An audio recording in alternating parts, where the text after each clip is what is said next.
खिलाड़ी को उन्होंने नॉक किया, शुरुआत उन्होंने कर दी, एक और प्लेयर को डाउन करेंगे, क्या एक और क्लच कर सकते हैं? जी हाँ, उन्होंने 3 प्लेयर्स को डाउन कर दिया। इस बार वो कोशिश कर रहे हैं कि ज्यादा प्लेयर्स को, और अब एक आखिरी प्लेयर बचा हुआ है, dead player.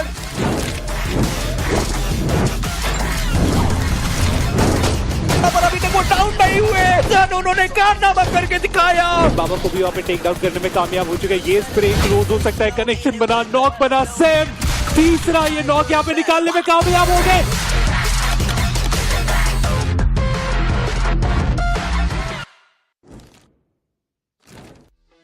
With the first 4 days done and dusted, today we begin the second week of the grind in BGIS 2026. Ladies and gentlemen, welcome to this epic showdown that still goes on. We have 64 invited teams still competing. We've seen the first 2 groups, Group D and Group C, in action. And of course, they're going to continue their journey in week 2 itself. My name is Super Johnny. Joining me alongside it is going to be none other than our boy Necro. And Necro, it has been an epic start to the grind, right? Of course. It's been an absolute epic start. We saw Group D was the one to duke it at the start. Yeah. And it's out of Group D. We had some phenomenal names like Phoenix Esports as well. Hermanos doing quite a fantastic job. But yesterday we did see Group C duke it out against each other. And we did see quite a few spectacular comebacks as well. And that was absolutely insane. Exactly. A lot of epic comebacks coming from Group C as well. And for all the viewers tuning in right now, we'll give you a little bit of recap of how things went down with Group C. Revenant Xspark with their new player Pain in the lineup, in the playing 4, just setting the stage on fire. Of course, there were other names like Vasista Esports, Gods for a Reason, that were trying to chase them down. But it seemed like at the end of the day, Revenant Xspark was just in a league of their own. And I guess even Tamilan Esports should be a part of the conversation, yes. right? Started the day off in the bottom 4, ended things off in the top 3. That's insane. Such a major leap, a major catapult in the overall standings. And Tamilan Esports have shown it. Even if you are pretty much far back in the overall standings, you still can pull off a comeback, unless you're Metal Esports, because yesterday in all the 6 games, they got 0 points, and that's a record. Yeah, I mean, overall, if you look at it, I think it's been 9 matches so far, and they haven't been able to secure a single point in 9 matches. So, crazy. Metal Esports need to buckle up starting today, but it is going to be very critical that they do not end another game on a 0. And of course, we were talking about Revenant Xspark as we see the highlights. Revenant Xspark doing an incredible job. Yesterday was a little bit different compared to their first play day, because first play day, the massive performance came on Rondo compared to day number 2, where they got a back-to-back chicken dinner on Erangel. I mean, at one point we were hoping for a hat-trick, but they finished second. True. And today we've also switched things up a little bit, right? Group C and D are going to be playing together. That means 3 games each, which is a crazy part since we've only got 1 Rondo, which means only 1 group can get a chance to have that Rondo today. And that's going to be Group D, which means Group D, there's a big possibility that we might see some major catapults once again, a few comebacks. Hey man, I mean, Phoenix Esports are celebrating. Their performance on Rondo has been incredible. They have a 100% win rate on Rondo so far. 2 played, 2 won 2. But we have the overall standings for Group C. First on our screens, Revenant Xspark, 127, Vasista 104, Tamilan Esports, as you mentioned, an incredible comeback from them. And of course, 4 Wolves and Jux Esports as well, who at the end of yesterday found themselves inside of the top 8. And even FS Esports, what a big dip it's been so far in the performance. Started things off with a major comeback in the overall standings, right? FS Esports on the map of Rondo, they got 27 points if I'm not wrong. Yes. They also got the chicken dinner. But then later on, the conversion from FS Esports was completely missing, and because of that, they're now in the top 10, which is not a good thing. Yeah, it was a similar performance to what Revenant Xspark gave us on day number 1, but the difference is that Revenant Xspark's Rondo was absolutely massive. I think 32 points in that one game, and then later on, they were able to convert one more Erangel and then the Miramar later on. FS on the other side, it was just that Rondo yesterday, and then they were done. But that was about Group C. Let's talk about Group D now, because this group is going to be the one playing the first 3 matches. And of course, we have spoken about Los Hermanos, we've talked about Phoenix Esports, but in this particular group, there were a couple of names that were surprising to see inside of the top 8. I'm talking about Esport Social, who was sitting on that 3rd spot. Rivalry Esports, who had an incredible comeback on day number 2. Team Alpha, who are hyper-aggressive, 6-3 eliminations to their name. Don't know who these players are, but they're playing incredibly well. And of course, a little bit of a letdown in this group is going to be Meta NINZA, because you look at the roster for Meta NINZA and you expect great things, but we aren't really seeing the same performance we used to from these players in the past. Yeah, for some reason, the NINZA as a banner has not been able to really just live up to the expectations, right? Even in 2025, yeah, the start was phenomenal, but then later on, we haven't really seen that proper takeaway from that banner. Something needs to be done. NINZA cannot just sit around and waste their time and even the potential. Luckily enough, they're still in the top 8, so they are still in a big fighting chance. NINZA can switch things around from here, but as I mentioned, they've only got 3 games to play, and one of them is also going to be the map of Rondo. If they do get a lot of elimination points, they can instantly flip things. Of course they can. I mean, Rondo is going to be now the map of comebacks, right? You don't have Sanhok anymore. Rondo is where you need to make things happen. Of course, it comes down to those recalls, having the ability to fight early, get that aggression in as quickly as possible, and then if you get taken out, you can bring your players back and then just play passive. But looking at the overall leaderboard, Hermanos and Phoenix Esports, this is where the competition is going to be. Esport Social, we see those 2 chicken dinners. So they have been incredible in terms of surviving, in terms of getting finishes as well. And of course, Rivalry Esports and Team Alpha, 2 names that we did not expect to see inside of the top 5. But well, there they are. But it's insane if you think about it, right? Phoenix Esports and MyG Hermanos both getting 3 chicken dinners each. Insane is on the 14th, though. I saw that as well. I was literally about to get to it. We've also got Evolution MIZORAM, Team Insane Esports, White Walkers, Mysterious4, 2OP, BotArmyEsports, and even Gravity Esports. We have looked at these teams time and time in the past, and now this time in the grind, I'm not sure why they're struggling so much. I mean, especially BotArmyEsports, because they got 2 chicken dinners back-to-back, and yet they are outside of the top 8. So it's kind of interesting to see what BotArmyEsports will bring to the table today. But we have the schedule on our screens, and as we mentioned, we saw it during the counter as well. The first 3 games are going to be played by the teams from Group D, and then the next 3 are going to be played by teams from Group C. Rondo, Erangel, Group D, and then Erangel, Miramar by Group C. Alright, who do you think, as you have mentioned, alright, that Rondo, I think Phoenix Esports are going to try and nail it down again, because they haven't lost to Rondo yet, and if they can get a hat-trick on Rondo, I think then we pretty much give Somraz this map. Yeah, the funny part is they don't really need to, though. If Phoenix Esports wants, they can just pull off some shenanigans. They can go hyper-aggressive and try and get those elimination points secure. You do not really need to nail down a chicken dinner. Maybe you can let the other teams have the opportunity. Teams like NINZA are still struggling on the latter half of the board. Maybe Evolution MIZORAM, BotArmyEsports is another big banner that still needs that comeback. And I think Rondo is the only map that can give you that major comeback, that major catapults. You want them to let BotArmyEsports win, huh? If you put it that way. I mean, I get it. Yeah, they can try new things on Rondo, because for Phoenix Esports in particular, while everyone else is busy fighting it early, this is that one team that just plays passive in the early stages. They do not go aggressive. They do not pick fights against anyone. In fact, they just try to go for the center of the circle and hold down a position till the end of the game. And yet, it is the end game where they end up getting a lot of their elimination points on this map. It is a strategy that is quite contrasting to how everyone else has been playing this map, but hey, 2 out of 2 games won on Rondo, so who am I to say anything to them? I know, Ryan, and since we're speaking so much about the Group D, let's have a look at the top 5 players as well from this particular group itself, because I'm pretty sure, especially, there are going to be a lot of those names coming through from Phoenix Esports and Hermanos. These 2 teams have been dominating on a different level, and we've got those top 5 players on the screen too. Viper's, of course, going to be the one to top the charts. Altu from Hermanos with 26 finishes as well. You've got Sukanao right there too with 25 finishes, and Ghost FM coming through with 23. Yeah, and then on the last day, iQOO from Rivalry Esports was the man responsible to help his team out with the comeback. It was an incredible run being brought on the board from Rivalry, but I think all of these players, as far as individual performances are considered, are very impressive. Viper, we remember seeing him with the side of CG last year, was responsible for majority of the team's finishes throughout the entire year. Altu has a partner in crime, though. It's dope. So that dynamic duo from the side of Hermanos has been doing a lot of heavy lifting, and well, that's one of the reasons the team is sitting on the first position. I know, right? And at the end of the day, though, there are still going to be a lot of those possibilities for comebacks, right? Let's be honest, it's pretty much like the second half for these teams now that they're stepping in. Week 2 has came through. These teams know. Now it's the wake-up call. If you're going to be messing around too much, there's a big chance you might just move down to the round 1.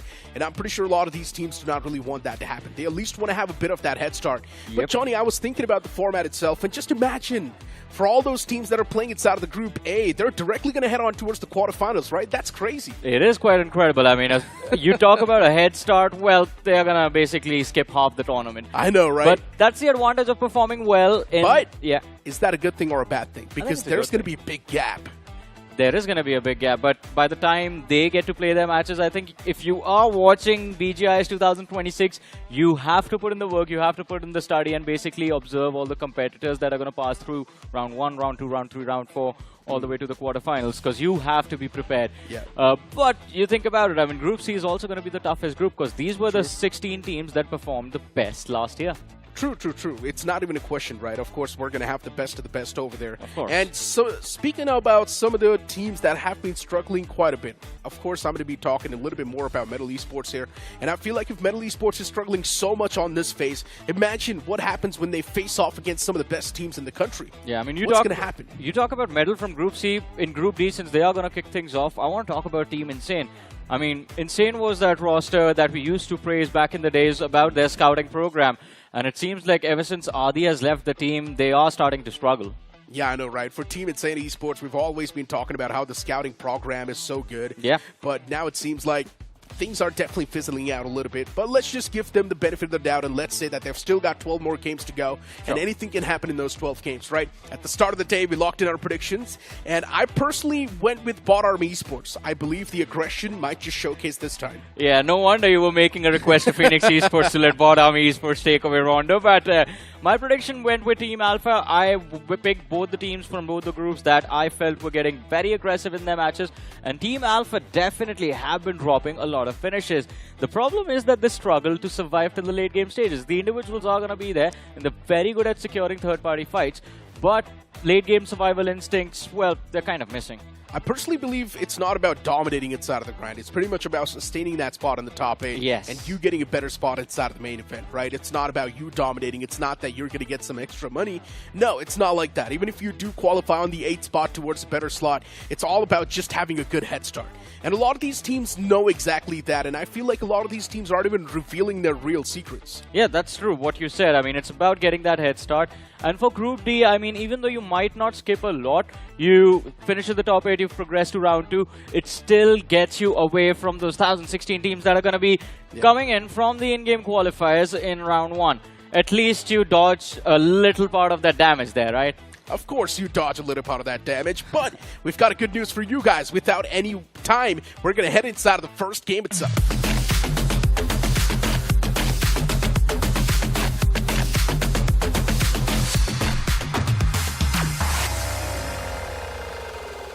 The planes in the skies once again, but this time for the first time, and it's going to be on the map of Rondo. And as we know, it's going to be Group D to duke it out against each other. A lot of possibilities for comebacks, but at the end of the day, there are still so many big names struggling on the latter half of the board. Teams like Team Insane Esports, White Walkers, Mysterious4, EVE, BotArmyEsports, Shadow Blitz, the names just keep on going on. Yeah, you know, one more surprising name in the list on the latter half is going to be 2OP. Because 2OP had a great start to their journey on day number 1, finishing in the top 2 in the first 2 games. But after that, they just completely fizzled out. And then there was a massive drop that dropped them all the way outside of the top 8 bracket. But today, we are going to be hopeful for a recovery. But this time, we have the flight path on our screens. It is going to start from Heme Town and go all the way towards Longho, starting from northeastern quadrant, ending towards the southwest. This plane flat path definitely does seem quite balanced, unless if you want to move on all the way towards the top left, then that's going to be a problem. Overall, we've also got the map standings on the screen, and yeah, a few teams on the latter half of the board have been struggling. But for Rondo, we know it's all about utilizing that first respawn, that first recall that you get, and squeezing as many elimination points as you can. Rondo can be a big opportunity for these teams to make that bounce back. And to be honest, as usual, we do expect a big drop clash towards Neox Factory, and that's what's going on. The Circle, though, farming on the bottom left, and Los Hermanos, they lock horns with Rivalry Esports. This is going to be an interesting drop clash. Both the teams right next to each other in the overall board. Rivalry Esports is not too far away from that first spot. If they do end up eliminating Maiji Los Hermanos here, things can be different. Yeah, but as of now, Rivalry Esports just waiting for that first glimmer. Yeah, I think the momentum they built up on day number 2, they could have held on to it. But the question is, have you prepared yourself enough to take on Los Hermanos right now? Los Hermanos is right now sitting on the first position, as you mentioned. And this time around, Altu and Dope, they are going to be the ones looking to engage this fight. Rivalry Esports, 3 players huddled up in the same building. They are looking to build up pressure on Altu. But again, considering this is an early collision, neither of them has any utility to work with. But on the other side of things, on another position in the map, we have 2 OP going up against BotArmyEsports with Mysterious4 hoping for a third party, but they drop bodies instead. Yeah, Mysterious4 still, though, going for that revival. This nade's extremely precise. Does do a lot of damage, but still the shotgun up close and personal. That's going to do the job. Sketch. The man barely survives by the skin of his teeth. Now he's going to go for that loot as well, looting his own teammate. Still a few more names like GENxFM around the corner. And for BotArmyEsports, both the players are extremely hurt. Joshua is the healthy guy, but his position's uncompromised so far, so that's a good thing. Somewhere down line, even the fight between Rivalry Esports and Hermanos brews up once again. And it's Hermanos to find the first 2 knocks. Rivalry Esports, they ran thin on patience. Yeah, Rivalry Esports. I think they were too patient with that one, to be honest, because they just held their ground on the first floor. And Hermanos, they were done regrouping. I think the other players, as Alto and Dope just pinned the players of Rivalry inside of this building on the first floor, Zyrex was in the back lines looting. So maybe they just found some nades, moved in, secured the openers, and Rivalry Esports, they lose 3 players. Luckily for them, though, they had a backup plan. They had sent one of those players towards the recall tower, and they're going to be back on the map, close to the circle as well. So it's all good and dandy as of now. Yeah, pretty much. NINZA on the screen. Even Mysterious4 once again back on track. All these teams that have already used the recalls, now they have to go for a proper strategic game. They cannot really go for those fights just like that. NINZA is also on the screen, and NINZA, so far they haven't really gotten any sort of finishes yet. They do have proper guns, proper weaponries, solid loadouts. Shotgun for up close and personal combat. NINZA really trying to play tandem. Shadow Blitz, just one man. Just wait for the right moment. A strike finally reveals himself. Shots were taken, but no connections found. At this time, the nade's going to do a lot of damage. He does not even have a lot of HP to try and sustain all that damage from NINZA, and he will be shut down eventually. The first conversion comes through. NINZA now with the man advantage in the fight, but still, Shadow Blitz constantly trying to fight back as they do get one trade. Even Steven knocks on the board. Exploser still there, trying to put a bit more off that pressure on the players of NINZA. And NINZA now pushed a little bit more on the passive end. NINZA, they haven't really been able to do a lot inside of these situations so far. But Shadow Blitz, this is the man. All their hope comes from. Exploser. This time around, he has been the man to secure the trade as well. But now looking for a revive. Fierce on the other end, still looking for loot. A few moments ago, these teams were stuck in the EMP zone, by the way. Now they are out of it. The problems with being in that EMP zone would have been that when you ADS, your reticle just completely goes away from your scope. So you're basically just using a magnifying glass at that point to spray down with no way to aim precisely. But on the other end of things, Likitha Esports against Esport Social. A lone boy knocked out. Insane. Maxis was in the back lines, but he instantly gets finished off. Oh, needs to watch out. Nade was extremely close. Another util tossed. Molotov as well to back it up, just to make sure the man's going to be forced out of his comfort zone. And now Fragger makes that pounce. Gets the confirmation on a lone boy. And now it's going to be a bit of that panic being set on the players of Likitha Esports. But the man in the front tried to back away, and what was that? Out in the open, Kalyu capitalizes, and that's going to be Likitha Esports as another man down. 2 elimination points easily secured. That's going to be a freebie for the players of Esport Social. For sure, man. And I love that bait strategy as well. Creating pressure with the nade pin sound and then just making sure that Kalyuk finds the opener. But look at this. We have Shadow Blitz back in action again. This time going up against Team Alpha. They found the opener. And Derwick is looking for the second, but a shotgun to his face drops him down to the floor. And it's going to be difficult for Shadow Blitz to recover from here. They have one other player in the backline's knocked out. Adonis can bring Punisher back. Exploser looking to re-engage, or maybe just looking to fall back to go for a revive. Yeah, both sides are going to look to recover, look to reset. Yeah. Adonis going for that revival, and look at that. From the back, it's NINZA approaching Adonis. Can't really do a lot, but he still strikes. Was able to find the first. NINZA, that knock should have never came through. But Javid is still there to go for that revival instantly. Luckily enough, he's able to squeeze in that revival, but does he know that there's another team right in front? I guess somewhere down line, they should have a little bit of that knowledge. Javid, he was able to squeeze in that revival, but NINZA, they were easily able to reset as well. And now finally, they probably do hear the footsteps too. Shadow Blitz's position compromised. The man does not even have a lot of HP. He just had bandages, and he used all of them. He needs to go for the fight no matter what. Utilities being tossed from NINZA, and none of them find any sort of connection. Another nade tossed, and that's going to be a two-piece. Solid stuff from Fierce. Both the players down, NINZA. Now they finally start to get the grip on the fight. What was that decision-making coming in from Nanu over there? He should have healed up, even if he had... I don't think he put on the bandage as well. It never came through. He did put on one bandage, but that's all he had. He was trying to put on the second one right afterwards, standing in a corner when the nade was thrown at them. Because the Exploser, you have to agree with me on this, Exploser is the key fragger for Shadow Blitz. And they need to play around him in order to get those finishes. But hey, Evolution MIZORAM almost caught off guard by Kaliuk from Esport Social.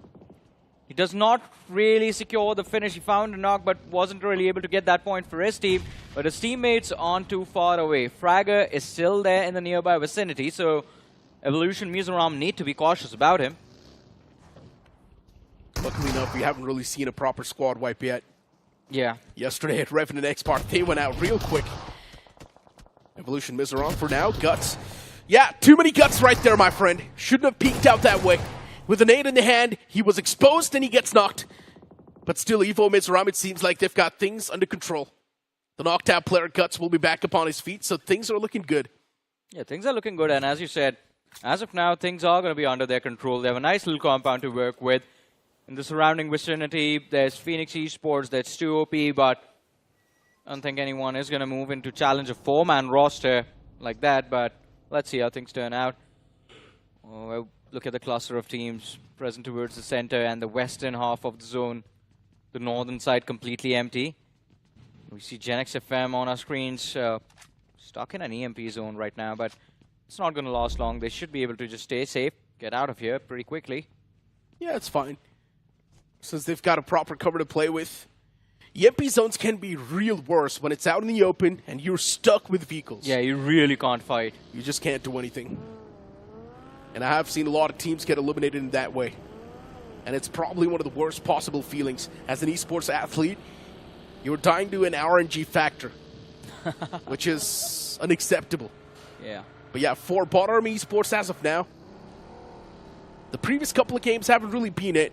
But this one, so far, it's been a slow and steady start. 2 elimination points to kick things off with. You got to trust the process. Yeah, you got to trust the process. And I think right now the process is taking a page out of the playbook of Phoenix Esports. Don't fight early, protect your numbers, and play Rondo like it's any other map. Play for points. Finishes will come through. And I think this strategy makes sense to me. I want to know your thoughts on this, because at the end of the day, if you're being consistent across the board, be it Rondo, Erangel, or Miramar, that's all you need to do. My point is, you get free recalls anyways, so you might as well try to make the most out of it. Yeah. Even if you're Phoenix Esports, I would still say that, yeah, just drop towards the Ox Factory. Even if you do get 2 elimination points, that's still the added bonus, you know? 2 points, every single point matters. Send 2 players in. But right now, if you are looking to send it inside of the game on a bike, well, the new collaboration, BGMI and Royal Enfield, Necro, you and I are both bikers, so yeah, the GT650 or the Bullet. GT650 for me personally. Yes, same here, man. I used to have one. Yeah. All right, yeah. I borrowed Ocean's bike for a while. It's an amazing bike. 2-cylinder, 650 cc's. Ooh. You gotta love that bike. Yep. It's pretty heavy, but yeah, it gives you that manly feeling, right? It does. It's so lovely. And honestly, as a kid, I always wanted to own one Royal Enfield. But yeah, now I finally can inside of the game. Yeah, man, I wanted a Porsche. I can own that inside of the game. You can do that as well. The 911 Carrera GTS, it's available. Exactly. A lot of versions as well. My favorite is going to be the GT2. Oh. Yeah. I would say, in general, Porsche as a brand, if you do own a car. It's a Porsche. It's a yeah, Porsche, like, man. Come on. Like, any Porsche is a good Porsche. I know, right? Even if even if they made cycles and if you had a Porsche cycles, it's still a brag right there. It is. I mean, if they make one day, maybe that's going to be the one I get real life. The conversations, man, sometimes they can go real far. But as of now, NINZA might just be on the receiving side of the spectrum. Utilities, Esport Social. They're indeed quite social when it comes to tossing those utilities on top of the foes. Another nade tossed out. That's going to do a significant amount of damage. Fierce instantly goes back in that dip, but it's just blows for the players of NINZA to lose out one of the men in such a bad way. It is, and I mean, you look at the players, and this is not supposed to be happening. It's Shadow, Fierce, Apollo, Javin. We have seen these players play for some of the biggest names in the industry, and now playing for NINZA, it seems like they've lost that old charm that was there about them. And Esport Social, they are just lobbying these gifts for them in the form of those nades. All of those smokes lobbed out, and that movement space available for NINZA. They are not making a use for it, but Gravity Esports, what just happened? Phoenix Esports lost 3 players. Wow. That's what I'm saying, Johnny. Phoenix Esports should have capitalized on that one recall they had. But hey, for Phoenix Esports, there's still that one player standing, so they can go for the recall. It can be a mad dash. He is making a charge into the blue zone to bring his teammates back, but he needs to be quick about it, Necro. It's stage 3, and the recalls go away. Mid-stage 4. Yeah, mid-stage 4. I think about a minute marker, a minute into stage 4. Something like that. Yeah. Mid to late stage 4, that's what I believe. So, yeah, he does have enough time. He can easily go there, get the revival back up, and that's what he's done. Viper, Smoker, Stranger back on the field. Rivalry Esports spotting out the men of Likitha. Sprays were there consistently, doming him down. Rivalry Esports, they've got 0 finishes so far. It's been a slow and steady start. Not really able to take the advantage off the first recall they had, but it's completely fine. As long as you've got the man number in the final few moments, that's all that matters. Having a look at the replay on how exactly Phoenix Esports was eliminated. Yeah, the first 2 players, they did not even get a chance, and then look at that man raging. Yeah. Such a heroic entry. He was definitely raging. Yeah, he was raging indeed. He just wanted to take this fight head on, get done with Phoenix Esports as quickly as possible. But hey, while that fight might have come to a conclusion, this one goes on. Esport Social still taking on the players of NINZA, and I guess Esport Social now are going to be out of utility, and now it's going to be the turn for NINZA to repay the favor. But Esport Social pushing forward, Javin almost getting knocked out. In fact, he is knocked out. Fears the last man left alive, gets finished off, and Esport Social wiping the floor with what is supposed to be one of the best teams in this lobby. NINZA, they're going to be the first ones to be eliminated on Rondo. Oh, but Rivalry Esports, look at them, quite the opportunistic ones. Instantly pushing out against the players of Team Insane, but oh my god! From the far fray, Team Insane split, it was insane! Yeah, it was insane indeed. And I think even Rivalry Esports did not expect it to be that way. All of a sudden, the moment they charged through, they were down to their last man. He was aggressive, he was greedy for that finish. And Team Insane, they just got that line of fire from the distance, but now Insane also down to their last 2 players. Make that 1, as Neo is going to be the last man surviving, and well, he just has a few more seconds left before he can bring his teammates back. After that, it's just going to be him alone. I'm not there even are sure no if recall it's towers possible. inside the play zone, by the way. There is one all the way on the southern side, but how are you supposed to cross Is that? there? Yep, right around the blue.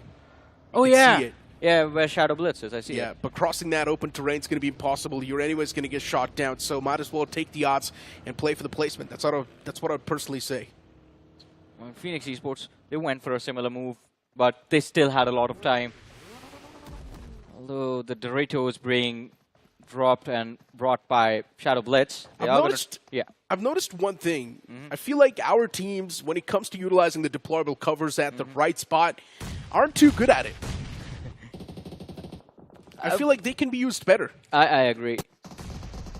Look at that. Man getting knocked out. And now, unfortunately, he's probably going to get completely confirmed too. There is that split for Shadow Blitz. And the 2 players in the back lines, they're trying to form an off angle. But even those 2 players, they get caught. It's Punisher constantly punishing them. Alone Boys, while getting knocked out and confirmed, even Catalyst falls down. The 2 players up close and personal, getting the revival is going to be impossible. Now just one last man standing, and a spam through the smoke with that S12K. It's going to seal the deal. Yeah, it was an unexpected third party coming through from the players of GENxFM on the other front, and Team Alpha taking down the first 2 players that were engaging into that fight. And as you were talking about deployable cover, I completely agree with that. I think majority of the times we have seen it in international matches, teams usually use it to basically create clutter out into the open. That gives you some breathing room to work with, and combined with smokes, you get a little bit more fighting room if you are in an open position. But right now, I think Shadow Blitz, they just panicked and brought that deployable cover in because Team Alpha just showed up out of nowhere.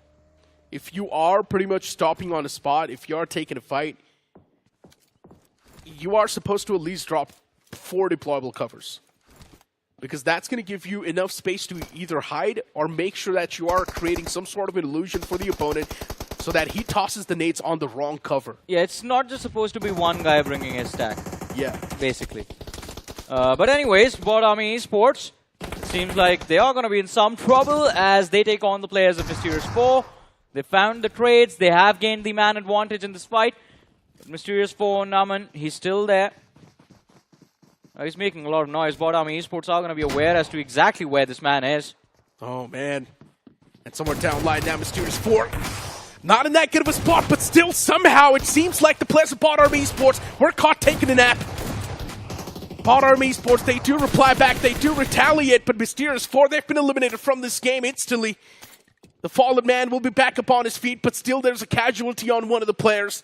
BotArmyEsports now down to a 3-man squad, and since we know even the recall towers have been taken away, there's no possible way for him to get back in the game.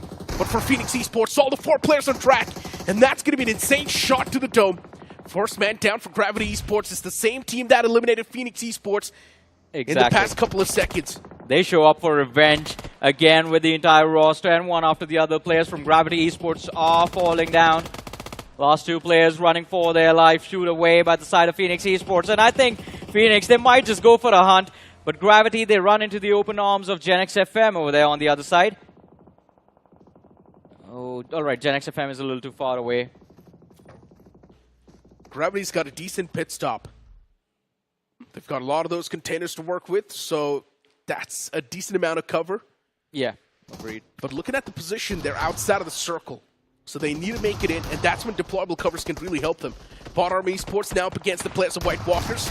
Not a big fan of this position. The man's still in the outskirts, taking damage from all across the board, and eventually White Walkers, yeah, they grow the guts, they push out, and they eliminate that player. White Walker, again, one of those teams that can be an absolute wild card because of the caliber of players they have. Aditya, one of the most experienced players inside of this lobby. Right now, taking the fight against Evolution MIZORAM. Vegito got knocked out, but still in a position from where White Walkers can easily recover. Guts in the back line. The last 2 players left for the side of Evolution MIZORAM, and Guts is kind of isolated over here because his other teammate is way too far away, and there's BotArmyEsports stopping them from regrouping. Well, while I was talking about their positions, they just get eliminated. 1 nade, and that's going to be it. The icing on top of the cake that we speak of. White Walkers, as of now at least, they do control a decent bit of that terrain. Also do have a lot of intel to play with, Johnny. White Walkers can be a possible contender to win this game. I think that deployment of the deployable covers is the perfect example. The amount of space that is there between them can cause you to think that, all right, we have space to move, but it's enough distance for someone to just spray you down from 100 to 0, basically. You would want that breathing, the distance to be a little bit closer. As of now, though, for BotArmyEsports, they just don't really have enough men standing. Just 1 man taking damage. What's he The doing? utilities as well, just constantly scraping away. Another nade toss right behind that cover, just off the mark. The blue as well along the back. I'm not even sure for how long Ernie's going to be standing. The man's patching himself up constantly with the meds, utilizing those bandages, popping the boosters as well. Yeah. And White Walkers, they know there's someone there. They saw him. But they don't exactly know where he is. Where he is. It's just a mind game. And I think that is what Aditya was trying to do. Just jump, peek, maybe just see a few pixels. But they still haven't spotted Ernie. And if they move out, hoping to find a position inside of the circle without clearing their backlines, then Ernie can catch them off guard. We have seen that yesterday. A single isolated player stealing a chicken dinner away from 2 teams that were there with their entire roster. But we'll see how that situation concludes. So far, Esport Social, they've gone very aggressive in this game, Necro. They have 10 eliminations to their name. They control a decent spot inside of the zone. Well, they've sent one player inside of the circle, while Fragger is trying to see if he can distract the players of Los Hermanos, who are also present towards the northern edge of the play zone. Look at Esport Social. 10 finishes on the block. These guys on the chopping block are definitely dominating. Osiris, the cover moved away. And he was expelled from the back. That's the big prank. That's just unlucky, man. The car just rolls away from him. And well, oh well, you can't do anything about it. Anyways, down to the top 6 teams, 18 players alive and kicking. Los Hermanos still there, Esport Social still there, Team Alpha looking to see if they can cross that 90-point marker in this game itself. But a player knocked out, Punisher on his knees. Adwan is going for a revive, Coffin and Alpha looking to see if they can gather some information or find a way to engage against the players of Likitha Esports. An opening has been found, but 2 players in the backlines can provide enough support to keep Team Alpha at bay. True. And Likitha as of now, Ranveer, the man's knocked. 2 players in the back, and getting that revival is going to be impossible. So it's every man for himself now. Punisher with Team Alpha moving together. And to be honest, Team Alpha as well, they hold quite a commanding spot. It's better to spread themselves out, but since there is Los Hermanos around the corner, that's going to be a tough spread. If they want, they can definitely third-party Likitha Esports as well, make their life hell. That is exactly what I was about to say. The slope that Los Hermanos have, they get a line of fire to cause these third parties. They can keep building up the pressure on Esport Social and White Walkers as well. But I think it is going to be the next shift of the play zone that decides their fate, because if the circle moves down south, then Los Hermanos are going to be forced to make that run where they can get sandwiched by the other 2 sides between Esport Social and Team Alpha, so they have to be fortunate as well. On the finish, we do see Los Hermanos kicking things off by finding an opening against the players of Esport Social, but Likitha Esports are going to be the one taking down one of the players from Los Hermanos, so a trade is found by a third party. And this last man from the side of Team Insane, he has been surviving all alone for the longest of time, and now finally pulls the trigger, takes down one player from the side of Esport Social, but it's not enough damage to secure a finish. He just found that knock. That zone once again shifts right on top of that airdrop. And Johnny, this is going to be an interesting one. There's no cover to play with. Maybe a few terrains that you can make with the nades. So let's see how teams can really utilize the deployable covers. Team Insane's Neo, the man still alive. Inside of the vehicle, he moves inside of the circle as well. Look at the Esports, they're playing around the southern side, and now if they want, they can actually make Team Alpha's life hell. And that's what they're doing. Alpha should have moved in when the time was right. They should have third-party Likitha Esports. They should have made sure that Likitha Esports was going to bleed, but they did not do so. Esport Social right there too.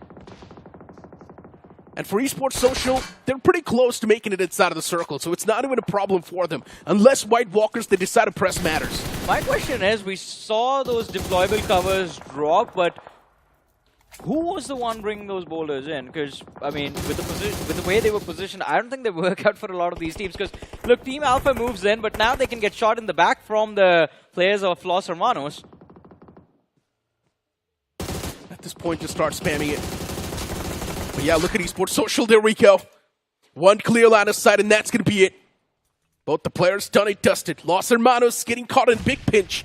Could not do anything there. Hey, there goes the threat for Team Alpha. Now they can survive. They're still on the edge of the play zone, though, with Likitha Esports right next to them. They've created a few dips in the ground. This is where the ability to reshape the terrain comes into play.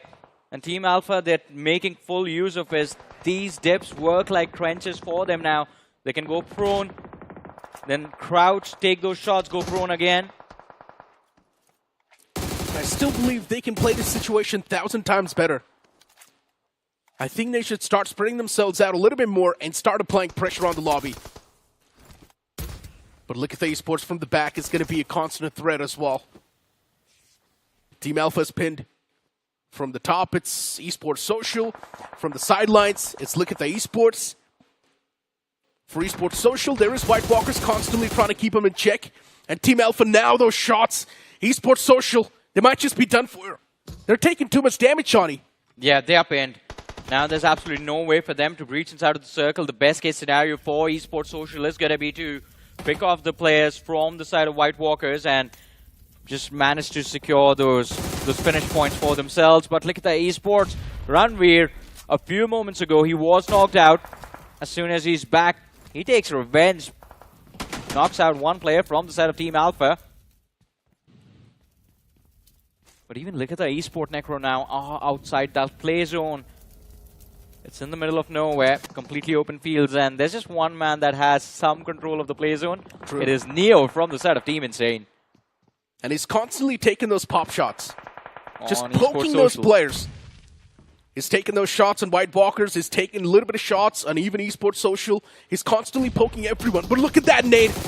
Perfectly in that barrel. Yeah. And the man could not even stand a chance. He got caught taking a nap. Another nade toss from Team Alpha, and this might just be the deal sealer. Should be the confirmation, and that's what happens. Likitha Esports in shamble. One more man knocked out. The final man standing, and he needs to go for the revival on the player who's knocked out, but there's not enough time since the Blues on the move. Oh, another nade tossed, and this one's going to be right on the mark. And that's going to be the coffin. Both the players nailed down. It was right at his feet as well. Just a perfect nade, and look at the Esports wiped out in a split second. And White Walker, they are going to be the next one in the crosshairs of Team Alpha. 15 eliminations to their name right now. Murnox is going to be the first man they go for. And they have the numbers to work with. It's a 4 versus 2 versus 1. White Walkers, last 2 players left alive. They can't really do a lot. It's Aditya and Guru. And then there is the last man from the side of Team Insane, Neo. Oh, this is beautiful. He has created a dip right next to that deployable cover. So he has... his head is not going to be visible unless he moves out, which he is going to be forced to do so. And it's also quite brilliant. Since he knows all the players are in the front, even if they do try to toss utilities, that's going to be impossible to land.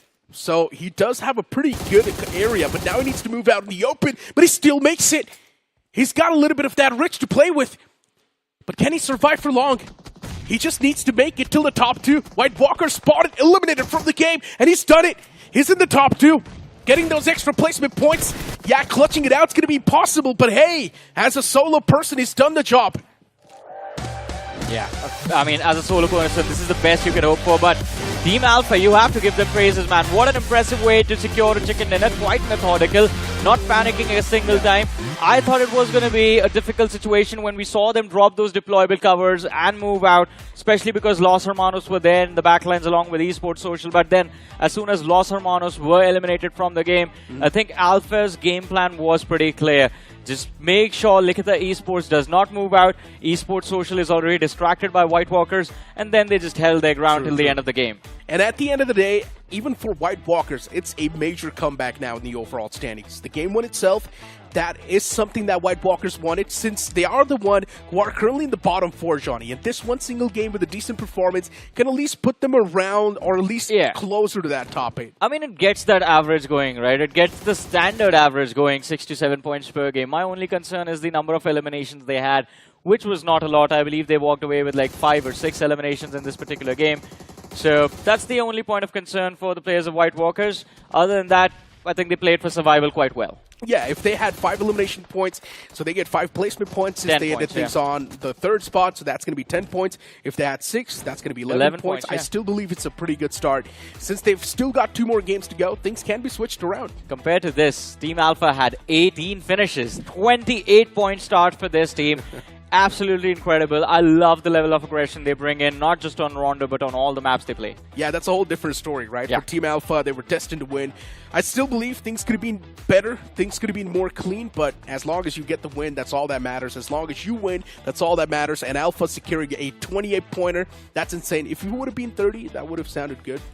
Yeah, we're always greedy for a few extra finishes, but hey, Team Alpha played well. And I think this sort of keeps them in a position from where now, even if they get like 5 to 6 points per match on those Erangels next, they are going to be able to keep themselves on the podium at the end of the day as well for their Group B. But we still have to see those 2 Erangels. Exactly. We've still got a few more games for this particular group itself. But ladies and gentlemen, for now, we got to toss to a short break. You guys do not go anywhere. We'll be right back with more Group D action.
Welcome back after that break, ladies and gentlemen, to the grind of BGIS 2026. And of course, an interesting start to the day with that Rondo concluding with Team Alpha walking away with an impressive chicken dinner.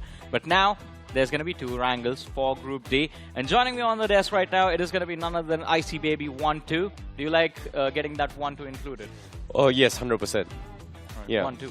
Yeah, it's like a 1-2 punch, knockout punch kind of scenario here. But at the same time as well, when we talk about this game as well, it seems like Rondo has taken a little bit of a seep into how Group D has been playing as well. Because based on Group C's performance yesterday and the day before, things has gotten a little bit more strategic now. We saw a little bit more deployable covers, and I think Necro did point out as well, needs to be used a little bit more effectively rather than just randomly throwing it for the sake of throwing it. Yeah, rather than just throwing it just because it blocks vision for between you and opponent. Of course, denying that line of fire is important, but you have to figure out how to get that movement space going because you need to gain ground with the help of deployable cover as well.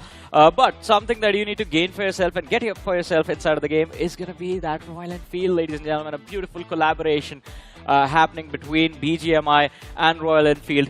2 bikes introduced. There's going to be the Classic 350 and, of course, the Continental GT 650, which is my favorite bike, to be honest. You know, I have a dream of once owning a bike. Yeah. But I'm too afraid to actually ride one, so I actually get one in the game and then just ride around here. One of my biggest things that I love riding around here, especially with a bike, was that riding in Erangel and then driving around the south side of Yasnaya where there's this house that is like a big slope. It just do a freaking backflip. I mean, what I want to do right now is go into a map of Miramar, get myself that GT650, and there's that ramp. The one on the mountain with the big loop on it, right? Yep. It's kind of like a Daredevil kind of scenario. I want to see if I can go a 360. Oh, I don't think it's higher enough. Like the highest one for me, I think is like from Erangel once. I mean, we'll try and figure it out. We'll try and see if we can record some stunts. But talking about stunt, I think the biggest one was pulled by Fragger from Esport Social. This man is, again, he's in the same position as Explosive from Shadow Blitz, wherein majority of the team's finishes are being brought by Fragger himself, and it doesn't matter. It keeps Esport Social in the top 5. Following him up, it's going to be Neo from the side of Team Insane. Absolutely phenomenal performance from this individual. Managed to find his way into the top 2 of that game of Rondo. Yep. And of course, in that game of Rondo as well here, you know, Esport Social definitely stepped up really, really big as well. But we also have to give kudos towards Team Alpha as well, because this was a team that none of us kind of expected them to be in the top. But with this performance coming from Rondo, they pretty much set a very, very strong safety cushion as of yet for today itself. Considering that it's been only 3 games that they need to focus on here, this is a huge morale booster for them heading into his Erangel in particular. I'm going to pick your words, right? Nitpick your words. You said only 3 games you need to focus on, but it is also only 3 games. Now you can't be in that mindset that, all right, our first game did not really go well for us, so we have 5 more left. No, you just have to. And this can be very critical for teams like 2OP, for teams like Shadow Blitz, for teams like Mysterious4 that weren't really doing that well in the overall leaderboard. And talking about the overall leaderboard, there it is. 114 points for Esport Social, so they are inching closer to where the players of Phoenix Esports are. Then you have Team Alpha, with the help of that chicken dinner, they also become one of the names to cross that 100-point marker. Rivalry Esports, they drop to the 5th position, followed by GENxFM on the 6th, Likitha Esports on the 7th, and NINZA are dropped to the 8th spot, which is 2 points away from BotArmyEsports. Now, speaking of the average cutoff here, potentially at least for qualifying in towards the higher rounds here, especially for round 3 and round 2 in particular, round 2 and round 1 here, especially from Group D in particular, is that if you cut off the top 8, current top 8, which is NINZA of 74, I think prior to this match it was like somewhere around the 70s, and you double by it. By the end of all the 24 matches here, you need at least 130 points to be at least in the top 8 itself to qualify for the next round. I'm going to say double it and just push it up a little bit more. So let's just go 140, 145. Yeah, just to be safe. Just to be safe. So Los Hermanos is the only team right now that is pretty much safe for the next round. Pretty much. And everyone else needs to do that extra bit of heavy lifting. The further away you are from 145, the heavier the weight is going to be on your shoulders. And I think at this point, there are a few big names again that we need to discuss. Team Insane, We did see kind of signs of life again with this top 2 finish, but still a long way to go to find that break. Well, it is a little bit of shaky performance coming from them as well, considering that it is kind of a new roster, despite being a legendary banner, which is kind of insane, right? Like 1 minute they are a complete flop, 1 minute they're just pulling off some insane 1v4 situations, or it's just interesting to see whether or not are they going to be able to perform at the higher stages level, considering that it is a grind. We do see teams still adapting to the new roster as well. I think one of the biggest likings to me was Phoenix Esports in the initial first 2 days itself, but today, this game felt a little bit lackluster coming from them. Yeah, it was a little bit lackluster. I think they just showed up with their standard play in mind, but then 3 of their players, almost the entire roster of Phoenix Esports was taken out by Gravity Esports. One man somehow does manage to escape. And then Somraj is just upset that how dare you pick the 3 of us. They get recalled, they show up again looking to fight Gravity Esports, and as soon as they eliminated Gravity Esports, I think they were like, alright, yeah, our job is done. Job is done, right? Considering that they do have one of the best records out of both groups so far by having 2 chicken dinners in the map. Rondo, this game, unfortunately, fell a little bit short here, but again, you know, when it comes to BGMI in general, it doesn't matter how many more matches go here. I've never seen any single team in the world, even in just BGMI itself, or in the whole of India, in any year, that you have won every single game chicken dinner. Never in my life. Yeah, I think every single game is going to be a little too much. Like, the only way that is possible is you are using third-party illegal softwares. Or you just take away devices of everyone else as soon as the game begins. Okay, that's fair enough. Yeah, true. Yeah, so I think, yeah, those are the only 2 options you have. But anyways, I mean, it is going to be interesting to see where does Phoenix Esports end up at the end of the day, because what I want to see from Phoenix Esports is what we observed from Revenant Xspark yesterday. That, alright, you do phenomenally well on Rondo one day, and the next day you go after different maps. You do well on Erangel, you do well on Miramar, you try and secure the other maps as well. Phoenix Esports, yeah, their order was amazing, but apart from that, everywhere else they were beaten out by Los Hermanos on stats. Yeah, on numbers, in terms of overall average, right? In terms of consistency as well, and that just shows why Los Hermanos is one of the top dogs or favorites to kind of expected it as well. We kind of expected them as well as Phoenix to do good, but again, you know, what's at stake? Currently in the grind, not really. Just stay in the top 8. Exactly. Stay in the top 8, progress to round 2 if you are in Group D, and that is what these teams are focusing on. But ladies and gentlemen, we are going to fix or shift our focus away from Rondo and onto the next map, because coming right up is going to be Erangel, and it starts right about now.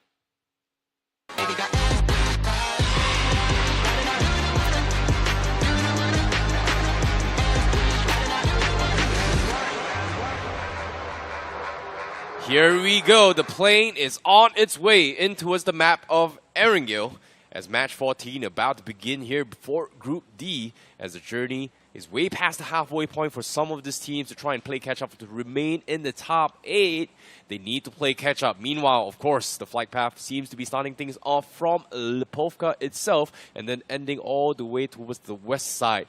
And when it comes to this group in particular, we've seen tensions in Pochinki between Phoenix as well as Team Alpha, I believe, and that was something that kinda had a little bit of a ups and downs, but we haven't seen too much direct confrontation coming from both teams so far. So adaptations definitely needs to be made, at least for Phoenix Esports, just because of the fact that it is home grounds for them, but they haven't really went for it. But no, actually, it's not going to be Team Alpha that's going there here. It's, interesting. It is going to be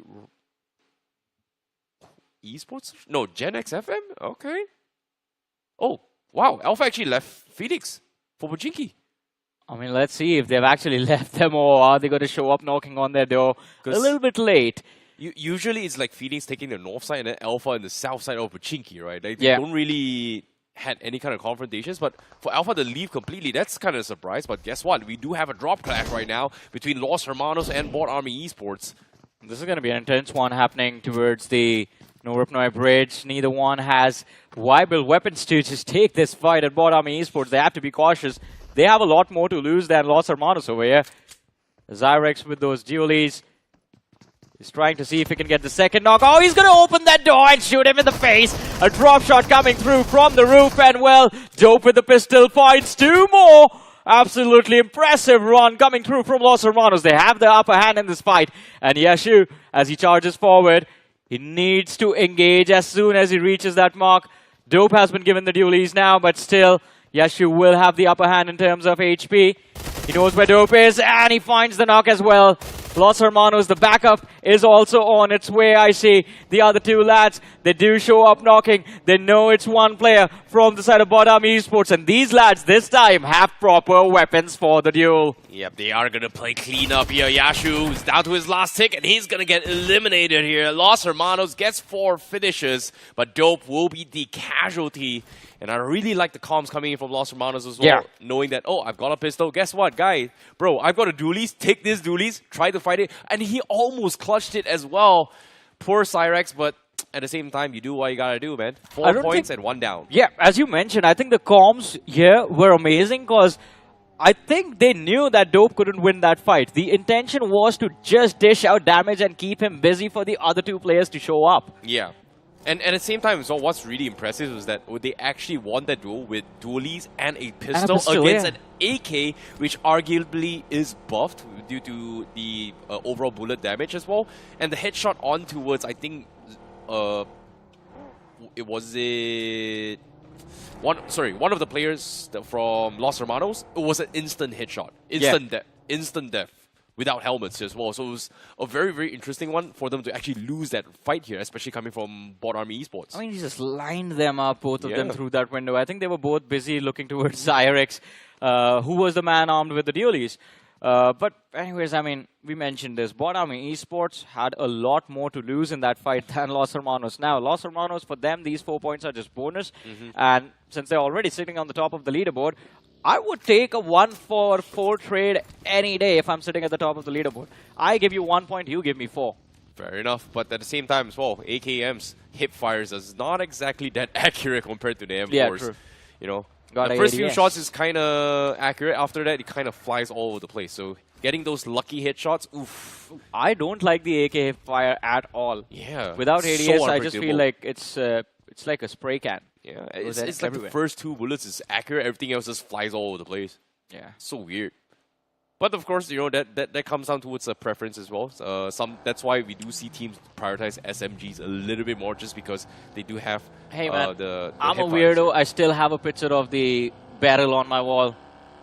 So yeah, I like the barrel more. I like the barrel too. But you know why I like? It's the Frozen Floka Blooms in Frost set, which is available in game now. Why? Because it looks frosty, it looks icy, and it kind of rhymes with my name, Icy Baby. I was just about to say that this should be your signature set, huh? 100%, definitely. They should just call it Icy Baby set. Yeah, there's one more set in the Royal Pass as well that I actually kind of likes as well. Really? Yeah, oh yeah, the new one, right? Yeah, that was really nice. All right, I think we're going to see that later on in the day, but yeah, that's for the big reveal. But for now, I think we are going to try and find out what big reveal we are going to see from Team Insane Esports after that top 2 finish in that previous game. They have moved to the center of the circle early. They have found decent cover to work with as well. And the loot also looks quite nice apart from that level 1 helmet on Neo. Level 2, of course, is going to be better. But hey, the recap of the fight earlier, Viper got knocked out, the revive comes through, and this is something that they didn't expect at all, just Cyrex dropping both those players. And as you mentioned, that AK was there. The problem is that it was targeting Zyrex, a man who was knocked out. And then BotArmyEsports, I believe, just directly tried to confirm that finish instead of taking out Dope. Yeah, it's a little unfortunate here. But all things considered here, a win is still a win. Unfortunately for Zyrex, he was the casualty, but it's fine. He's still able to do more. But it seems like we do see Team Insane popping up big time here. As Team Alpha getting knocked there.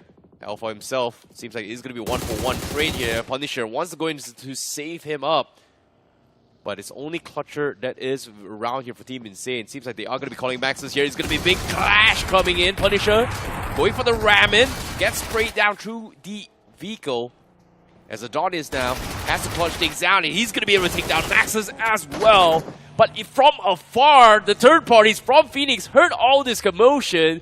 They will wipe out the last member of Team Alpha, and Insane also remaining with only 1 player left, running for his near dear life. That is just awkward for the side of Team Insane. I was just talking about them. That top 2 finish on Rondo was incredible. I wanted them to basically finish on the podium in this game as well, but they're just done for. Team Alpha also eliminated from the game. Quite unfortunate, but Team Alpha, as we mentioned, already over the 100-point marker, so not a lot to lose for them. Phoenix on the other side, now looking to see if they can pick off the players from the side of Evolution. MIZORAM, their position is compromised. Phoenix Esports, considering they don't really have that much cover to work with on the top of this hill, choose to back off. It's so really unfortunate that Team Alpha and Team Insane was caught in a very awkward situation. Insane, they had to jump on them, and okay, never mind. Seems like Neo, he's the last player left, realizes that Phoenix is out for blood, instantly lines it up for Neo, gets sprayed through the vehicle while driving in a straight line. Very easy takedown. But Insane, he gets a little bit of revenge, but Phoenix got a little bit too relaxed there. Not expecting some sort of punish, but, well, they paid the price. And they paid a heavy price as well, but now I think Rivalry Esports, they are going to pay the price of being lackluster. Arkland knocked out. White Walkers not really in a position to secure that finish. Both the teams juking it out inside of the blue zone. They have to travel a long way to find their way inside of the play zone itself, 1100 meters. But Rivalry already losing numbers means while they try to breach the play zone, it is going to be difficult to scout information, scout breathing room to work with. Although on that finish feed, I noticed something. The showdown between GENxFM and Phoenix Esports, it continues. Trades have been found by the players of GENxFM. But look on the map where these teams are. They are in that southern cluster. Evolution MIZORAM, GENxFM, Phoenix Esports, 2OP closing in from the south along with Shadow Blitz. And all of that commotion is also going to attract the attention of the team surrounding them. But talking about Shadow Blitz, they are going to be the gatekeepers for Los Hermanos, finding an opening, and I believe the finish conversion as well. Yes. Yeah, they did. But yeah, on top of what you're saying here for Phoenix as well, Viper has been just popping off against GENxFM Small. Like one of the stars coming from Group D, the highest fragger in this respective group. He is going to be the guy to have to watch out for, but unfortunately we did not catch a glimpse of his action just now. But on the finish feed, he has been racking up some serious points. Meanwhile, like you said, Shadow Blitz, they had a little bit of gatekeep moment. Let somebody drove past them, but unfortunately could not find more. Seems like now they are the ones going to be forced to rotate in outside the zone to try and find a next spot in.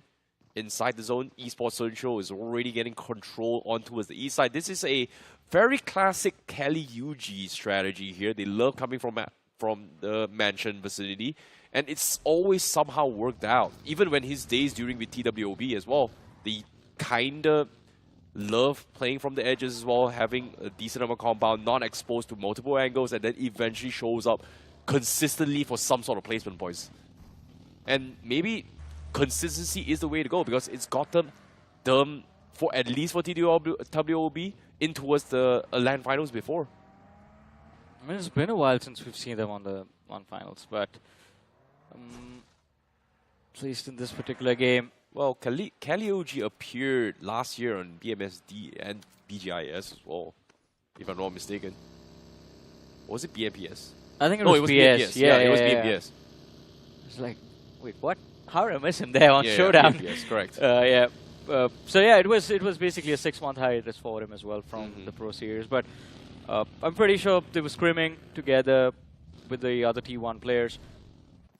Let's see how this one turns out for them. Rivalry on the other side, nice little dip to work with.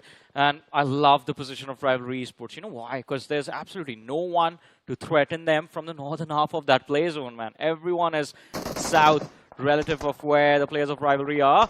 But hey, Insane Neo, he thinks of himself as the Neo from the Matrix. He's the one. And that's going to be a finish point gifted to him as well. 5 eliminations for Team Insane. It's one man. They lost 3 players, and he's still doing quite well for his team. Yeah, he's gotten 2 points so far. We're going to get a little bit of hit count. Meanwhile, White Walkers getting attacked from GENxFM. They had the initial skirmish with Phoenix, but somehow they managed to get a little bit of reset here. Yeah. Got the jump on Guru, and now they're going to be continuing on their journey as they go in for the flush. Murnox now gets the knock-in, gets the conversion. Now he's going to be straight through the door here with his shotties, but he's getting chipped away bit by bit from off angles across the house itself. And Vegito now decides to push out, gets a little bit of body block, looks for a little bit of conversion, and he's going to be okay. Finds another point in the back here, at least for White Walkers. Vegito, you've done this many times here. It's your moment to shine, but guess what? The third party comes in. It's going to be Viper, the star of the show. He goes in for the flush, but he's looking in the wrong angle. Gets shut off by Vegito instead. What a cluster. What a mess up. A three-way showdown, but with the nades coming from Stranger, takes him out. And just like that, White Walkers is down for the count. But Phoenix, in this all-out brawl, comes down towards a 1-versus-1 between him and Ghost from GENxFM. And the pre-fire comes through, but the Molotov clips on towards Ghost FM right on the edge. And Phoenix Esports may be the victors, but it's only Stranger that clutches things out. Yeah, and look at what is happening inside of this game at this point. The top two teams on the overall leaderboard are just left with single individuals surviving. Esport Social is still there in this game, but they haven't really picked a fight yet. And I believe that's why they're still intact with all 4 players. But majority of the chunk of players within the top 6 of the overall leaderboard, either the teams have been eliminated or it's just 2 players surviving for Rivalry Esports, solo players for Phoenix and Los Hermanos. A big opportunity right now I see in this particular game for the teams sitting in the bottom 7 basically to make a comeback. Because they are the only ones left. Well, speaking of only ones left, let's talk a little bit more on the this fiasco here. It started with just a, prior to this, it wasn't captured on camera as well. Phoenix Esports had the run in with GENxFM, but Phoenix Esports, they initially had the knock against GENxFM, but somehow they were able to get the reset here. Unfortunately, Phoenix Esports, they've lost both Somraj and also, I believe, to be Viper, and then forcing into this scenario where, you know what, let's just go all in. Yeah. And I think and it kind of paid off. Exactly, it paid off. Stranger, I have to say, that was a brilliant presence of mind over there, just mauling the corner and then just shooting through the window. Because he knew that the molly spread is going to damage him out, and if I do not give the opponent time to reset and force him to stay at that window, I just need to connect like 2 shots on his chest and he's just going to burn to death. Yeah, he actually pre-fired the angle as well. Yes, he did. Insane. So, incredible. Yeah, now they have 4 points. They need a little bit more if they want to take Los Hermanos down from the first position and, well, basically take it away from them. But where is Stranger going? He's just moving along the southern edge of the circle. The circle shifts right on top of him and he just falls back in.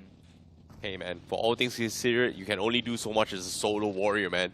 Yeah. Do what you gotta do. I think now he's just going to go and join that insane Los Hermanos group. Yeah, because over there as well, it's just individual surviving. Insane, I believe, are down to, it's just 1 player from Insane, 1 player from Los Hermanos. Phoenix, well, now it's going to be a trio. They're going to form a new roster there. Yep, a battle of solo warriors forming up together. Meanwhile, Shadow Blitz, they are going to be attacking the small little mansion instead. In this case, one of the hardest compounds to attack from. But seems like, well, we're going to be taking a little bit of pause here. Gravity Esports getting slammed in from Rivalry. Eye shot instantly getting taken out. As Shuv tries to re-engage this fight here. As Kairos going to be ripping around and, whoop, he's down. Got shot from afar. Cover fire. What happened right there? I have no idea. I think Rivalry was just down to 2 players and Gravity Esports show up knocking on their door. As Rivalry was pushed out of the play zone, they just panicked for a few seconds, but Mysterious4, 2 OP officials, both the teams that are panicking when they look at their position on the overall leaderboard, find each other on the map. Few shots exchanged between the sides, but 2 OP now just circling on the southern side of this ridge, hoping to see if they can find a little bit of extra information to engage into Mysterious4, I guess, but Mysterious4, they have the advantage of being inside the play zone with concrete cover, and 2 OP official, they're going to have to be the ones engaging and pushing into this fight, which is not going to be easy. Have to be a little bit careful as well.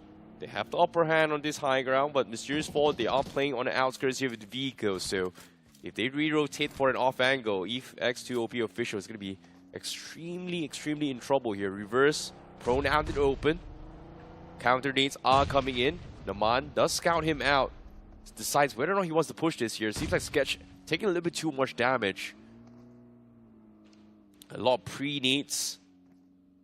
or in this case, predictive needs coming in from TOP official. Unfortunately, finds no connection. That's a lot of unnecessary utilities spent in this scenario. It seems like Mysterious4, they're setting their eyes for center control of the zone instead. No point taking a fight outside, getting forced out of position. Meanwhile, Evolution MIZORAM, here's a vehicle driving by, got a little bit afraid, but little did they know it's just stranger from Phoenix. Bunch of solo warriors running around the map, hoping to get lucky somewhere. It's interesting to see that the 3 solo warriors hasn't made a single move this entire game. Or I would say not entire game, I mean in this end stage itself. Yeah, they can't do anything, man. They are all alone. It's an open terrain as well. Oh, no. They were lucky enough to find some... Yeah, he's just ADSing for his own teammate. They're going to take shots now. At too much distance. One bullet connected over there. That's actually stranger from Phoenix. Yeah. That's...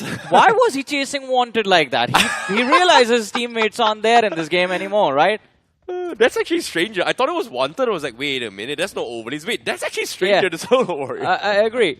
I mean, I did not know which player that was, like, because I was just focused on the fact that, oh, are they going to get it? Is Wanted going to turn around and fight? And I think finally now they realize that it's just one man and Wanted just runs him over. Yeah, this is what happens. He deserves that, to be honest. Like, how dare you? What was that level of confidence? All alone tries to go after a man who's backed up by his entire team. You know what? Despite his entire fiasco of running around, the only team who fell for the bait was Evolution MIZORAM all the way to the north. Yeah. But that's also because Evolution MIZORAM did not have a clear vision. They heard buggy sound, but that's about it. I'm pretty sure Wanted was scared for a second over there. Like, hey guys, I'm being chased. Someone please take a few shots on him. Make sure he's going to be low. But after realizing that they've been driving around Southside, it was just like, there's only one car. Exactly. Where's the rest? After realizing that it's just one man, he would be so upset. But talking about these individuals, Neo, he's getting pushed up by the players of TOP official. And well, this solo warrior is an impressive warrior indeed. Gets his 3rd frag of this game, still surviving. And there's absolutely nothing TOP can do for that, because that was a horrible rotation plan. Well, that man showed up all alone. This is what I'm talking about insane, right? 1 minute they're playing so bad, 1 minute he's looking for 1v3s here, and he's going to be looking for it as well. He's looking for the second knock, he's down very low, but no! He did his best, but his best was not enough because TOP official was able to flush him out. Another solo act warrior down for the count. Meanwhile, a full squad wipe here onto his meta NINZA as Gravity goes in for the crash and takes him out. Meanwhile, attracting the attention of Mysterious4 and a casual run in here from Mysterious4.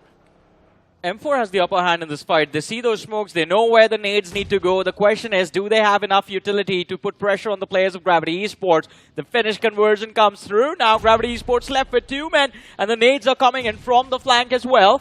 So they have to be extremely cautious. There's Likitha Esports. There they are towards the left. And Mysterious4 a little bit distracted. Who do they shoot at? Do they take shots on the players of Gravity, or do they go after the players of Likitha Esports? Well, there's going to be an nade lobbed out. And Goku closes in, point blank range. Raze knocked out. Gravity down to their last man, Mikey, as he is just running inside that smoke with the DBS. Finds the trade as well, putting up pressure on Mysterious4, but finally gets shut down. Yep, loses a player in the process, but they do gobble up those points here. I'm surprised Likitha Esports did not come into that fight. But seeing how Mysterious4 is so mobile right now, and they are going to be looking to progress inside the zone here. 7 teams remaining, 17 players alive. And in this zone, it's kind of widespread as well. There's just a lot of space to work with. Mysterious4 now, Fragger. Looking for an off angle to punish Evolution MIZORAM, and this race comes through, and that's going to be Ranakon taken out instantly from Fragger. Oh, look at that. Brilliant positioning from Likitha Esports, smack center of the circle. Either it's going to be them, Esport Social, or Shadow Blitz. Let's stand a big chance of winning this game. Mysterious4, I do not know what these 3 individuals are doing, man. They've pretty much given Orion an isolated fight, but Fragger, he's going to get picked up by his teammates. Monan is there, pinned down by the players of Esport Social. So Not a lot of room for Mysterious4 to work with. But hey, they do find the finish. Orion gets finished off, and now there's a little bit of map space for Mysterious4 to work with. They found it. Although it's going to be in an open field, so they have to be cautious as to how they move forward. Well, speaking of cautious here, Mysterious4, as of yet, like you said, they have to be careful, but it seems like they do have a very solid game plan as well. The vehicles has been on point. They do have a lot of space to work with. But for 2OP official, they're pretty much stuck in those garage there. In this case, doesn't have angles to work with here. It's kind of limited for them. Lost Hermanos out to the last solo warrior of the tree from previously. Surviving to at the end, finds a pick himself. But GLITCHxREBORN from Esport Social finds the opener onto a 2OP official, and they are going to go in for the rush. Bot fire, last player left, and now the counter nades comes through, but Wanted, may have made a little bit of a boo-boo right there. That's funny. But let's see how bad this boo-boo is going to hurt. Yeah, but the second one will be good enough, but it's going to be done by Fragger. Esport Social cleans out 2OP official, instantly backs out from the fight because Mysterious4 punishes the retreat there. Fragger gets sprayed down by Sketch, and that's going to be the conversion in favor of Mysterious4 now. Alright, just to give people a reference of what we were talking about, Icy is a dad, he has a very young daughter, so that's daddy talk for injuries, I guess? Yeah. Yeah. May have made a little bit of mistake. But speaking of Shadow Blitz now, seems like they are also going to be pummeling onto his Esport Social. They got a little bit greedy. They went for a hit and run. It was a successful takedown. Unfortunately, the exit strat caught off by Mysterious4. This is quite interesting though, because Kalyug knows that Shadow Blitz is going to expect him to be inside of that shack, but so he's sitting outside the shack, right behind it. His teammate Wanted though, just prone out into the open, gets spotted out, gets finished off as well. That's going to be the second finish for the side of Shadow Blitz. And I love this level of risk-taking from Shadow Blitz because Nanu just shows up here on this ridge all alone. And they know since they control the entirety of the southeastern quadrant of the map right now, of the play zone, there's no one there to challenge them. And now, after securing that one finish, not getting too greedy, they just fall back, regroup. Main contention for Shadow Blitz is going to come from Mysterious4. And we were talking about this. Because of the top contenders, because of the top half of the leaderboard getting taken out super early in this game, it was a nice opportunity for the latter half to make a bounce back. And Shadow Blitz and Mysterious4, they are really, really hoping to secure this chicken dinner for themselves. Yep. And now, speaking of a new solo warrior, guess what?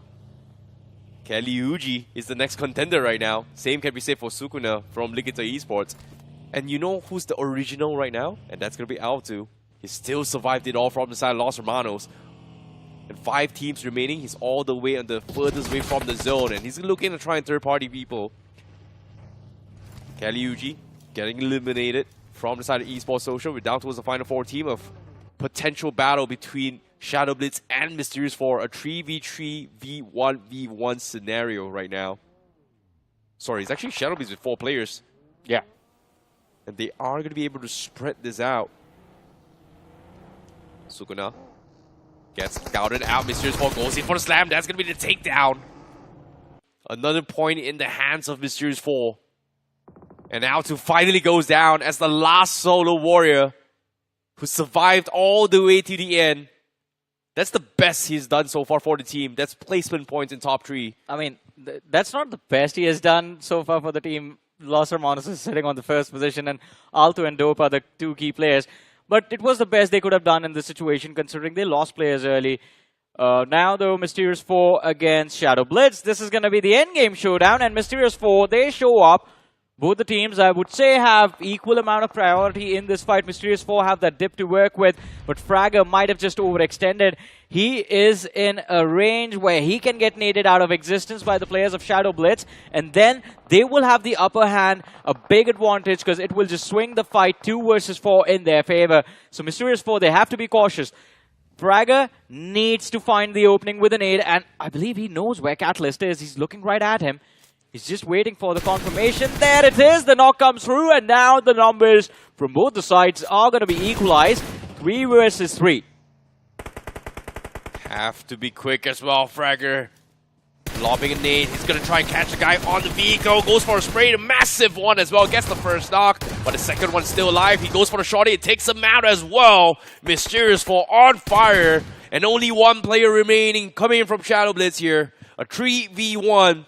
And they know exactly where he is. Fragger with a massive performance. Scouts out his shimmer. Takes him out. And that is going to be the winner chicken dinner for Mysterious4. Did he get all the players inside of the game? I think Davik picked up the last man, but Fragger dropped an epic 3K against Shadow Blitz over there to secure the win for Mysterious4. And this could be the start of that epic comeback that we wanted to see from this team. And all on this map of Erangel. Absolutely incredible. They controlled themselves the entire game, held back, and the timings of pushing into fights was just perfect. That's the thing about Mysterious4 as a team or an org. I don't know, it's just a trend or something, even for last year as well. They never do well at the start. Yeah, but for some reason, always sneaks in towards a LAN appearance for no reason out of nowhere. But now, with this performance, guess what? I'm paying attention to you guys now, Mysterious4, because first 2 days was a complete under-the-radar moment coming from Mysterious4. Pretty much, yeah. And now it's just completely turning things around. I think that Rondo, we're going to let it go. If they can perform on next Erangel just like this, finish in the top 2, the top 3, I think at the end of it all, we might just see Mysterious4 sneak their way inside of the top 8. It was incredible. Look at that. I just want to count them out. The first one goes to Fragger. The second one also for Fragger. The third was also for Fragger with that S12K. It could have been a 1 versus 4 or a 4K being dropped by Fragger, but I think Davik just got that last man. Yeah, maybe. It's just a little bit unfortunate. Davik is actually from Shadow Blitz, so he actually got the last one as well. So all 4 was in the hands of Fragger. So that's a... basically closed out the game, had to leave somewhere. Had to go somewhere else. That was a big game coming from Fragger as well. It's like he's feeding himself, spotting every single one, just takes him out. Yeah, before the last fight though, he just had 2 eliminations. So he got 4 in that last one. I think we'll see that when we see the individual frags, whether he got all 4 players from Shadow Blitz. Okay, so he also got 1 prior to that as well. Sukuna from Likitha Esports all by himself as well. So it was 1 plus 4. So technically, if he had 7, means he got all the last 5. Well, it's just impressive performance from Mysterious4 and Fragger, but their journey, their job for the day is not yet done. 1 more Erangel remains, and of course, the goal is going to be to get yourself as close to the top 8 before your match for the day are done. Yes, there are a few more play days left, but why not get to safety early? But before the next map, a very short break, don't go anywhere.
Hello everyone and welcome back to BGIS 2026 here, and you guys are currently watching The Grind and on call, of course, the English podcast. My name is ICBaby12 at your service. Join with me. It's going to be Salty to take you through the competitions for today itself here. Now, week 2, week 1, a little bit of changes has happened as well. First 3 games is going to be played from Group D, and the next 3 games is going to be played by Group C. So strategies are a little bit different, and we saw a bounce back coming from Mysterious4 in that previous game. And it seems like every single team is trying to bounce back here. And what do you think of that performance coming from Fragger? Because it felt like he could have just taken on the entire lobby of himself. He kind of could have, like Mysterious4. I think it's still early days for them. It's still early times in their comeback. But ladies and gentlemen, if it's still early times for you inside of the game, make sure you pull it off with swagger that comes along with that Peaky Blinders set. It is inside of the game right now. Make sure you dress up like one of your favorite Shelby characters. Can be Thomas Shelby, can be Arthur Shelby. Get it for yourself now, because I guess IC has tried a lot but still been unlucky. I'm not really sure how many attempts you're going to take to actually getting that. I'm just gonna leave it on the side here. You can feel the emotional pain and mental pain that is going through my voices and my expressions right now. I'm just gonna move it aside now. Alright, understandably so. But one thing which we cannot put aside is that performance from Fragger, of course, from Mysterious4. 6 eliminations, 750 points of damage, and a survival time of 27 minutes.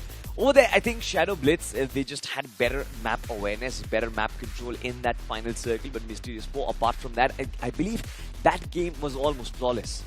Yeah, it is almost flawless as well. But Fragger, he gets himself 6 finishes here. Sketch with 4. Insane Neo was 3rd with 3, and Vegito with 3 as well. So Fragger having 6 finishes mean that the final blow wasn't stolen by him. A little bit unfortunate. There was a couple of trades coming in, but Fragger, you know, getting a lot of big games in that round. With that performance coming from Mysterious4, they, with the chicken dinner, gives themselves 24 points. Lost Hermanos going to be on 2nd place here with 10 points. Shadow Blitz with 9. Esport Social with 8. Likitha with 6. It seems like every single team across the board has chipped away from all these points in that particular game. You know, surprising performances coming in from Shadow Blitz as well, because I did predict that this team during the predictions out there. I kind of expected that this team will go very far ahead, especially when you consider comebacks to be there. They are somewhere in the mid-table, but after this performance, they are still pushing forward on the overall. I'm still looking at BotArmy, still looking at Rivalry. I think that comeback on day number 2, Rivalry, has just not been able to convert that into day number 3. Yep. And speaking of conversion here, Mysterious4 with that chicken dinner pushes in towards the top 8 as of yet with 84 points. Likitha Esports takes a little bit of tumble, but because of Sukuna surviving into the top 3 with a decent amount of placement points, he was able to push himself and retain the top 8 position. 81 points is the points to beat right now, but Lost Hermanos with Altio as the solo warrior surviving on the way to the top 5 gets themselves a little bit of position points, gets even more points now, and they are currently with 151 points. A big game for them. I'm actually very happy with Team Alpha and Esport Social, because I think apart from the big names like Los Hermanos, Phoenix Esports, I think these two names, Esport Social and Team Alpha, they've actually been supremely consistent. And that is something which you need, especially when you're playing like a long format like the grind itself. Apart from that, I think what we've seen from Group D is that there's an immense vacuum. Performances from teams positioning around 10th to 13th, the one big game you are into the top 5, and I think today is going to be extremely crucial to bring in those big numbers. Now, speaking of crucials here, we do see a little bit of experimentations as well, especially from Phoenix Esports as well. They brought in Stranger into the mix as well, which was a little bit of what-if moments, but his clutch just now was phenomenal to watch, because him just single-handedly dismantling Ghostface in a 1v1 scenario was precise understanding. It just shows experience in 1v1 combats on the highest level. We've actually seen Stranger back in the day. He was not one of those bigger names, but Somraj scouted him out from that lineup. Gives him an opportunity, especially now that Phoenix Esports are almost settled inside of the top 8. I think this is time for Phoenix Esports to experiment and get every player a little bit of playing time so that they are comfortable later on in the tournament, especially in BGIS. Yep, it is very much needed as well here. Planning when to swap up and actually experiment is going to be very important as well, because like you said as well, it is a marathon, it is not just a sprint. You have multiple stages into the entire BGIS as well. Sometimes there will be days that, you know, one of your players is going to be sick. You need your substitute to be on point as well. And I think Stranger have proven himself to be a very good player, but has he reached the super sub status? And last year's super sub is going to be Salmei, and now he's no longer a sub. Yeah. And I'm looking forward to see whether or not are we going to see a new substitution Well, in the future? if you're talking about a super sub, I think Simp also fits that same lineup, but he's also in the playing of the same lineup as Same as well. Okay. I kind of agree, but Simp played in BGIS the entire run, and they were number 2 in last year's BGIS. BGIS, yes. So I wouldn't put him as a super sub. I would still think him as a main roster kind of guy. But Same has been just in subs slots for the whole year itself. Yeah. And every time he comes out, he performs. And he was also part of I think during his Seoul days where he actually got the highest finishes in Miramar itself. Yes. So that's why he was called the super sub for a reason. I think it was 28 finishes. And he himself had gotten dinner. 10 plus. It might not be 10 plus. I think he had gotten 10 eliminations as far as I remember. But that was a game where he made so much impact, and everybody all across the country, I think, knew his name. I think I had this conversation with Enki as well. Like he was mentioning that stage was a different stage. You know, like the lower stages, get high finishes, but now it was a main event. It was a completely separate matter, which. I think I kind of agree with what Necro is bringing up towards the table as well, which was, if you are failing in this stage of the tournament itself, what happens when you hit against the heavy hitters? Yeah. That is, of course, going to be a conversation, ladies and gentlemen, but spotlight has to be there on Sukuna. 26 finishes, a damage of 4,913, 4 headshots. But I think I would have loved to see one more stat, and that is the finish contribution of this lad, because before this day had begun, we were talking about how Sukuna is carrying almost half the weight, half the firepower of this team. We saw him having a finish contribution of more than or around the 50% region. So for Likitha Esports, it's extremely important to not just put so much pressure on Sukuna, but also to try and let the other players come up and maybe help him a little in that firepower department. Okay, the stats I have right now for Sukuna at the start of the day before this as well, he had 54% of finish contribution for the entire team. He has 25 finishes out of all the game at the start of the day itself, which is right below L2, who's 26 finishes, and right below Viper, who was the highest finish leaderboard, which is 30 finishes at the start of the day before this Erangel itself. So technically, he is a team to watch out for as well. And even for just now's performance, Sukuna made it all the way to top 3 as a solo warrior. So he's been able to get a lot of points for his team. He's been able to identify scenarios which, when is needed for him to be aggressive and when is needed for him to play a little bit safe here. So I would say he does have the bare basics, but when a game against experienced teams, I want to see how well he fares off later on. You know, of course, that alongside the fact that Likitha Esports, their day number 1 was horrible. Nobody expected Likitha to be so much down in the trenches, especially on the overall standings. But all of that got resurrected because of this one lad. We'll have to find out, ladies and gentlemen, if that performance can be replicated, because next up is going to be the map of Erangel, the home ground of all of these players. We head to the map of Erangel right now.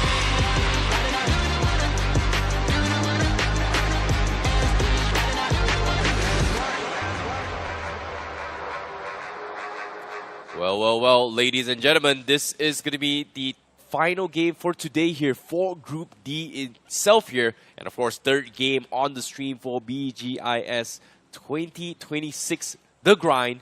And this is going to be a very interesting one because the flight path is going to be a straight all the way to the north from the south side of Farm, east version of this entire flight path, a pretty eastern one, I would say. And right from the get-go, we do see early drops in towards Military Island in particular.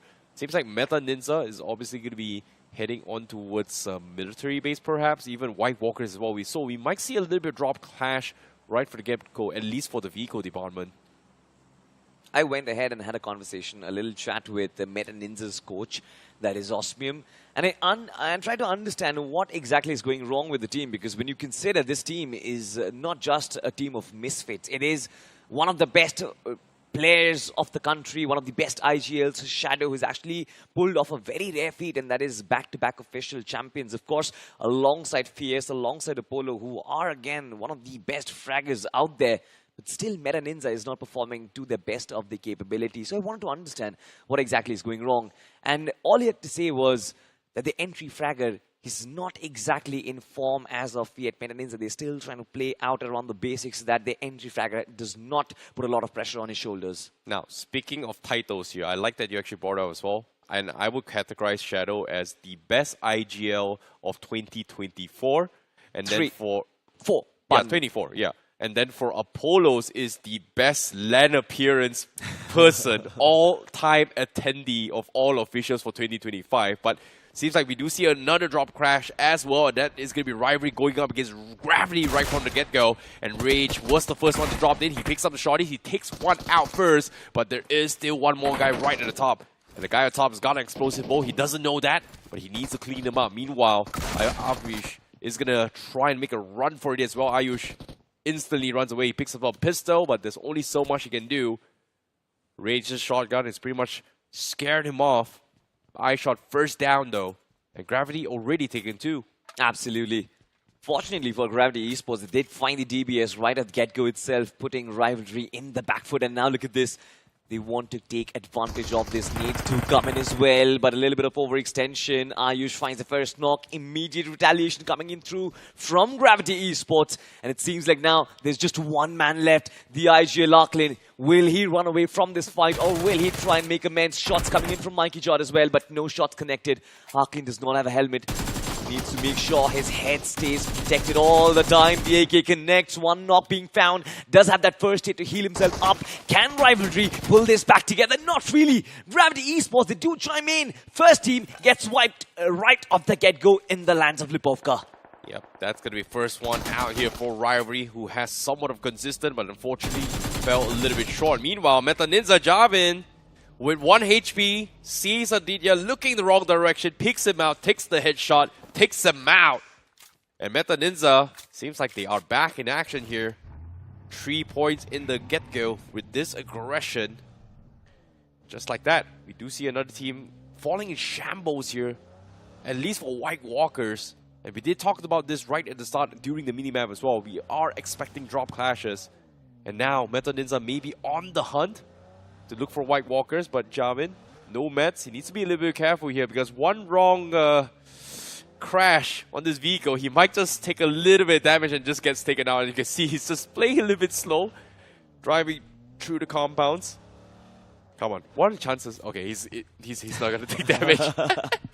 Sorry, you know, I just let my intrusive thoughts kind of get into me right now. I understand. I guess I would have been in similar shoes if I was waiting for NINZA to get absolutely wrecked over there. But White Walkers, now this is a team that we've actually been looking out for, especially with Aditya and the rest of the squad having big names. White Walkers representing a brand that had actually made into the finals of yet another official that we had witnessed, but still yet to make an impact inside of BGIS, the grind 2026. Now, of course, with just one player left alive, Murnox, I want to see where can this team go. But have a look at this, GENxFM, another extremely aggressive team inside of this lobby. Finding the likes of Likitha Esports in the backline. Shots were there, but they did not really connect. And GENxFM, they aren't really interested. But have a look at this.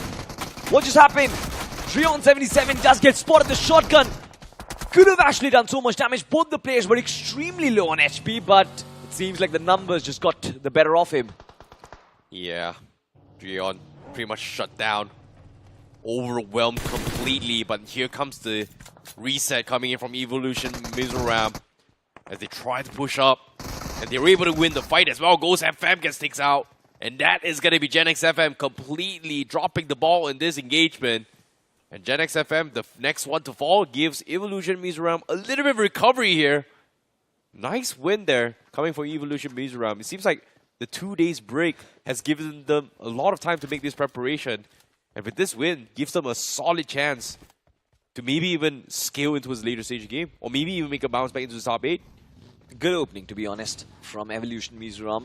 They needed to get up the mark, and now they are 4 eliminations on that scorecard. Just needs to keep this momentum alive.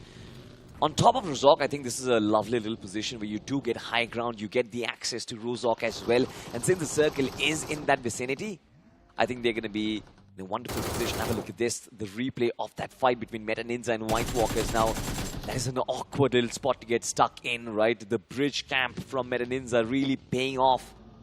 White Walkers had no idea where the shots came through. And before they could figure out, two of their players were already out of their vehicles, on their knees, in the middle of nowhere. No chance of a comeback. That was a good camp coming in from NINZA.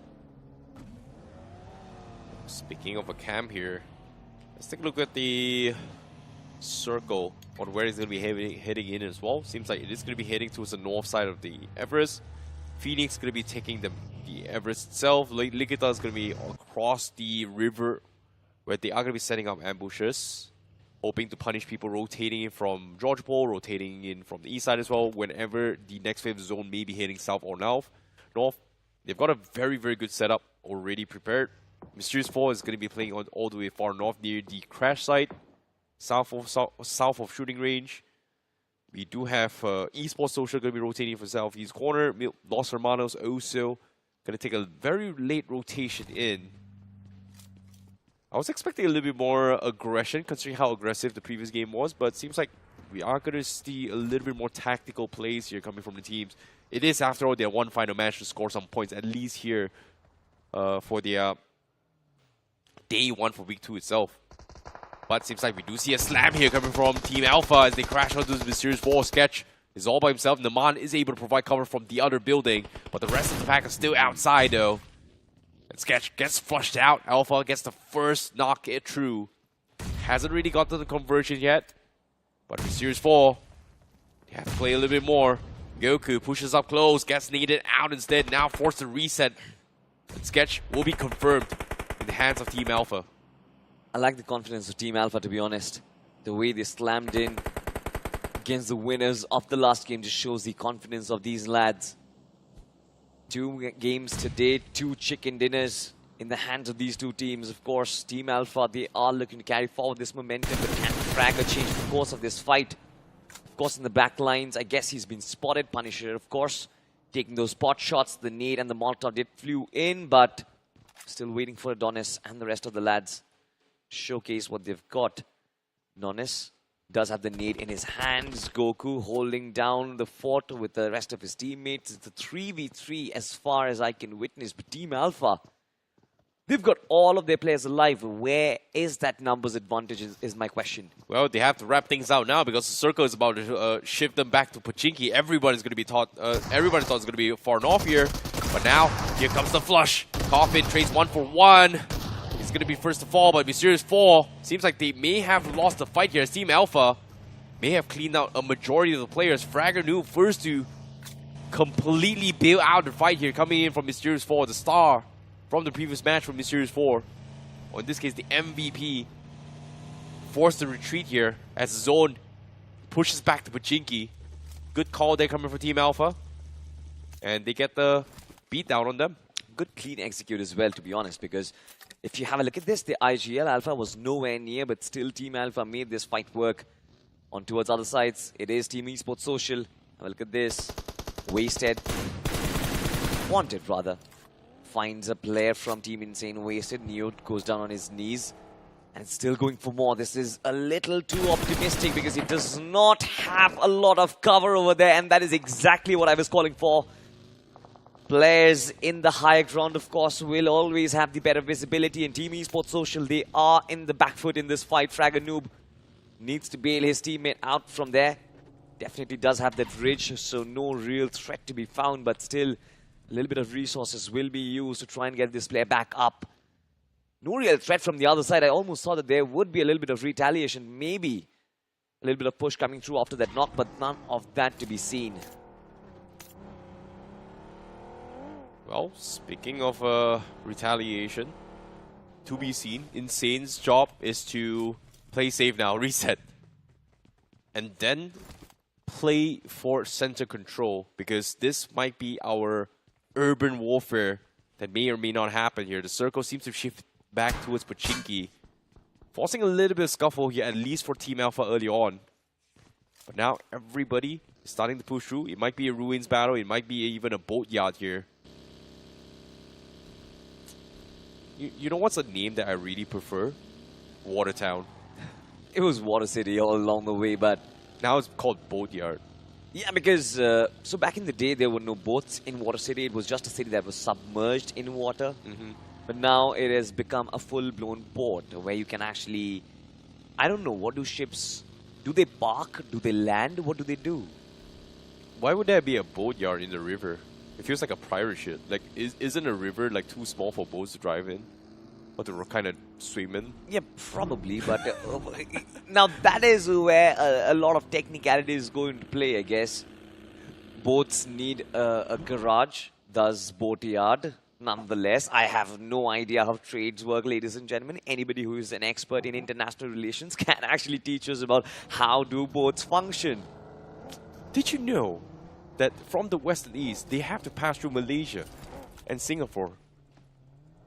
That's all I know. Wow, I see. Wow. That is a great fact. I never knew about that. Nonetheless, we move on. It seems like Revenant Esports, after that fight in Lipovka, they are actually huddling around this team called Shadow Blitz. Now, that is a long rotation from Lipovka towards Pochinki, but it's still the far northeastern side of the circle. You've got two big blockages in the form of LHS, who will start shooting them down. Zyrex, first shots being taken. LHS wants to gatekeep this team, but in fact, Revenant Esports, they are going to leapfrog, and they don't really care. They are going to be inflicting that damage on them, a little bit of damage being inflicted on the vehicles, but that's all. Pochinki has been invaded. Well, speaking of invading right now, seems like a lot of teams are expecting it to be urban warfare here. That's why they're a little bit hesitant to play outside.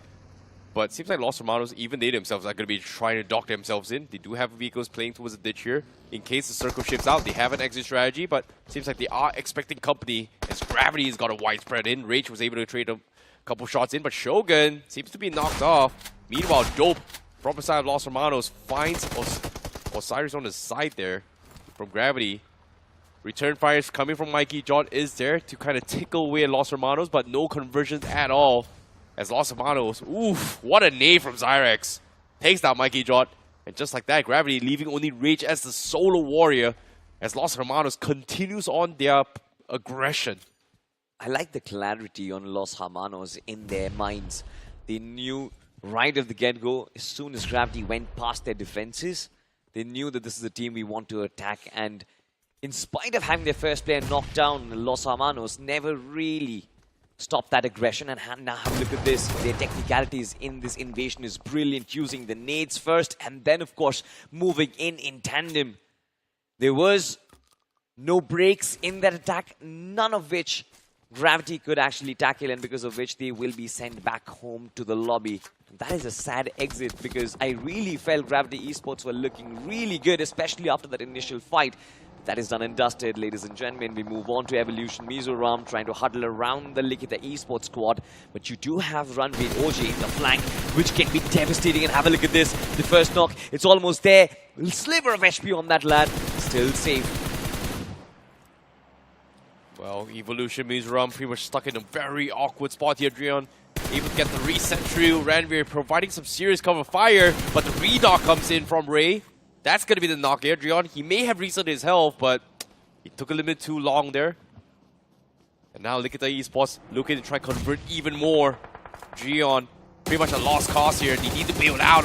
Oxygen tries to make a run for it, but gets sprayed down by a firing squad. Ray gets the conversion as well.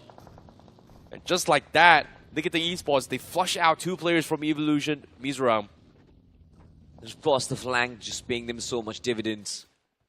Whenever you push into a space like this, you always have to find out where exactly the players of the team are positioned. Unless and until you figure out the flank, it's extremely hard to tackle it. And it seems like Likitha Esports and that off-man just did so much heavy lifting over there.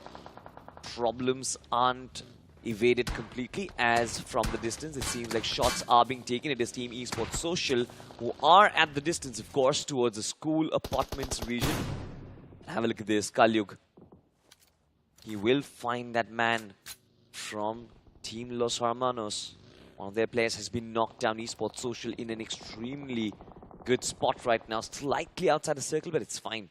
Couple of meters and they will be inside, playing it from the edges. They are causing problems for so many teams right now. Now I guess the objective is going to be simple. Gatekeep the hell out of LHS. Speaking of gatekeeps here, seems like teams who were in Pochinki needs to get out.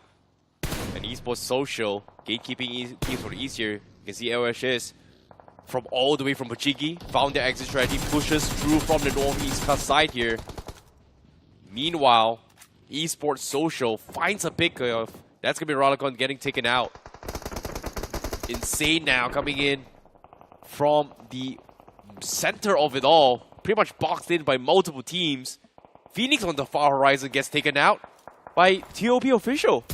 Huh. Surprise, surprise. TOP officials not really in the eyesights of every single team through the initial phase of the game. Now finally make the impact. 67 points is what they have acquired. Just 2 more players left remaining inside of this lobby, but they need to carry on the mantle. They still have games to go before which they can, of course, make it to the top 8. But here comes the hovercraft. Have a look at that. Still battling on. 1v4. It's too difficult for INF got to deal with this challenge. And of course, Shadow Blitz, they're going to toy around with him. The Shadow Blitz making that pit stop in the middle of nowhere can put them at risk. Have a look at this. Utkarsh as well, not really quite safe. Out in the open, shots do come through, but here comes the hovercraft and he runs him over. Shadow Blitz gets a very, very clean takedown here. BotArmyEsports, I mean, they may have heard the commotions. Couple of nades come through, but it's not enough of tandem nades to do any significant damage. It chips away onto a Shadow Blitz, but they will be able to reposition away. Meanwhile, BotArmyEsports now, they haven't exactly pushed themselves in the zone. They were hoping to try and take out even more competition, but despite all those noise made, NINZA, Fierce, has found a way to sneak in first to try and potentially stop BotArmyEsports and Shadow Blitz to try and hit inside the zone itself. Phoenix somehow, however, has gotten control on of those compounds, losing only a player just now. Huh. The only team that is actually quite safe inside the circle. Of course, they do have threats. If you talk about the long game, they do have Team Alphas coming in from the backlines. We'll talk about that a little later because the artillery strikes. Look at the nades that come through a lone boy. Certainly is not alone when it comes to nading his opponents. LHS in that ditch. They are suffering and they are certainly bleeding. 2 players being knocked out. The lone boy closes things up. In the clotheslines, of course. Can be a little risky. LHS yet to retaliate. They are on the receiving line. 3 players knocked out right now. Altu has found that revive, but it's still not going to be enough. A lone boy constantly peppering in those nades, and he keeps on going in. Not taking a second of breather. LHS, they do not have a place to go. They do not have covers, and Likitha Esports just keep on piling up the pressure for them. Now, speaking of Los Hermanos, they're pinned here. Need some sort of backup come through, but Esport Social, they want to try and chime in, but the nade's a little bit too far off to reach them. But Kaliuji, he does have all the angles to work with, but decides not to pick on Los Hermanos because Team Alpha was spotted out. It seems like there's just too many angles to actually commit to this fight, but Esport Social, they can continue with the pressure. Team Alpha, they were distracted because Ranveer is going to be pushing up on them. As Likitha Esports also chimes in to try and take out the competition from the north side. A lot of action happening across the board right now here, Salty. Yeah, and of course then that is to be expected, right? Stage 5, we still have 9 teams who are still alive, and look at that conversion. This is lovely. Esport Social coming from all angles, and they completely wipe the floor with their opponents. LHS have been eliminated, ladies and gentlemen, and they find this rich for themselves. Is it going to be enough? Likitha Esports, fortunately, they've actually taken the back foot. Found the space for themselves towards another part of the circle, which means Esport Social. They do have a little bit of a breather, but did they spot a lone boy from the distance? Lovely sprays from that 6x M4. Switches on to the 4X for better recoil control. And speaking of these scopes, it seems like these players, they've done so much work in controlling that recoil. Have a look at this. On towards another fight, Shadow Blitz. They're in shambles, Catalyst, another player. Brought down to the knees, and BotArmyEsports, they are going to confirm those finishes. 2 finishes to get up the mark. NINZA in the back lines can only find this lovely little spray to come through. NINZA, they are not being able to handle the pressure from BotArmyEsports, and this is surprising. Very, very good push here. NINZA continues on with the aggression. They have the advantage. They want to find those confirmations. And Viper Bote has the nade. Does massive damage. But is it enough to stop the aggression? Yes, it does. Temporarily, but Shadow 7 finds an off angle, takes him out. The support fire comes through, Jamming continuing with the push there. But the reset comes in for BotArmyEsports. Gets a 1-for-1 knock. Yash going for the reset once more, Fierce. Gonna be pushing forward, and he gets pumped as well. Down towards a 1 versus 1 now. Shadow 7 wants to go in for the save, but it's a re-knock here. Ernie forced to re-engage with the fight. The confirmation comes in, but Shadow, he lost his fight, and Ernie survives. And he is gonna be able to save the day for BotArmyEsports. Just does not make sense. All of these players popping out of the smoke, being the smoke criminal, and none of the players of NINZA can react to that situation. But have a look at this. A triple threat. Likitha Esports pinned in between Team Alpha and Esport Social, but they're still fighting out. Ranveer Oji refusing to give up in this situation, does find a frag for himself. Exploser from Shadowblades does find a frag. Team Alpha from the backlines, they will have to be always wary of that positioning as Alpha and Coffin looking to make amends. Nades from Esport Social is still making things difficult, and in spite of knocking so many players down, Team Alpha, they are going to engulf Likitha Esports, but the fight continues, I see. Now Fragger finds a little bit chip here, but Explosive was able to get a knock. Coffin needs to go in for a little bit of a med kit here. Seems like he's going to be able to reset Esport Social. A little bit afraid to continue with this aggression. Team Alpha still has the element of surprise as Adonis looks for an off angle. Unfortunately, Coffin was spotted out by Phoenix from a different off angle. As Viper goes in to swing outside the zone to get this off angle through. And because of that, they were able to hurt the brunt. When Phoenix capitalized on this scenario, was able to chip in onto his Team Alpha. But it looks like he's going to try and get it even more. Greedy is real. He needs some sort of backup. And Team Alpha, Adonis, has a rough idea that he's going to be coming through, but Esport Social decides to take advantage of that and push into the zone, and now runs into his BotArmyEsports. Esport Social, they are certainly looking to make this fight theirs, because if they do so, this entire eastern part of the circle will be theirs. BotArmy refusing to bow down. Ernie has been phenomenal today. 4 finishes, is the #1 leader in this department, of course, in terms of fragging. Yashu, of course, with the vehicle, gets a little bit of information. BotArmy, this can be problematic. The shotgun does strike BotArmy. Can the rest of the players come into the rescue is the question. Another shotgun strikes. Ernie, always the man, but it seems like through the smoke, Esport Social, they still bring things back as Chris Opie. He's doing a phenomenal job right now. A lot of finishes on board. Phoenix Esports now wants to make this third-party work, and Team Alpha has been destroyed. Nicely done, coming from Phoenix. We're down towards the final 3 teams. Circle, not favoring anybody, but Phoenix Esports looking to be in prime condition to take this chicken dinner as of yet against Esport Social. And Neo, the last player left from the side Team Insane, not exactly in zone, but Phoenix Esports Stranger knows exactly where he is. No vehicles for Neo. There's only so much he can do. He needs to prone his way in, but he needs to do it at the last moment. Or some sort of audio cues that's happened across the map. There's some sort of distraction here, but Chris, he spots him out from their distance. But it's going to be Fragger Noob that takes the confirmation instead from Esport Social. Now it is a 3 versus 3 between Esport Social and Phoenix now. We're in for the climax, aren't we? 3v3 Esport Social, 10 finishes on the board already, double digits for these teams. Look at Phoenix Esports. They have sort of been lying low, playing in for their positioning so far. Now it seems like they want to first get their formation right. A lovely little split coming in from Esport Social, which does not provide a little bit of support for each of these individual lads. But yes, multiple directions to fight through. Problems can escalate for Phoenix Esports as they get cornered. Blue zone will creep in from their backside, and constant shots from the front lines as well, as Fragger is consistent, he's persistent. Keeps on praying those down. A stranger is looking to hide within that smoke. I love that distraction, but will he find the opening? The first knock, it's going to be crucial to break this deadlock. Oh boy, they're spraying through smokes. Phoenix, they're trying to push up to try and get some sort of cover. They find some sort of hit markers coming from Chris, but no confirmations here. Phoenix, they are able to get the reset and they still have vehicles. Chris, they spot out Stranger. Stranger, he needs to make a play.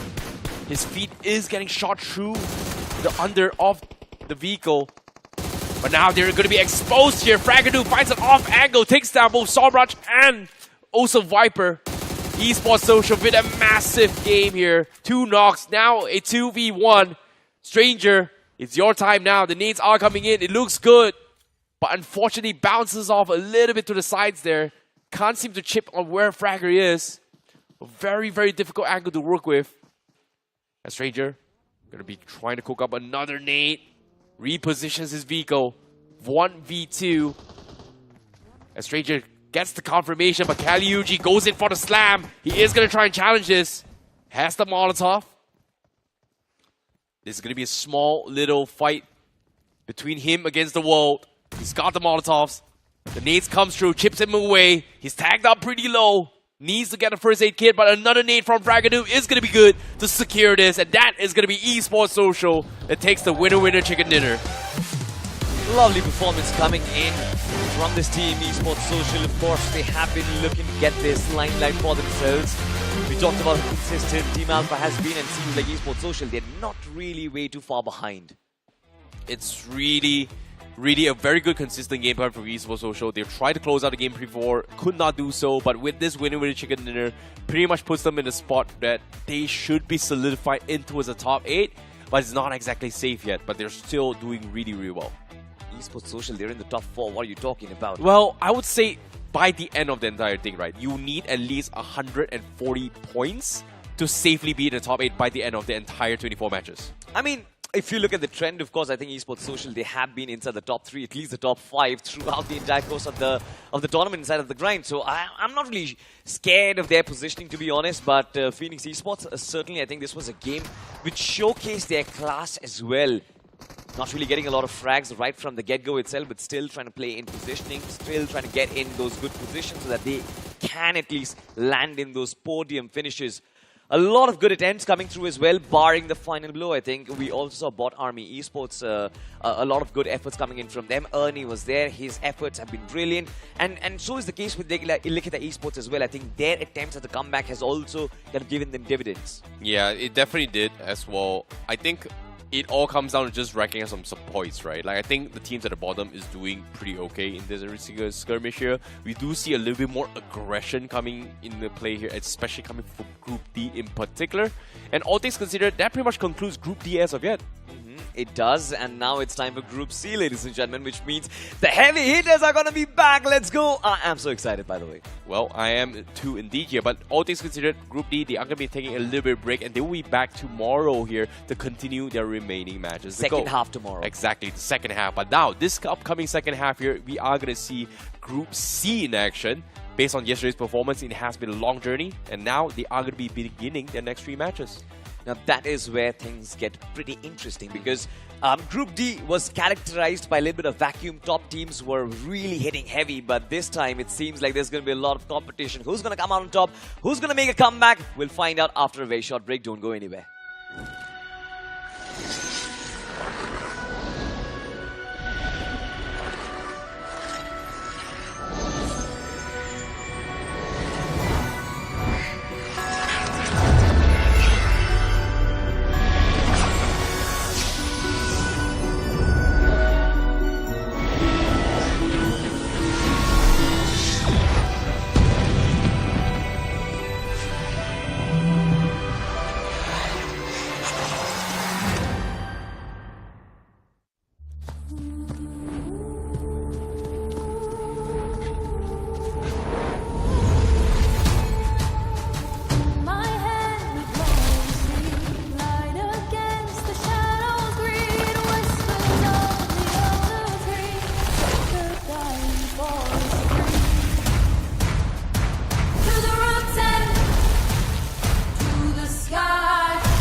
We are so back, ladies and gentlemen, with BGIS The Grind, of course, and to continue the journey, my Necro Man is going to be back, and this time it is going to be Group C who will play their 3 games out.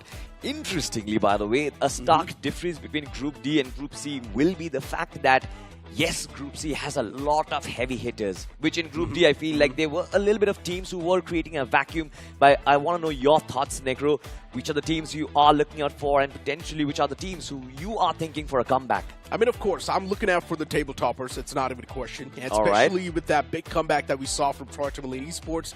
I am up for a lot of surprises inside of this group once again. If Tamilan Esports can do it, they've showed it to the entire lobby. If we can do it, even you can do it. They were in the bottom 4 at the start of the day yesterday, and then at the end of the day, they were in the top 3. I'm also talking about teams like Rivalry Esports. If they do get back-to-back good performances, even Rivalry Esports can be there in the top 5. Absolutely, ladies and gentlemen. Of course, if you also want to be topping your games as well, make sure you do it with a lot of swagger. The Royal Pass, the Rebel Rogue Fox is inside of the game right now. Make sure you upgrade to the Royal Pass and you can get this lovely set for yourself. Wow. Is that my new crush update? I don't know about you, My last yeah, that skin definitely looks beautiful. My last crush was the Frozen Flora, but now it seems like the Rebel Rogue Fox is... you know, there's good competition, especially with those ears. I kind of like those kitty ears. It looks pretty good, so I recommend you guys to head on inside of the game and definitely buy that Royal Pass. It's pretty cool. But yeah, back towards the conversation that we're having, right? As I mentioned, Tamilan Esports, if they can do it, anyone else can do it. And now, speaking a little bit more on some of the more teams like Eggy Gaming, right? You know what? We'll continue the conversation since we've got the MVP of that game popping up on the screen. Fragger from the side of Esport Social. 5 finishes racked up, 748 damage dished out as well with 2 knocks and survival time of 27:42. Esport Social, I would say, has been pretty consistent.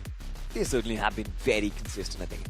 Fragger is a name that was the MVP from Mysterious4 in the last game. This time as well, Fragger from Esport Social becoming the MVP.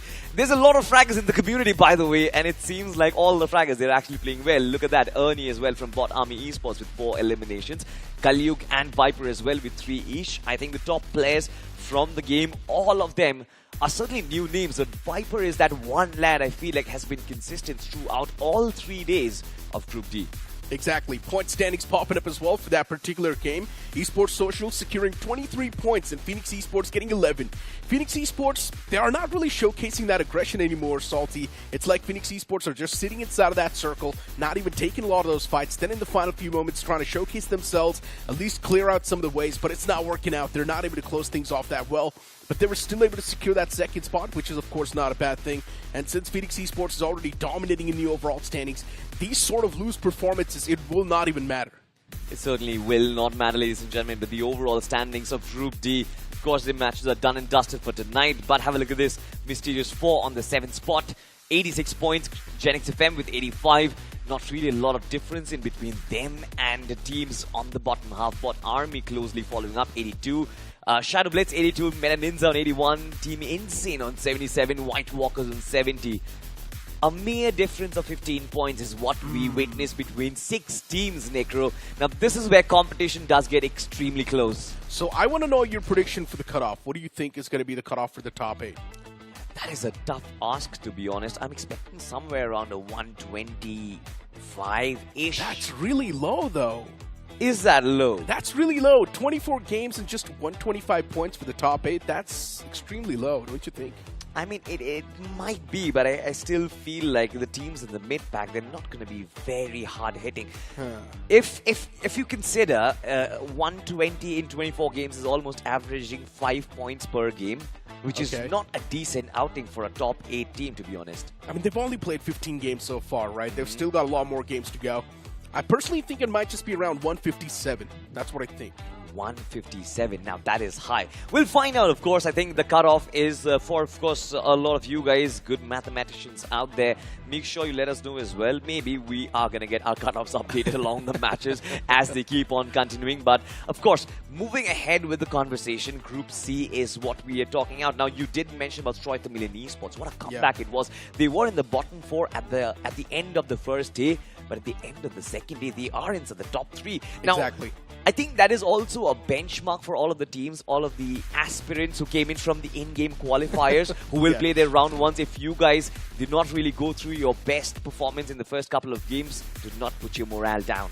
And hey, the funny part is, now if you look at the opposite side of the spectrum, FS Esports was sitting inside of the top 5, and now look at them. They're outside of the top 8 on the 11th spot, or on the 10th spot if I'm not wrong in the overall standing. So for FS Esports, yeah, the performance on day 2, it's been absolutely lackluster, but maybe now it's time to catch the pace and once again push yourself around the top 8. We've got the playing teams on the screen of Group C. GLITCHxREBORN has been struggling from the start till the end. Metal Esports, they've set up a new record, but in a bad way. Oh yeah, I mean, that was a record that they want to really forget. 0 points from 6 matches. 9 matches in total, actually. Let's not dwell too much into that. I think that's going to hurt them a little bit. But it's still fine, I guess. Metal Esports, they're not getting eliminated at least. They still have a chance. They still have a chance, maybe 120 points from the next 12 matches that they play, and they are going to be inside the top 8, in fact. But we'll talk about the teams like Altitude, Aura Esports, Eggy Gaming. Consistent performances coming in from them. Chicken dinner for Ryder as well, but they're still in the second half. What do you have to say about that, though? I mean, look, speaking of Eggy Gaming, it seems like the aggression's there. They're trying their best to get as many fights as possible, but for some reason, they're not able to convert those fights, which is not a good thing. Eggy, in my opinion, if you're not able to win the fights, just try and play passive, man.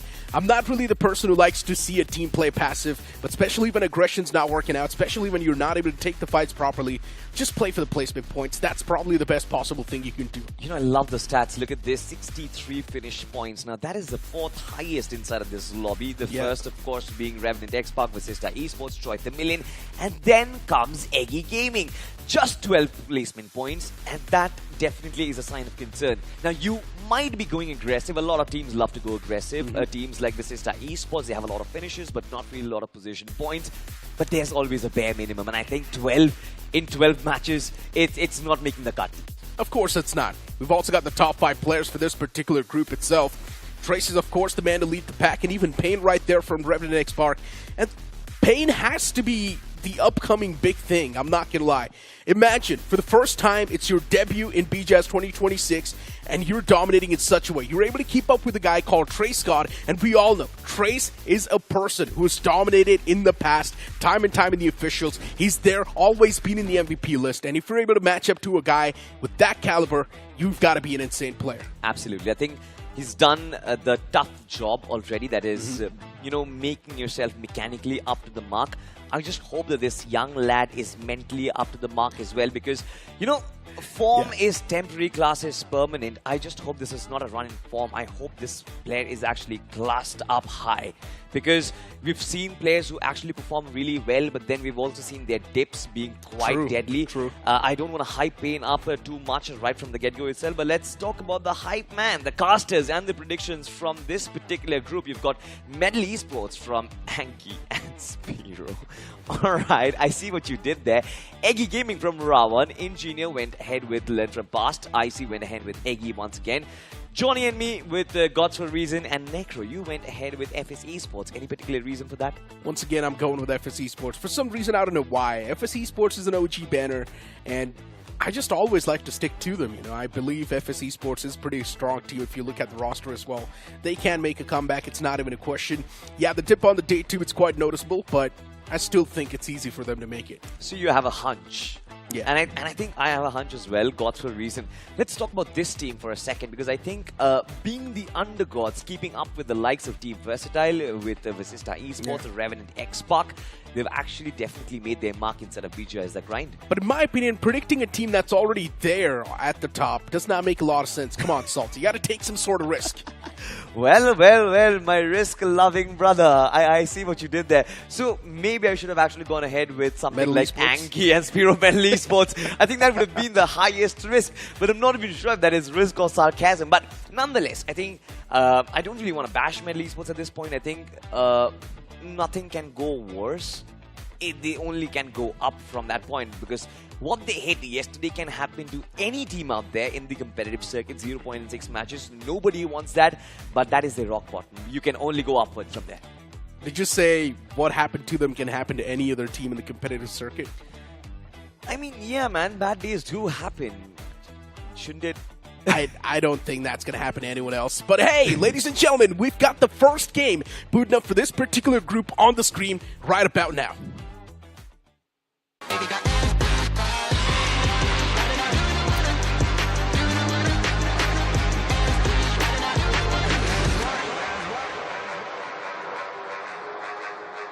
Ladies and gentlemen, the map of Erangel is back once again and the Big Bird is up in the skies. This time, of course, its passengers will not be the teams from Group D.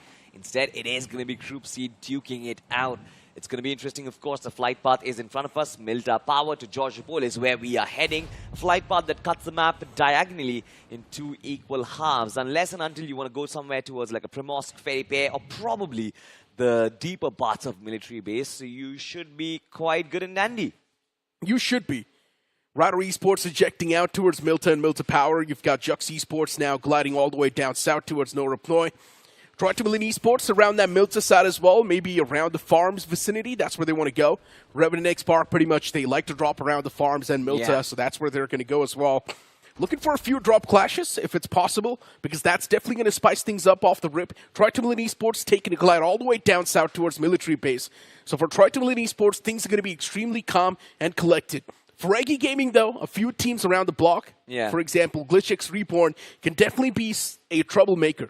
It certainly can be, but I want to take a moment and talk about Revenant Xspark and the Erangel run yesterday, because I think it was quite flawless if you have a look at it. They certainly are the point leaders on this particular map itself. 70 points is what they have gotten themselves.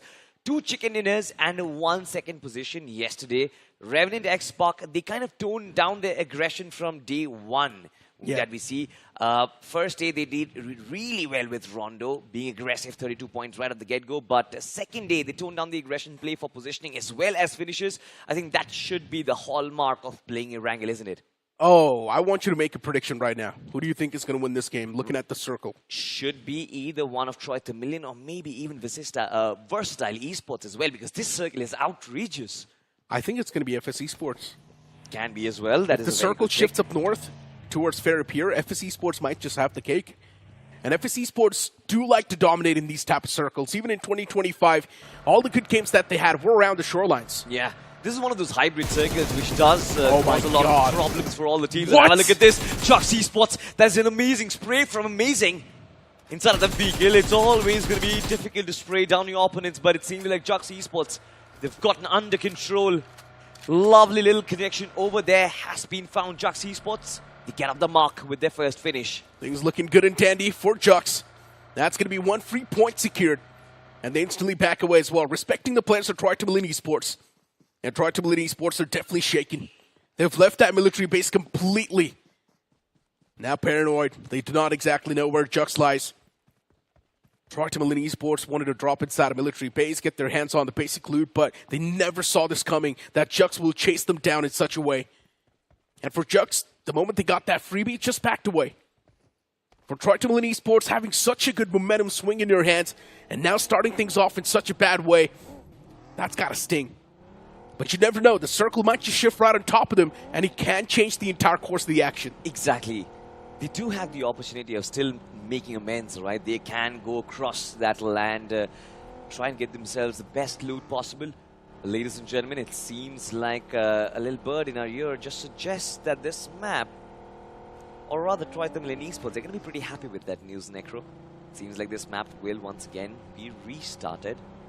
And it means Salty. we are going ahead with the rehost. I think I am the problem. I was just sitting in the back lines, and I was having a conversation with Spera saying that, man, this time there haven't really been a lot of rehosts. And now we get the news. I think this is the first rehost, right? Necro has always been a cause of problems, ladies and gentlemen. I still remember your predictions in our cricket match. Every single time you used to say a wicket is about to fall, a wicket used to fall from our teams itself. How?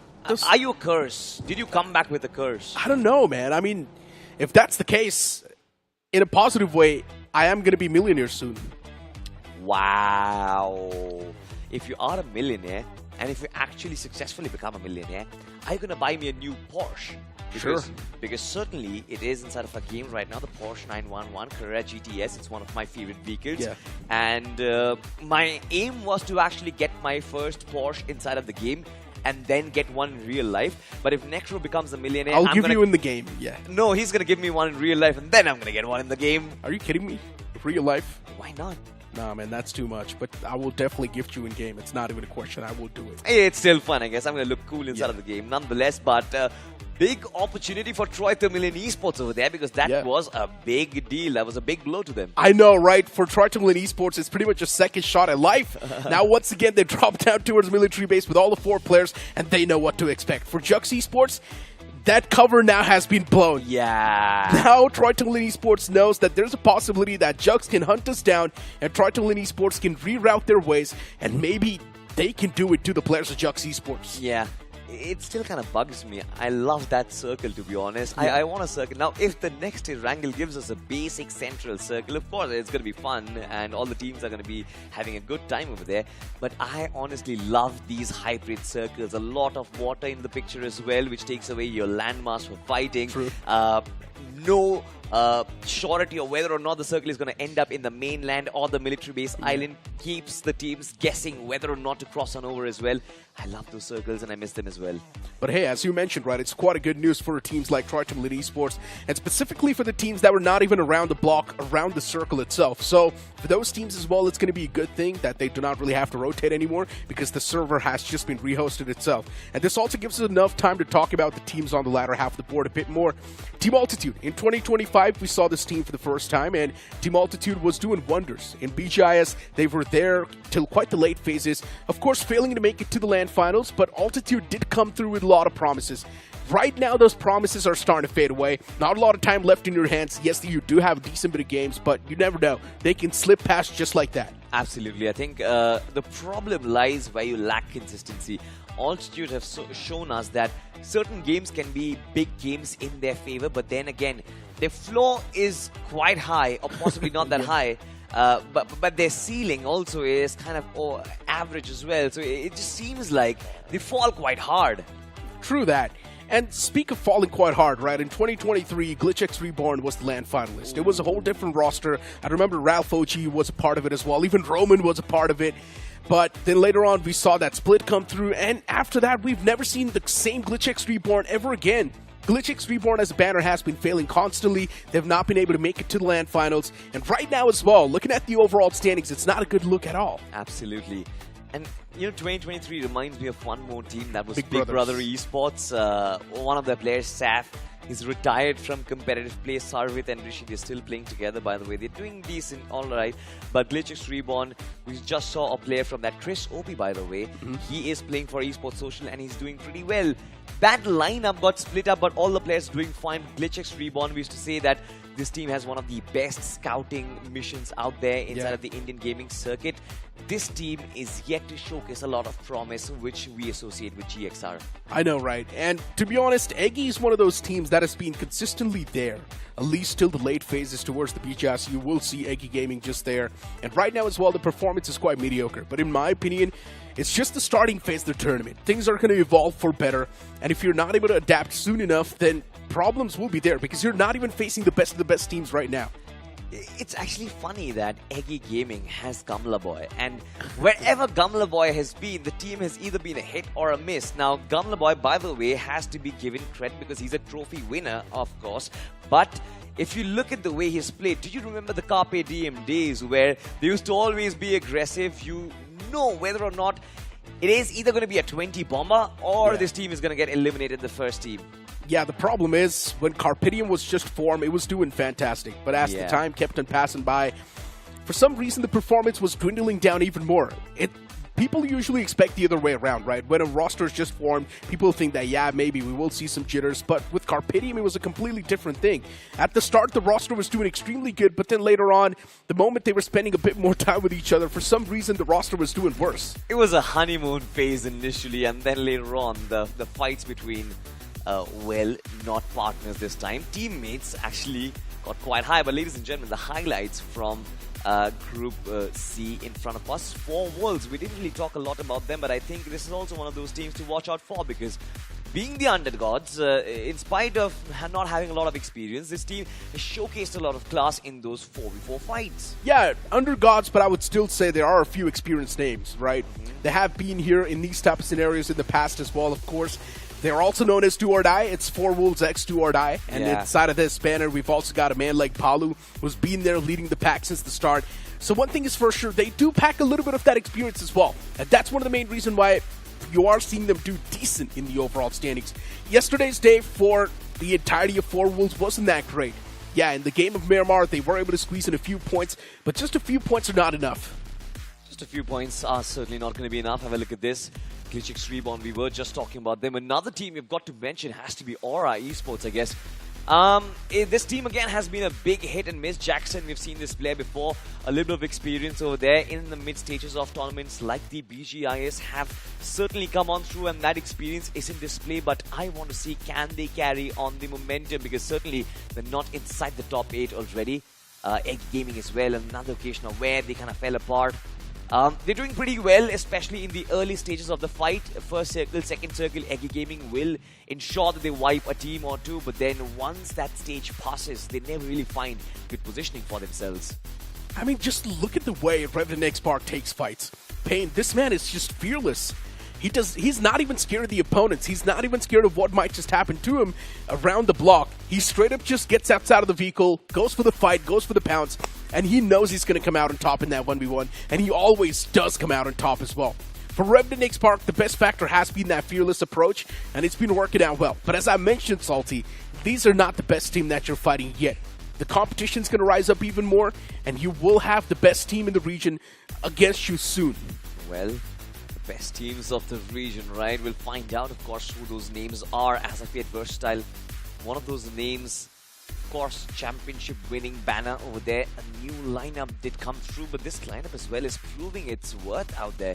Oishani Esports, another one of those names who never really existed in the scene before, but Ghostface is showing us that he can certainly turn the phases of fights all by himself.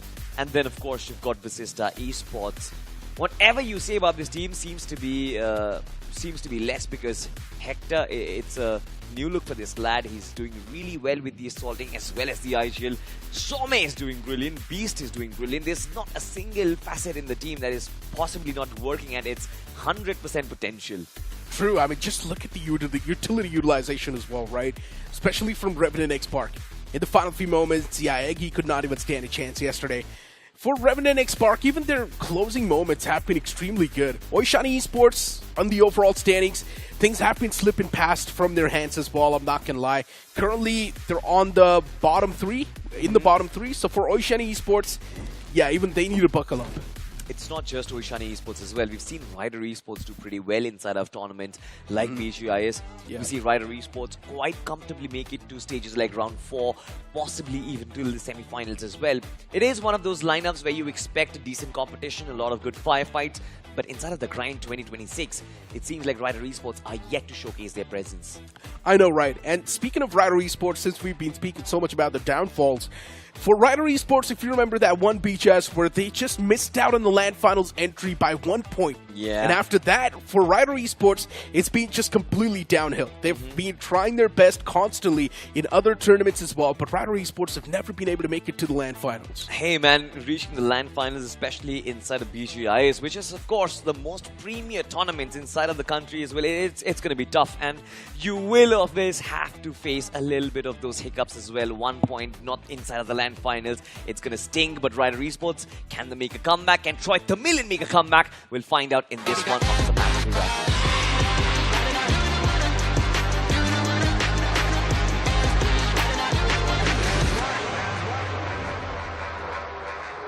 Plane's going to be in the skies once again for this map of Erangel. And yes, ladies and gentlemen, it's also going to be the first game for Group C. As the plane's in the skies starting all the way from Stalmer towards the side of Sosnoka military base.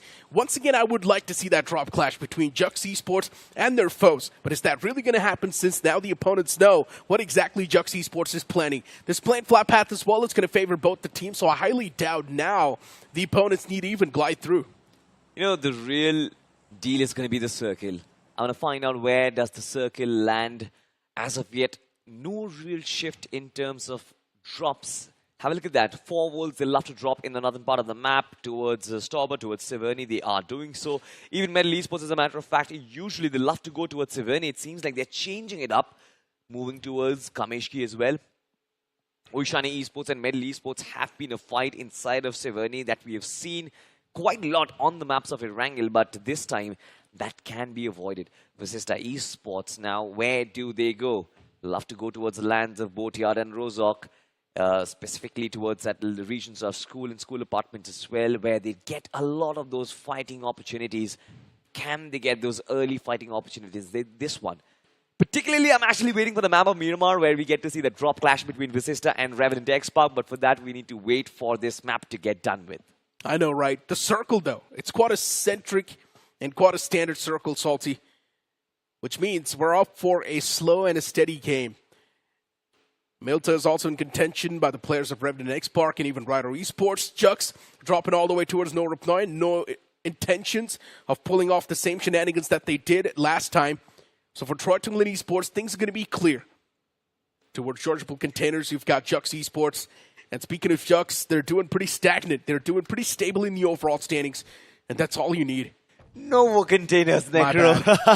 Yeah, well, containers sometimes can really deceive you. Yeah, right. I mean, when I used to play back in those days as well, dropping in at containers was my favorite thing. Either in chargeable containers or Novorupnoi containers. This time, though, it is going to be the lands of Novorupnoi containers, Jux Esports. Especially was like the top view, right? All I could see is just containers. I thought it's chargeable containers. But the funny part is, right before that, I just said no reply. So, yeah. Nonetheless, it's still fun. Does happen for all of us. Aura Esports this time. From the map feed that we have, ladies and gentlemen, it seems like Aura Esports, they are rotating quite close to the players of Vasista Esports. Now, does that induce some kind of battles early on is something that remains to be seen. As of yet, I can't really see Aura Esports making that rotation towards Georgepol main city. It seems like they are going to be satisfied with the control of Northern Georgepol. Indeed they will be. Aura Esports, as of now though, I mean, all the way towards Georgepol, things are looking good. They're around the apartments, no one's around them, which means they're going to be taking their sweet little time to loot up, and they've also got the circle right on top of them. So yeah, they can take a lot of time to loot up. It does, VXT right? on the screen. And for VXT, let's be honest, yesterday's day was shaky. It was not the ideal day for VXT. You expect a lot more from this banner, but yesterday's day was quite shaky. But hey, something that's not going to be shaky for you if you get your hands on this Royal Pass. I mean, trust me when I say this, the skins in this Royal Pass look absolutely beautiful. Especially, look at this set right here. Rebel Rogue Fox set. It looks incredible. More than the set, I guess, I'm also interested in the DP28. Of course, the set does kind of shake me up, but the DP28 as well, it's brilliant. But I don't want to talk about this, Necro. This is my crush now. I kind of get shy whenever I talk about the Rebel Rogue Fox. Okay, we'll switch the conversation towards Salme, I guess. Yeah, the special one, ladies and gentlemen. Me and IC were having a chat about this. I think I still remember the times when Salme pulled off those 10 finishes in that single game, and the entire country waited and took notice that, all right, fine, now this might be our future star. But from that point on, being dropped from Team Soul, not really finding a good house, but now this time it seems like Hector has provided him with the perfect platform to showcase his talent. Even Hector, as a matter of fact, is one of those guys who's been dropped from Team Soul, but ever since then his performance just went up. Maybe, I would say. There's still a lot of things that can go through, and I would say it's been shaky for Hector after that as well. Things haven't really been that easy for the guy. It's still been shaky, even when you talk about the individual performance. Things weren't exactly there. They weren't exactly clicking. When you talk about a proper playing four, when you talk about a team as well, for Hector, it's not been working out that well recently. You can have a look at it for the past 2 years. GLITCHxREBORN on the screen for this team at this point in time. They just want to get the lay of the land and at least get the base set up, because in the overall standings, they're in the bottom 2. Which is absolutely not a good thing. Being on the 15th spot, it's not going to make you feel good at all. We've also got the utilities used so far in this BGIS 2026, and 3,330 smokes used. That is a lot, by the way. Yeah. That is a lot, and I like the numbers as well. Grenades were 2,244, 2244. And then, of course, smokes, 3330. We see the devil number right there. Are you somebody who believes in numerology? No, not really. I see. Neither do I. A lot of my friends do, actually. They tell me that 333 is actually a very special number. But that number, of course, will get changed, especially when we go through this map itself. But still, man, 3,000, that is so much utility usage inside of the grind, and we just have had, I guess, what, 4 or 5 playing days so far? True. Imagine if you use all 3,000 smokes in one game. You can smoke off the entirety of Erangel. Yeah, 100%. It's not even a question, man. It's going to be fog everywhere. Yep. You will not be able to see anything. It reminds me of that meme when the guy was in his, he was flying and it was foggy. Do you remember the meme? No, I don't. He was gliding. He was gliding. Pachow, pachow. Moving on. FS Esports. Oh, Rishi was softened up a little bit. But he's still with the other guys. So yeah, for FS Esports, once again, reuniting with each other. Now they seem a little bit good. The next circle is going to be shifting soon. And everyone's waiting for the zone to pop up.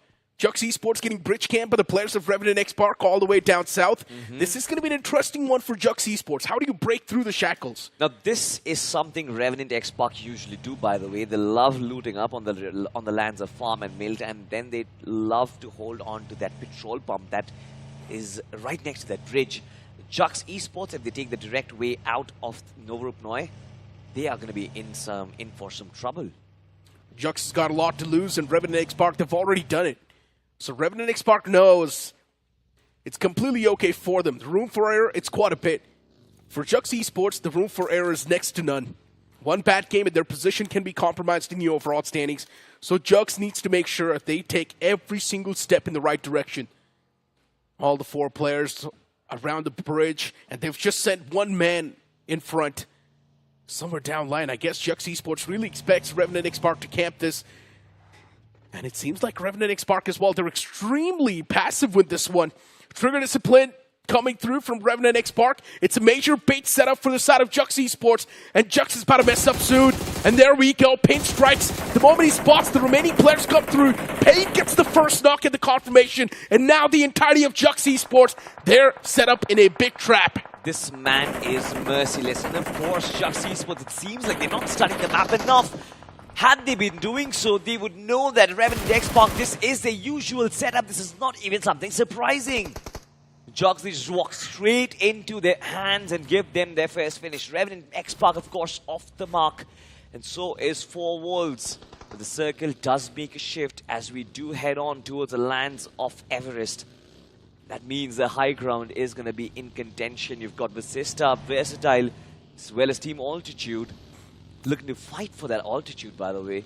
It's going to be interesting to find out who gets the King of the Hill position, because once you reach there, you will be able to dominate, get yourself in a finish frenzy, and you want to put those numbers up, especially if you're someone like a Versatile. To be honest, that's going to sting for Jux Esports, I'm not going to lie. And yeah, getting back to Versatile's conversation, right now I'm pretty sure they're just going to be settling down towards that spot. Not make a lot of noise, I guess. VXT knows they're in the smack center. They don't even need to do anything. They've got a decent spot to play with. Vasista Esports, though, still taking those shots against Ryder. And they've already found a few successful knock. But even Rivalry Esports, they reply back in a great fashion. Now they just want to get the confirmation through on Hector. The big man, the IGL's down and dusted. And even the confirmation follows up from Skeleton. Runs him over instantly. Vasista Esports, short on the man. That to Hector. And I'm not even sure what Hector was doing in that position. I think he was kind of fixated on taking down the opposition, but of course being doubled up by numbers. Vasista Esports kind of were flabbergasted with that push all of a sudden, but it seems like Rivalry Esports as well, they are going to take the back foot in that fight. They are still holding on to that region on the other side of that river, waiting for Eggy to pass by. Now this is such an interesting circle. Look at this once again, Revenant Xspark and Jux. They are going to be duking it out this time. It is going to be Punk, Trace on the chase. Tail is going to be there. Jux Esports, superb. All risking it all, to be honest, for a second. But Jux, I guess they barely passed by. And now Revenant Xspark, they're going to be falling back. There's no use of taking this fight because they're so deep inside the circle. And now, of course, since it is stage 2, Why do you want to be using up resources? Yeah, Jux can't afford a fight. And Revenant Xspark is just constantly chasing him down. They're on the hunt, on the prowl. And for Jux Esports, there's a big split between those two players. Superb all the way towards Fair Pier, while Rebu's already made it inside of the circle. Superb scared of Revenant Xspark's presence. And Revenant Xspark, luckily enough, do not know that Superb's right here. Jux Esports barely surviving by the skin of their teeth. And luckily enough, this two-man squad, now they need to squeeze as many points as they can. Next zone shift's going to be extremely important, and that's what everyone's been waiting for. VXT currently in the superior spot, as they're right on top of the Big Boy Mountain. And the next zone shift, it actually takes a shift away from VXT. That's going to be a major problem now. This is why I love Everest Circles as well. One time you are the king of the hill, of course, but as soon as the circle shifts away from you, your down journey, your downshift, just makes it so much more riskier, because as soon as Versatile come down, there's going to be so many teams just open fighting at them. Look at Gods for a reason. They are coming down that western flank. There are a couple of teams out there, namely Oishani Esports, can certainly stop them in their tracks, but it seems like it's going to be a little too late. Rivalry Esports as well. They do find themselves central spots in Revenant Xspark, completely controlling that southern territory. I love the split coming in from Learn From Past as well. Look at how separated those players are. They're looking to capture as much territory as possible, but so early on the game, Necro, don't you think it's going to be a little too risky? It will be. But I mean, once again, you're speaking of Revenant Xspark, Salty. And you know they play for the risk. And at this point in time in the overall standings, Revenant Xspark has so much cushion, they can afford the entire risk. So it's all good. Aura, at least as of now, they've got a solid stance and a solid spot inside of the circle. Revenant Xspark around the block as well, and then you've also got Rivalry Esports right around the corner. Eggy, even they're making a few moves, but the position that Eggy has, I'm not a big fan of it. Eggy can be easily thwarted, and they're also all the way on the edge. It's better to be around the centric part, but unfortunately for Eggy, all the good spots are already taken away. But isn't it a new look Team Eggy, by the way? We always used to see that Eggy loves to take those fights, especially in those early circles. They love to go towards Lipovka, take a drop clash against GXR. There's been their go-to to start their games as well. Usually they've been getting their 4 points from that fight, but now this time it's stage 3 already. Eggy are yet to get up the mark. They do have some likely opponents in the form of 4 Wolves who are coming in from the back lines. We'll talk about that a little later, because finally there's a reunion. Superb and Rebu finally come together. Now that was a separation that was caused by Revenant Esports, but finally Superb does get a few of those cans. It's needed, man. Superb was in the blue, now finally gets those energy drinks. Man, give him a break for a sec. It's quite sunny, and now finally the man has some cold drinks. Yeah. So he's got to feel good. A big sigh of relief for the guy. Pretty much crossed through the whole Death Valley. Gods for a reason. The man's getting chipped away. He needs to be saved. Soon he's going to be completely eliminated from the game. Is a revival possible? I'm pretty sure his teammates are trying their best, but at the end, he gets confirmed. Gods for a reason now down to a 2-man squad. Actually, a 3-man squad. 1 man's all the way back in the blue. That's Beast. And the zone actually takes a shift away from them. Once again, forming right on top of Jux Esports. What a position it's been. It's out of the trenches, but soon Jux Esports, I'm pretty sure they're going to be pounced on. But look at the map, Necro. There's good recovery coming in from Versatile. As soon as the circle shifted away from Everest, not only did they come down, but also found themselves a good set of compounds, particularly the best place inside of the circle, to be honest. This can lead them to control the entirety of that western part of the circle. There are going to be a lot of suitors for that piece of real estate, namely Aura and G4R if they do come by, but Versatile, I guess they're going to be holding on to that position for a long time now. They indeed will be. And look at Gods for a reason. What just happened to Beast? Getting eliminated outside in the blue. That's got to blow. But look at Revenant Xspark. We had a talk about this. Someone's going to make that pounce. And once again, it's Revenant Xspark spotting Jux and eliminating them. Doing what they started and finishing what they started. Incredible stuff from Revenant Xspark, but now they also control quite a great position inside of the circle. It's almost as if Revenant Xspark had a tracker on Jux Esports and finding out exactly where they were, because there's no chance, there's no way they found these two players out. But have a look at this, Punk. Oh no. Looking to fall back. Did get taken down, did not expect team altitude and their positioning as they get off the mark. On towards other things, it seems like Vasista Esports, they are going head-to-head against Vasista. Third party do come in, Team Eggy, this is lovely timing, but Cheyenne gives it back to them. Shotgun strikes, lovely, finds two for himself. A little bit of numbers advantage, but Vasista Esports, they have been completely eliminated. Eggy's still surviving, but there's an instant third party. It's Vasista Esports knocking on the doors, and Troy is tossing out a lot of utilities. Both the players from Eggy playing in tandem. They do find the first knock, but both the players are extremely low. Troy, the man's literally on fire. The Molotov's also doing that chip damage, but he's also popping a first aid. A med kit. That's going to get him back to full HP soon. Superman spawning out the player, but just one pump from that DBS. It's more than enough to get the elimination. And just like that, Eggy, they've been eliminated from this game. Now, this is the reason why Team Eggy haven't really been able to get those position points. We saw that they were quite safe, had their 4 players up and alive, but this third party, it wasn't really timed well. They should have timed the third party once the fight had already begun, once the couple of players were already on their knees. But nonetheless, it seems like players from GLITCHxREBORN are on their knees right now. Shorty with that big back shotgun. DBS does give them their first finish. Oishani Esports have been left in shambles. Just one player left alive. Oishani now getting fiddled with. And it's GLITCHxREBORN dominating this floor. Vasista Esports once again over here to the third party. Did hear a few of those shots, and Vasista Esports now want to be the opportunistic ones. The moment another fight erupts, Vasista Esports will instantly make that push, and they will try to third party this compound as well. Oishani, they've only got one man standing in the name of Dizzy, and Dizzy's now going to try to keep it as quiet as possible. He wants to squeeze in points, and the only way to do so is now through placement. Vasista Esports, a nade parade coming through, tossing every single piece of utility they've got towards the house. Just want to find the opener, so on the back of that, they can actually make the pounce. But Vasista Esports, they're failing to do so. Utility's not finding the exact mark. Look at that smoke cloud all around the compound. And the only purpose is to just hide those entry points so that those nades cannot come through. GLITCHxREBORN quickly realizing that, of course, they can't really push up in the front line, just might take away their threat from the back lines. It's Oishani Esports, Dizzy.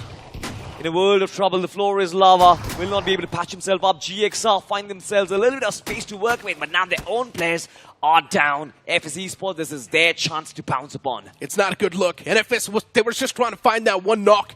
The moment they found it, Vasista Esports instantly sets it up close and personal. Shocking up close right there too. And eventually FS, you blink it and you miss it, eliminating GLITCHxREBORN from existence. Now, this is a very experienced lineup, by the way. 8 finishers already. We were talking about Big Brothers. This is exactly where Sarvit and Rishi are. And you know these are finalists. They know how to deal with every stage of the competition. They've done it before. They can do it again. But for that, they need consistency. And have a look at this. Alright, Esports. There's a slam dunk forwards. They come chasing. Alright, Esports.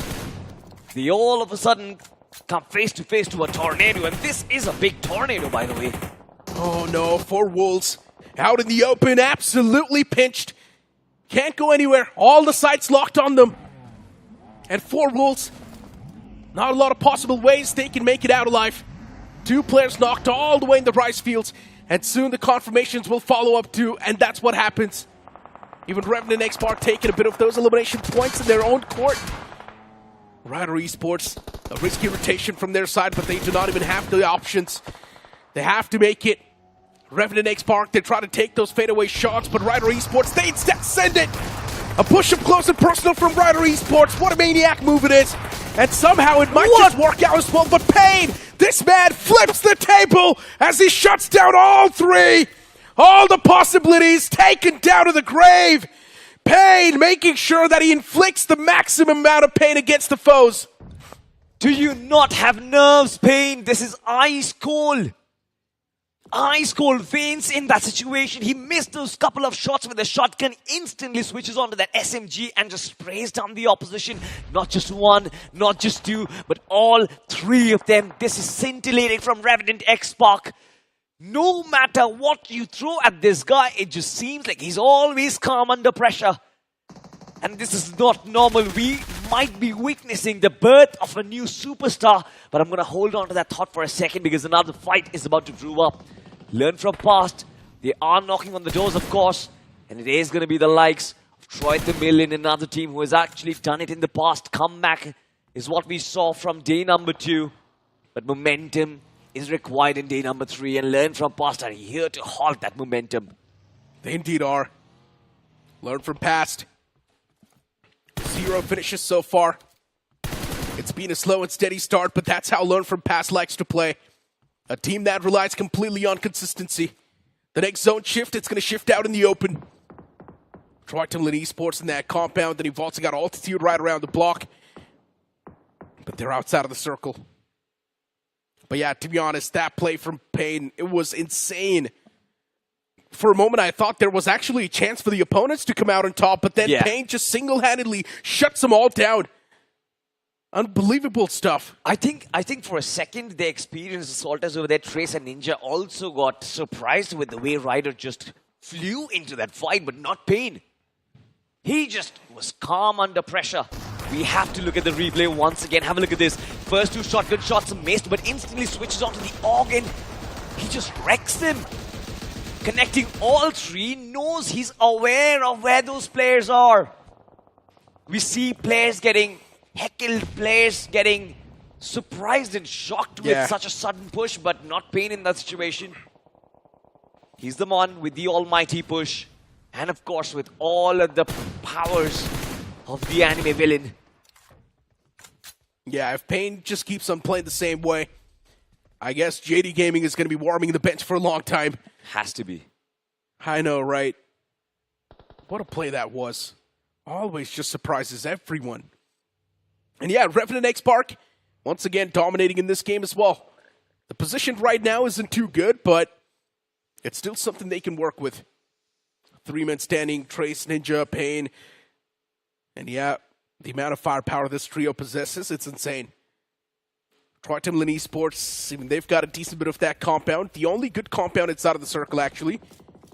And Team Altitude, slowly and steadily trying to inch inside of the circle. 2 players are already in, the remaining 2 still in the back. Now, it's not bad, by the way, but what I'm going to say might hurt a few people. Imagine this, an undergod player being so good at his assaulting that Ninja has willingly taken the back foot of playing the support role. Ninja Jod is playing a support role and Payne is the assaulter for the team, right? Yeah, I mean, to be honest, speaking of Ninja Jod, we all have seen that downfall. Yeah. There was an era where Ninja Jod was just dominating every single fight. He was dominating every single tournament, but then later on, we haven't seen the same Ninja Jod. And I guess he's aware of what's happening to him. He's aware of what's happening with him. And he's just adapted to the circumstances. And I think he's doing decent at his new role, to be honest. Yesterday we saw that clutch coming through as well, but have a look at this. Learn from past, they finally pushed through. We saw how they were causing problems for Troy Tamilan, but the first knock is there, the finish is there as well as Troy Tamilan. They do get off the mark. Back there, one of their players Learn from past. He's already quite low on HP, but he's going to heal himself up. So it is a 4v3 right now. Learn from past cannot afford to lose. Not any more men. They cannot. Util dump coming through from Tamilan Esports. And Learn from past. It's a team that relies completely on consistency. Tamilan Esports, yesterday we've seen that explosive performance from them. That major comeback, the big leap in the overall standings.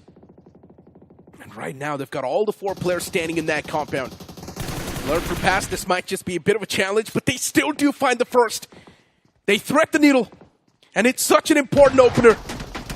Termi now slowly and steadily moving up as well. He pulls out the shotgun, spots out another man, but gets the confirmation on the first. Now have a look at this. The nade was being cooked. Termi spots this lad. Second knock comes through. Just proving himself so crucial. 3 players from this team has been wiped off and he gets all 4 of them. Learn from past. Showing what this team can do. But of course it's not a team victory. It's a player victory. Moving through the smoke like a criminal and of course wiping the floor with Troy Tamilan. How many clutches are we going to witness in this match? I know, right? Termi shutting down all 4.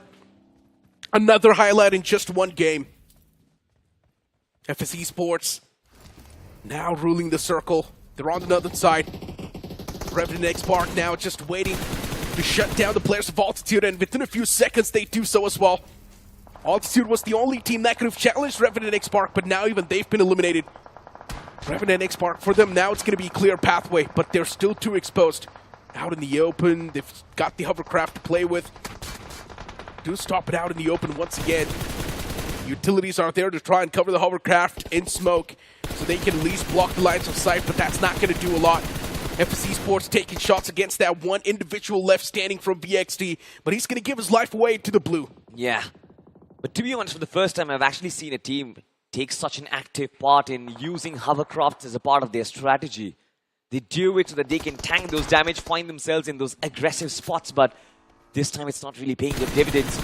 Out in the open, Trace does get knocked out. FS Esports beautifully spread across the map right now. Immense map control, as you can see from the minimap, ladies and gentlemen. Revenant Xspark do have a corner for themselves, but a couple of those players, they have been sent in flying to get information or possibly even challenge the likes of Revenant Xspark. It's not going to be easy. Pain is on a roll. 6 eliminations already. And from the back lines as well, learn from past, it's Termi, who has 4 eliminations, can definitely do a lot of job. Have a look at this. Termi still out there. NINZA is going to confirm the likes of Sarvit. Needs to ensure that Trace does come back on his feet. But FS Esports with those nades flying in, it's always going to be difficult. Ladies and gentlemen, this is a 3v3v1 situation. And of course, with FS Esports spread all around the circle, Revenant Xspark have nothing but a miracle to pray for. True. And Revenant Xspark, they do not even have that good of control. While look at FS Esports, 3 men standing. For some reason, Sarvit messed up big time. Yeah. He tried to collect information, but he unfortunately rammed his vehicle. And he got caught out in the open, and that was a free elimination point gifted to Revenant Xspark. But for FS Esports, it's been an absolute day with Destiny. Fight's taken down to a 3v3, and it can be anyone's cup of tea. But looking at the map and looking at the stance, it seems like FS Esports, they're stronger. They certainly are. But I want to find out, can Revenant Xspark break this deadlock? Because Punk is known to find a solution to hard problems. He doesn't deal with easy ones. And right now, the problem certainly is going to be big. No circle control, no positioning, pinned down in one corner, and FS Esports, the opposition by the way, they are spread across as the nades do come through. I like this approach. A little bit of spread up, Pain, a little bit of overextension comes through as this man falls, Superman. Tracing down all of these players. Trace himself will fall as well as the last player from Revenant Xspark has been left alive. FS Esports are on a roll, and now it's a 1v3. It indeed is. And yeah, Revenant Xspark, the man just barely dodges that vehicle. In the end, gets spotted, and that's going to be the elimination right there. And you asked me why I picked FS Esports as my prediction. There you go, Salty, that's your answer. Wow, man with the curse is now flexing on a fluke. Well, ladies and gentlemen, let me tell you, that was just a fluke. That was just a one-time thing. Whatever I say is coming true. I don't know why. It's coming true. Oh, wow, man. Just never really say that my team is going to lose wickets the next time we play cricket. Okay, your team is going to lose wickets. Nonetheless, at least, FS Esports with a chicken dinner, ladies and gentlemen. Beautiful performance from them. Beautiful stuff coming in from Revenant Xspark. But also love the way Learn from Past has played as well. I think that clutch from Termi, especially surviving inside the top 3, single-handedly gave his team and not just those 4 finish points, but also very crucial position points as well. We saw 2 crazy clutches, one from Termi, one coming through from Pain, and both those clutches were the one to keep them at least alive for a longer time. For Revenant Xspark, they were able to secure the top 2 positioning with a lot of elimination points, by the way, and major contribution this time came through from Pain, which also means in this particular group now, Pain is going to be the one to lead the pack in the top finish leaders. It is once again BGIS the grind, ladies and gentlemen, where we unearth hidden gems. This gem was hidden. I'm not really sure if he was hidden or he wasn't actually allowed in competitive play because there's always that age restriction and this is such a young lad. But this guy, of course, what an entry into the competitive circuit. Everybody is talking about it. I heard my friends over at the Hindi studio talking about him. We are talking about him. And why not? Because in spite of so many experienced players, you've got land finalists, you've got MVP materials, but still this one lad being at the top of the pack, just like you mentioned, it is not normal. And this is what BGS is all about, right? Giving a platform to these sort of players, giving them the opportunity to showcase themselves to the world and the amount of talent they have. And right now, Pain's doing a fantastic job. Even Trey Scott, I do understand he's been there inside of the community for such a long time. But still, Trey Scott has always impressed us. Every single time we see that man on screen, you will always see flashy plays coming through from him. Yeah, I just want to take a moment and thank Explicit, who is actually a Revenant Xspark's coach. I call him the Jose Mourinho of the community because he always finds these unearthed gems. But ladies and gentlemen, we will move on to a short break. Don't go anywhere. We'll come back with the map of Miramar.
Welcome back after that short break, and I'm pretty sure I see you were sitting in the back looking at that game and those flashy plays from the boys, especially Termi and Pain coming through with insane clutches and saving the day for their teams. I'm sorry about Termi. I didn't feel too much in it. You know, Termi is doing Termi things great, but Pain, hey, I stood up. Salty stood up during the cast as well, and he did a 1v3 scenario where he flicked in two different angles and completely shut them all out. That was an insane clutch here for Revenant Xspark, and my oh my, Pain continues to surprise us here in the grind itself. I know, right? The moment the entirety of Rivalry Esports made that pounce, I thought that it's going to be Rivalry Esports taking the cake, but then Pain just flipping the odd, flipping the tables, and somehow that too with the AUG up close and personal. That's insane. But hey, something that's also insane, that's going to be this frozen flora, blooms and forest. Trust me when I say this set's incredible. You would want to get your hands onto it, so all you need to do is hop inside of the game and make sure that you get the spins done, and if you're lucky enough, you might just get it. Exactly. If you want to be ice in your veins a little bit here, this is set to actually kind of pull it out. Maybe you could be the next Pain in this game here. But all things considered here, now we're going to be having a little bit of switch here, especially coming from Group C, and that is going to be Miramar. So it is going to be a little bit more prolonged and very much more tactical in terms of gameplay, and the strategy is going to be a little bit different here. We saw Revenant Xspark kind of struggle a little bit, but before that, let's talk about the MVP here. Pain, I'm sorry, man. Like, whoever you were talking about just now, I'm just going to forget about him because Pain has got to be the star here. Of course. Sorry, Termi. I mean you.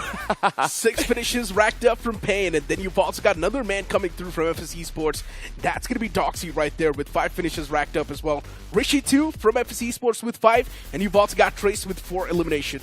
Pretty much the entirety of top players filled with the top 2 teams in that game. For FS Esports as well, kudos to them. It was quite a solid game. FS Esports played it pretty well, knew exactly when to third party. They had 2 clean fights, and both the fights came through with a third party. You know, it's really nice to see FS Esports finally getting a game like this as well, especially considering the fact that even in yesterday's games as well, we saw how Rishi was able to single-handedly get chicken dinners, snatching away from teams as well. And a lot of times that FS Esports has been playing, especially based on yesterday's game, has always been in scenarios where they get picked apart, forced to solo warrior all the way through for some position points. And fortunately, with this chicken dinner, again, FS Esports now still pushes up into the top 4, but they do have one track record here based on this banner, based on last year. They are the teams that loves to get the most amount of chicken dinners, but somehow not being able to get into the top spot, which is kind of weird.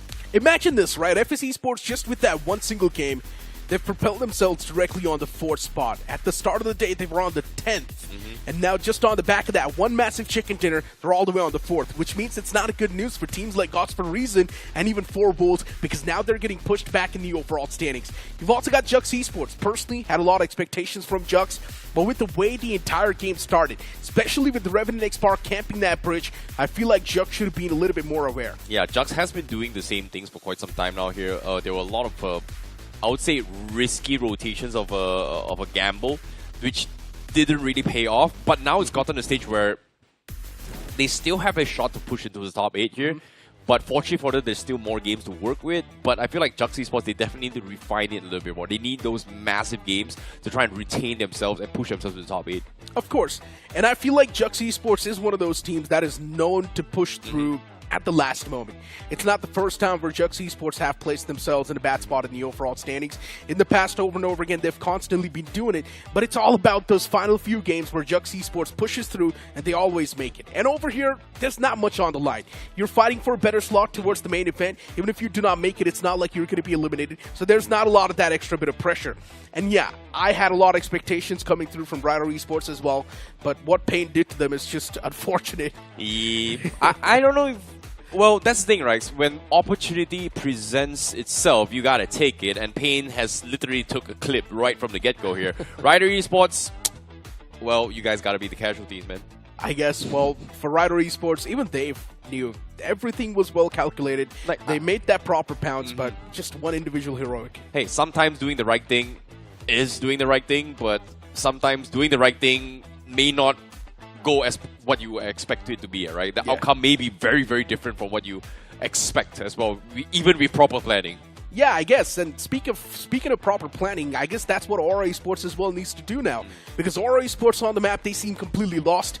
It does not feel like they've got a proper set plan of what exactly they want to execute inside of the game. I feel like they just need a proper goal, and maybe things can be better. And speaking of the goal, our goal is to boot up the game on the screen. So without wasting any more time, let's head on towards the upcoming game.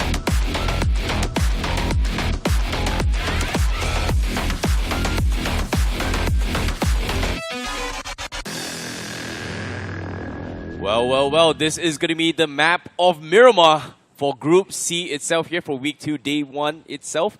We saw an amazing game coming from Revenant Xspark, but FS Esports was able to clutch that chicken dinner. But now, here is going to be the hot take once more here. We saw a lot of engagements in Picado, and this flight path is very southern here, so teams may be taking a little bit long journey to head up north. But now I'm going to bring up Picado once more. Are we going to see that drop clash once more? Is this going to be a fight between Revenant Xspark, Vasista Esports, and maybe even Meadow, because we saw a little bit of a three-way showdown in Picado as well in yesterday's games? I think it should be. You know, that's the only exciting thing, at least in the first stage. So I really would want to see that drop clash coming through. Vasista Esports against the players of Revenant Xspark. And especially yesterday on social media, there was a bit of that drama brewing up.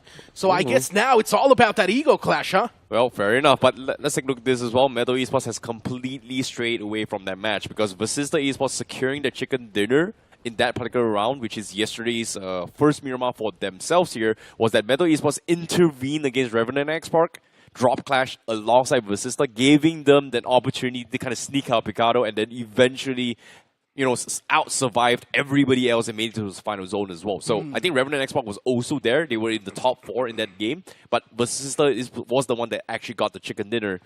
And that was pretty much the turning point for them. But seems like Vasista Esports, well, I know Meadow is not there, but I do hear gunshots, and it seems like it is going to be round 3. Okay, official round 3, uninterrupted by Meadow Esports here. Or was it 4? You were doing the last game yesterday. Round 4. So you were doing round 4. Okay, so this is round 4, Revenant Xspark versus Vasista again. Yeah, true. This is actually the round 4, yeah. You know what? I can't wait. Hydra by Hydras to join in as well. And by the way, right now the scoreline is 2-2. It's actually the round 5th. The scoreline is 2-2 right now. How is it 2-2? Yes, because before they've played 6 games, and then yesterday Vasista Esports eliminated them twice. Ooh. So right now it's the round 5th. Well, technically yesterday's game I wouldn't consider Vasista Esports a win because Meadow Esports intervened as well. It wasn't like a direct fight. Hey, look, a dub is a dub. That's what I consider. Okay, fine. Round 5 it is. A dub is a dub. The scoreline's even, Steven. And Vasista Esports, they're known to win this drop clash much better than Revenant Xspark. So let's see what happens this time.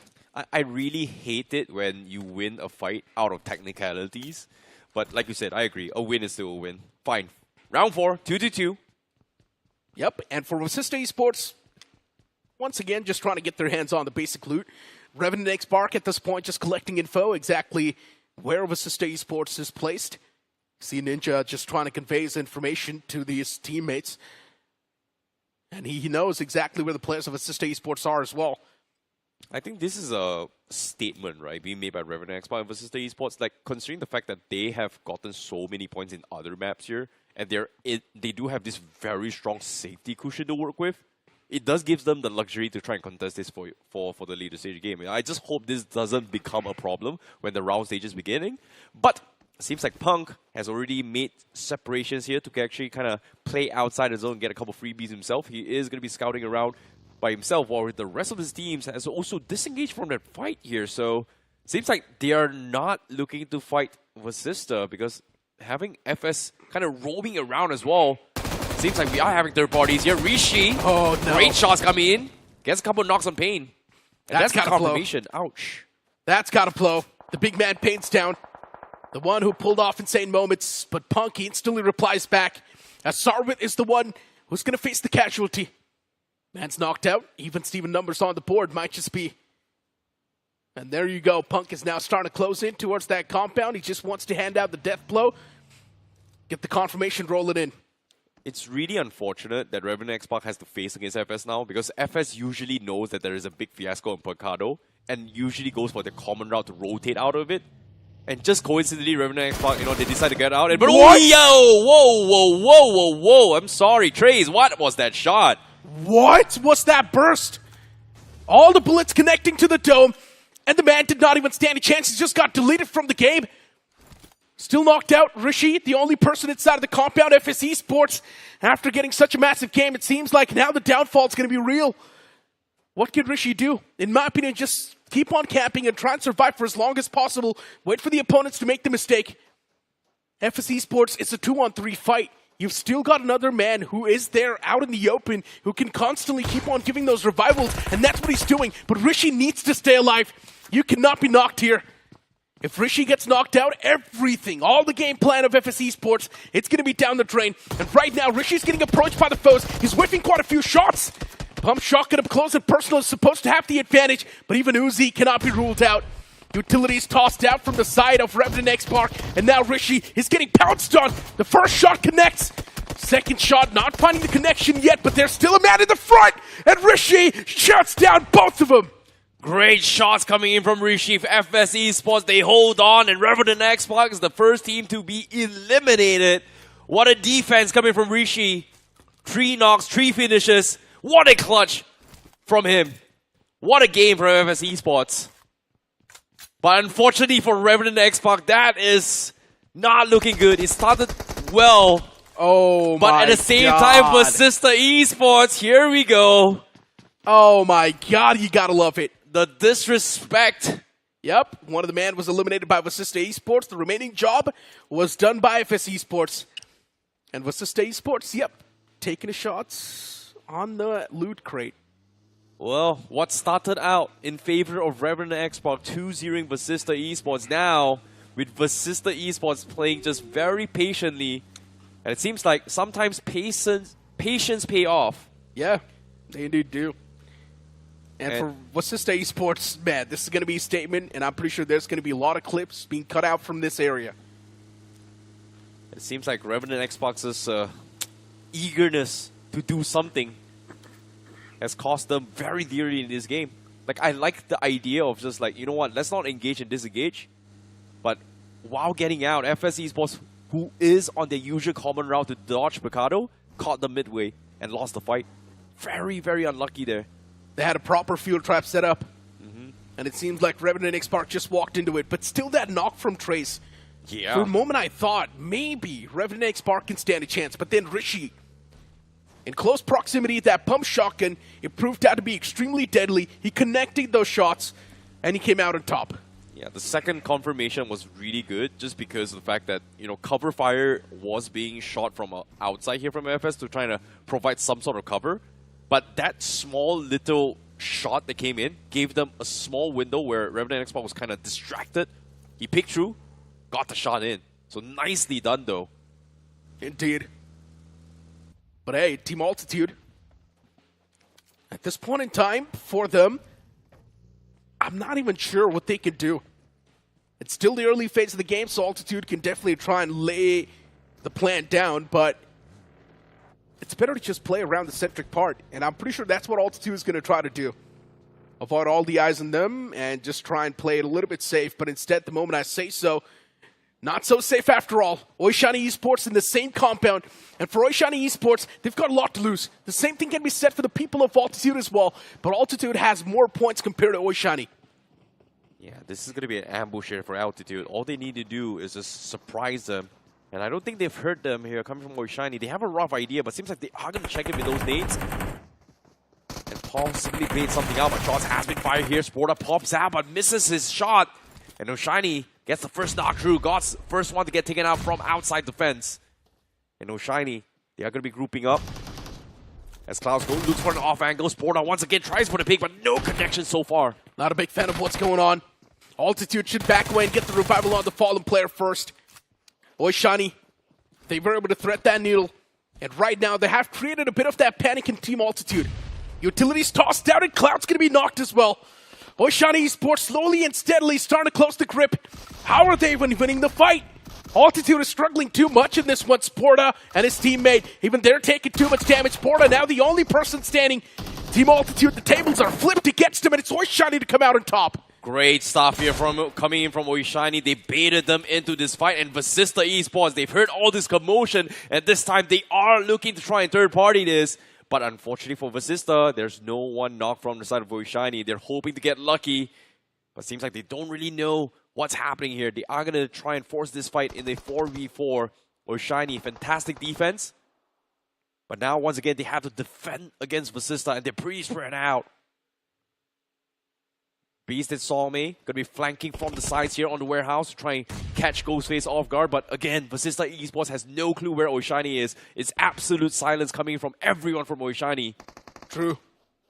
Shots fired. Shayan tagged up. They have a rough idea. There is a guy on the left, but they have no idea where Ghostface is. Yeah, but Vasista Esports is not going to be your usual foe. There was a bit of that advantage that Oishani had. And of course, his Scream, he does come out on top. Ghostface as well, able to find the second man. Vasista Esports, now the tables being flipped against him and his Scream. Up close and personal with that UMP-45, he's got a lot of advantage, and he's also given a lot of advantage to his teammates. Another man spotted, and just like that, they get completely wiped off. Vasista Esports gets completely crumbled. Ghostface, the kryptonite towards the assault of Vasista Esports, came in clutch, even things out into his 3v3, and he became an all-out brawl, and Oishani was the one that survived this. But unfortunately for Oishani, they have taken a little bit too much casualty, and only 2 players remains. But with 8 points in the back, that's a lot of points for this game. But the journey must go on, as both High Scream and also Ghostface needs to continue on with only 2 players and 13 teams alive in this game. His Scream took down 3 players of Vasista Esports, by the way. Single-handedly. Insane 3-piece. But now look at Jux Esports up against the players of VXT. VXT right in front. Not giving a lot of fit cues away. Superb. What's that move? Oh, that could have been real bad. I think he vaulted by mistake. Utilities being exchanged from both the sides, but VXT, they're taking a bit more of that chip damage. Versatile needs to be careful. Another nade tossed out, and this might just be the knock they were searching for. But they've taken down a man extremely low, and Jux from top, the man drops down, gets the knock, and gets the confirmation as well. Jux Esports, they do not seem too good. Another utility tossed out, and even Superb's going to be knocked. Amazing, the only person standing in the man's inside of the vehicle. And I'm not sure for how long is he going to be deceiving the players of Team Versatile. But Amazing's position's compromised. But Amazing is still able to spot down first. And he shuts down the man. VXT still in quite the shaky shoes, as Amazing still stands a chance to clutch out this entire scenario, but he gets third-partied by GLITCHxREBORN. Now it just gets even worse. Oh my goodness, there's just so many teams. Amazing, he's running out of place to go, but he finds another one! VXT, they've just lost 2. Amazing takes high ground. He needs to go in for the reset, but VXT, they get eliminated. But GLITCHxREBORN, they are on the hunt to try and flush this through. Amazing holding the tight angle, but he just does not have the manpower or the health to do so. And GLITCHxREBORN cleans out the rest in this fight. A game of third parties, Necro. A game of third parties.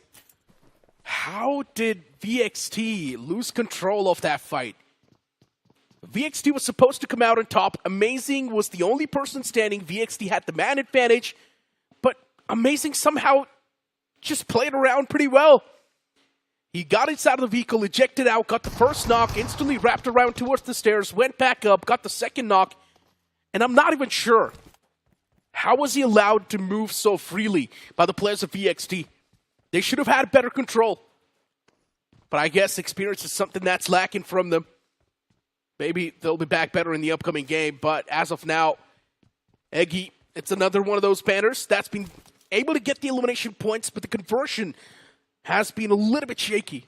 Agreed, but at the same time, Oishani, they've lost one high scream here to Eggy Gaming, so only Ghost Phase remains here from Oishani. As a solo warrior, there's only so much you can do, but with 8 points in the hands of Oishani, some placement points is the best you can ask for here, coming in from Oishani. True. But hey, something we've got for you guys as well. It's the BGMI and Royal Enfield collaboration. And of course, that GT650. My personal favorite bike, I'm not gonna lie. I love it. A lot of my friends do own it as well, and it's pretty fun to drive. So yeah, I recommend you guys to move inside of the game and check it out. Well, speaking of checking things out here, riding on towards the noise here. GLITCHxREBORN caught in the middle of a clash here between FS. Rishi down, everybody's down. But only Sarvit remains, and the last nade here is going to clip him off. But lucky to Noob, almost clipping off FS. It seems like he is going to try and get a couple shots in. Sarvit is down pretty low. Unfortunately, he's able to skedaddle out there. Rivalry Esports not able to get up some points there. Sarvit runs for his dear life. FS will be the winners of that gatekeep against GLITCHxREBORN. Rivalry Esports. Those shots not exactly finding the connection. And FS Esports still somehow Sarvit's alive. And he's making it all the way towards the players of Four Wolves. The moment Four Wolves get a glimmer of Sarvit, I'm pretty sure they're going to try to get that elimination point secured. Gods for Reason, not that good of a start to the fight. And it's Metal Esports playing with them now. Almost getting that confirmation too. Someone from Metal Esports needs to be a little bit more practiced. Someone from Metal Esports needs to push up and get the elimination point secured. Pradhan is taken down low as well, as now is popping that first aid. Gods for Reason. There's Hitman taking another fight against the man of Metal Esports. It's such an awkward fight that's happening. Gods for a Reason checking every corners here, trying to need them out. Metal Esports has a very, very good crossfire. And you can see Gods for a Reason, they're a little bit hesitant to actually push out here. Oh, the timings. Beast OG did not find the initial knock. Reset needs to come through, but Metal, they're hurting. Gods for a Reason. They've used up so much utilities, they need to take him out. It's only one team here on the Far East, but the off angle from Pradhan takes him out. That's going to be a point here for Metal Esports. Gets the confirmation as well instantly. That knock and the confirmation from Pradhan, it's going to flip the entire script in the favor of Metal Esports. Metal Esports has been struggling from the start up till now, but maybe now is the time to flip the script and get good games in your hands. And that's what Metal Esports is trying to do. 1 point secured so far, and they can also hear the footsteps of Gods for Reason. And Gods for Reason, there's got to be that surge of confidence the moment you see Metal Esports against you, because they've been struggling too much in the overall standings. But that does not mean you start to underestimate them. And Gods for Reason, they really do want to make the push. They really do want to make sure that they're at least crippling the players of Metal Esports. There is that one man all the way across, and Pradhan's game awareness, it's crazy. He knows exactly where the entirety of Gods for Reason lies. Has to be a careful as well. They don't have utilities to work with. You can see a game of patience, a game of chicken. Who's going to push first is going to be the question here. Both wants to play defensive, trying to capitalize on mistakes here. And it makes a lot of sense why God, for a reason, is hesitant. But seems like they are going to make the push. Pradhan holds on. They take the first one out. Hexe was dropped down pretty low. And now, MIZORAM Esports, they know they have the advantage. 4v2, they're looking for the push. They're trying to go for the bait and switch. The jump shots come through. Hexe spamming through the doorway of this shorties here. But doesn't have a lot of room to work with. The help is coming in. He gets the first one and he gets the second one. No, he does not.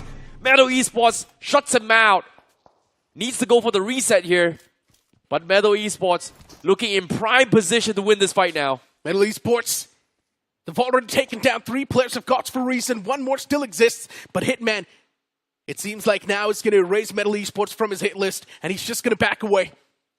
The circle is wall shifting away from both the teams, and now both of them, they're going to be desperate enough to actually maybe get in a better spot. They're barely on the edge. Rivalry Esports, look at this split they've got. 4 players split apart, but they're also edge camping the players of EG. Well, they need to clear out the angles here before they push inside the zone. It seems like Eggy, they are going to try and smoke their way to push out the dip. A very, very long uphill climb here for Eggy. And Rivalry Esports, they know they have the upper hand. Likitha looking for sprays, no connection though. But his position is pretty much exposed. Eggy now trying to get a couple pre-fires in, and that's going to be the knock from Ralph. That might be the opener, and Eggy, they are going to try and make a climb up, but get spotted out by Flex Shot. Yeah, crazy knocks. And Rivalry Esports, Likitha is knocked out, but since Eggy is pretty much trapped, there's not a lot of possible ways they can get out from. Troy's knocked out, Eggy himself is taken down low, even the Blues doing a lot of damage, and almost another man could have been the casualty. Rivalry Esports, they've got such a good hold. Ralph is constantly getting chipped away, and the man cannot even get a sigh of relief. Troy gets confirmed by the man from the side of Rivalry Esports, and now Eggy's finally trying their best to break through the shackles, but not a lot of opportunities will be given. Oh boy, seems like Ryder, they've done the job, they've done the damage. It seems like they have to rotate in. Eggy Gaming, forced to take a hit, but they're down. But not out yet. Eggy gonna try and survive this all by himself. Ryder, however, goes in for the Gram Slam. The nades coming in, finds an opener. And for some reason, this split coming from Rivalry Esports is somewhat working out. They're trying to find space, but there's just so many teams here. Eventually, they find a small little ditch to kind of hunker down. They tried against 4 Wolves. Got the knock, decides that that's not a good spot to be in. Went to the right, learned from passes around. But the pressure is on. They're pinned between 4 Wolves and also learn from pass. Rivalry Esports, it is a ride or die situation for them now. It indeed is. And look at 4 Wolves from the back. Oh, Rivalry Esports, this could have been worse. Oh my Luckily God. enough, 4 Wolves does not have any utilities. So for Rivalry Esports, they can sustain the spot for longer. Oh my God, all this smoke setup here, so much being used defensively to try and survive, and Rivalry Esports, they are able to scare off 4 Wolves. They stop their aggression. Same can be said for learn from pass. But now Ryder have to think of the next game plan. The spot they're in is not that great. But amidst all this chaos from 4 Wolves, Ryder and learn from pass, Eggy took advantage, snuck in as a solo warrior. And because of this, nobody knows that Eggy is alive. True.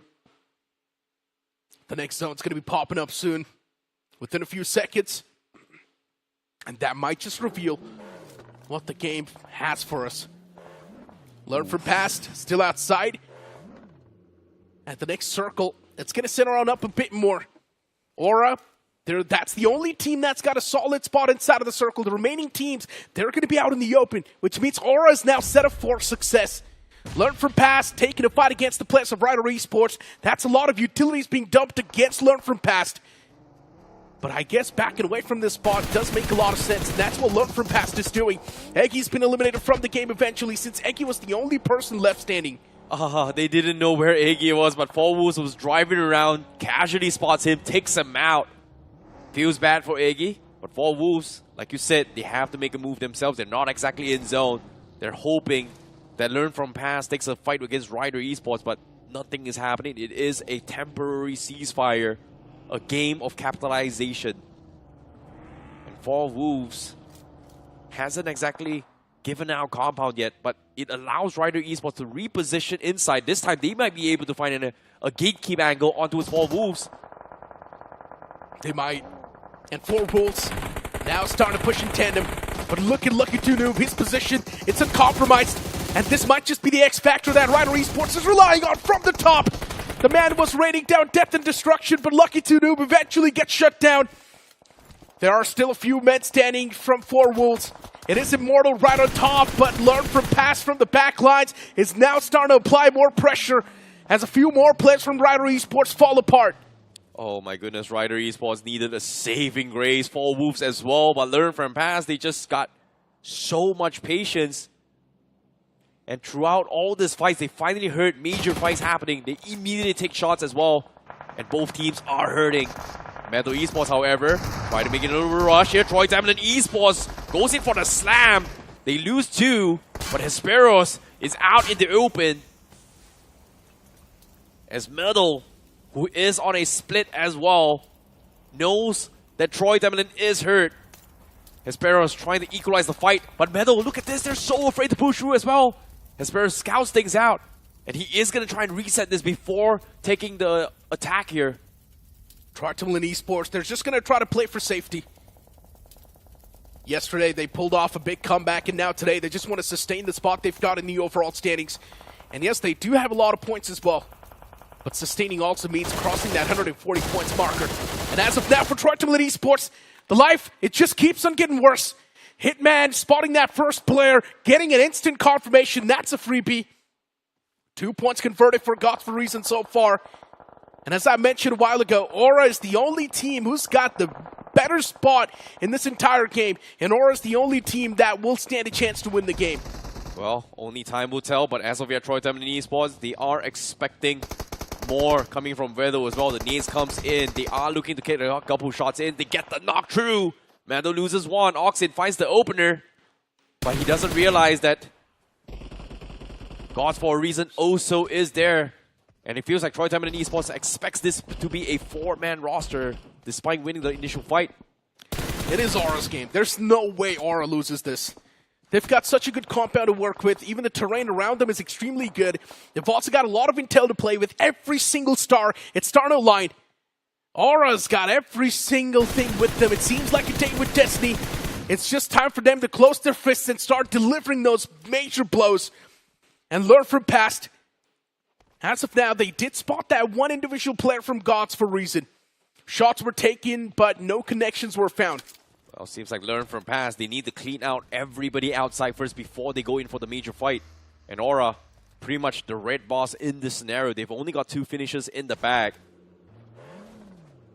And as of yet, there's still 11 players left alive. 4 teams remaining.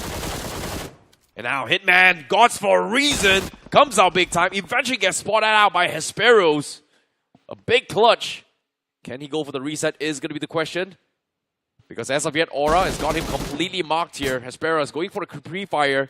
But Rush Boy looking to try and secure those knocks. Trying to gobble up some points for them. Even more. Aura's in a supreme spot. The spot they're at, to touch them, it's really tough. The moment anyone tries to close into that compound, Aura will dome you down. They will spray you down. Tamilan Esports now back in full force, which is a 2-man squad. And Hesperos, the man's going to move out in the open. Not sure how big of a decision it's going to be, but Hesperos is trying to inch a little bit closer to that zone. Oxen as well, right around the tire. Well, speaking of around the tire here, learn from past, the only way they win against Aura right now is they are able to get an off-angle knock across the road, but it's such a risky move. Because once you get knocked, you're done for. Oh, Hesperos! Wow, what a shot. What an impressive knock. And now he just wants to get the confirmation as well. Shooting the toes underneath the vehicle. Not able to find proper connections, which means learn from past. But once again, get the reset. The blue's on the move. The next zone's going to pop up once again. It's going to force all these teams to get a little bit more closer. And that's when Tamilan Esports maybe now needs to take a fight against Aura. They do not even have another option.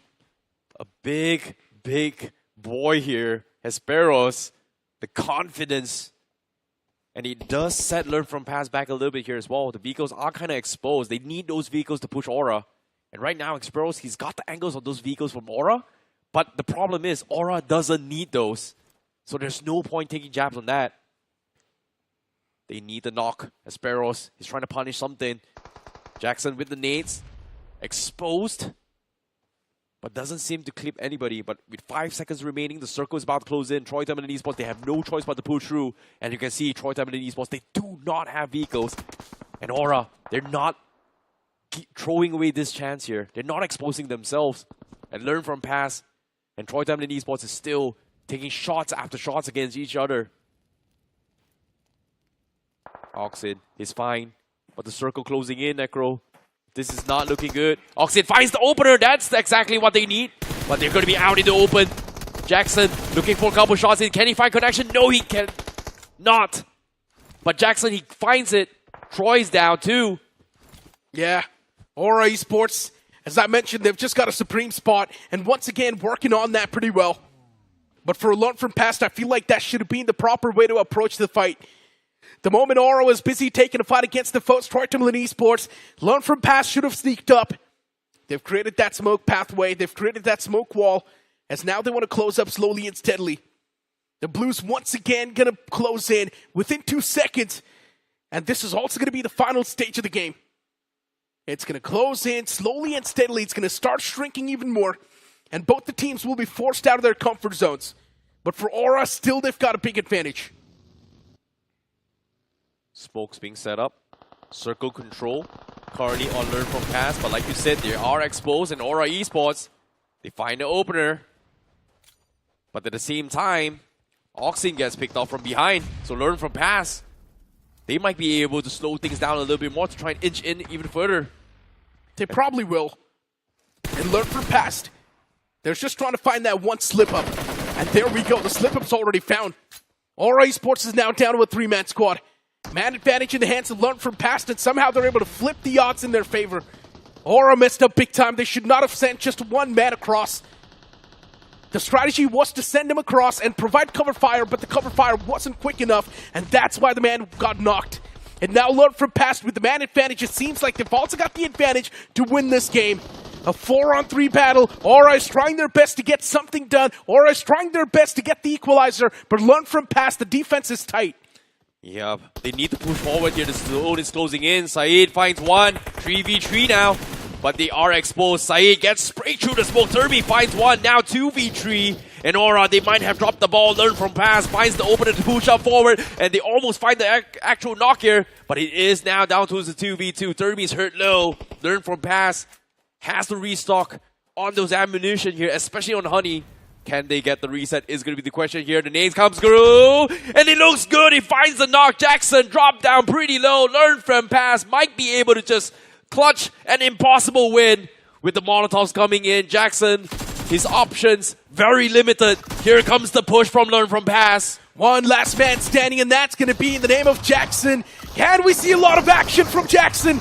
And maybe the answer will be no, as the man is now 6 feet under. What a game coming in from Learn from Pass. A near impossible situation. And just like that, Learn from Pass clutch things big time, taking the winner chicken dinner in this all-out brawl. Yeah. Aura, you may have dropped the ball, but still, kudos to you guys. You still made it to the top 2. Yeah, of course. I mean, Aura, they made it to the top 2. And this was the performance I was asking for, right? Just before this game started, I mentioned this. Aura needs a good performance. It feels like there's just like headless chickens on the map. But now, finally, they had a good position inside of the circle, and they capitalized onto it pretty well. Yep, at the same time as well, Troy Tamilan Esports here has Sparrows. He's been popping off big time as well. He realizes that he needs to do something. And it shows that experience plays a huge factor as well. And sitting still may not be the answer in all these scenarios here. And Hesperos, he tried to make life miserable for everybody else, especially for Learn from Pass. But again, just could not find those openers to creep through here. So, nice attempt coming from Troy Tamilan Esports. But eventually this fight between Aura Esports against Learn from Pass. And like you said as well, there was a mistake from Aura. They needed somebody to cross across the road to get an off angle, which again was a very risky maneuver. I thought Learn from Pass was going to make the play, but Oxen decided that, you know what, let's take away that possible opportunity that Learn from Pass is going to do that. And while mid-rotation, Oxen got picked off, and it made it so much more difficult to close the game. Yeah, that play should have been backed up with a few more smokes. That's what I think. But it was just a pretty much raw rotation that they tried to pull off. And that's why one of the man got caught off guard. And right then and there, the man advantage was with the players of Learn From Past. But yeah, kudos to Learn From Past's passive approach, I would say. They are so passive in the game that they just decide to fight every single time in the final few moments. And because of that defensive nature, Learn From Past is actually able to stay pretty consistent. Keep calm, composed, and you win games. That's the perfect example of how Learn From Past actually clutch things out. I know, right? And at the end of the day, for Learn From Past as well, they know. It's just all about getting in the top 8 and just qualifying for the future stages. For Aura, it might just be a start for a better future, might just be a start for a big comeback. But for now, it's time for us to toss to a short break. You guys don't get anywhere. The last game of the day will be right around the corner.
Deadly Duo is back on the desk, ladies and gentlemen, once again as BGIS The Grind 2026 continues, and we are all set for the final map of the day, which is going to be the map of Miramar. Myself, Salty, joined alongside is going to be Johnny.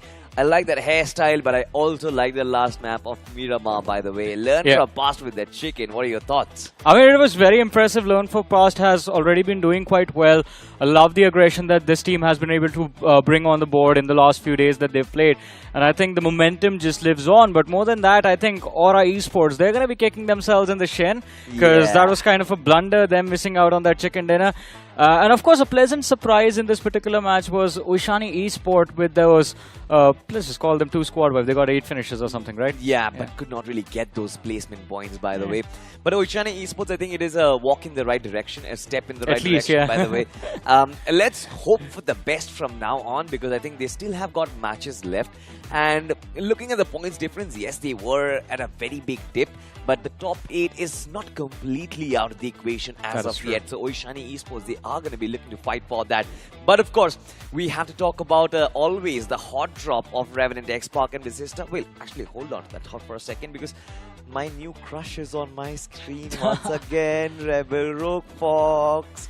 I love, and I'm probably going to get that set. Even the same goes to say for DP28. But ladies and gentlemen, you can actually get that if you upgrade yourself to the Royal Pass. This available inside of the game. Make sure you get one. Yeah, and it's the Royal Pass. You get a lot more than what you see on screen. There is going to be a lot of aesthetics items available. All you have to do is just keep playing the game. Get the Royal Pass and just keep grinding. Nothing beat that set though. I mean, I like the kitty ears. I like the outfit as well. It's one of my favorite. Don't you have a lot of crushes these days?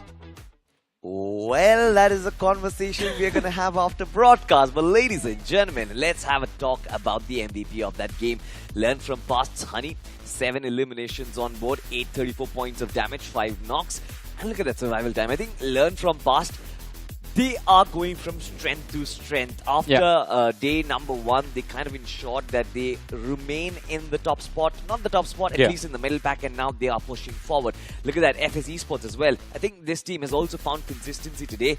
Rishi with those 4 eliminations, Cream from Oishani Esports, 4 finishes as well, and Ghostface with 3 finishes. Good stuff coming in from OSH. Yeah, Oishani Esports, I think this has to be their best performance so far in the grind, but we have the points standing on our screens. Learn from past, finishing with 20 points. Aura Esports with 11. Tamilan Esports, they're being very consistent since their second play day of the grind. They've done quite well, and I think these 10 points are definitely going to help them stay inside of the top 3. But as we talk about the overall leaderboard, let's have a look at the overall leaderboard, because Tamilan Esports dethrone Learn from past. Even after the chicken dinner, Tamilan is going to be second with 115, and Learn from past, well, they're tied up with 115 but sitting on the 3rd position. Absolutely. Of course, there's a big vacuum in between number 1 and number 2.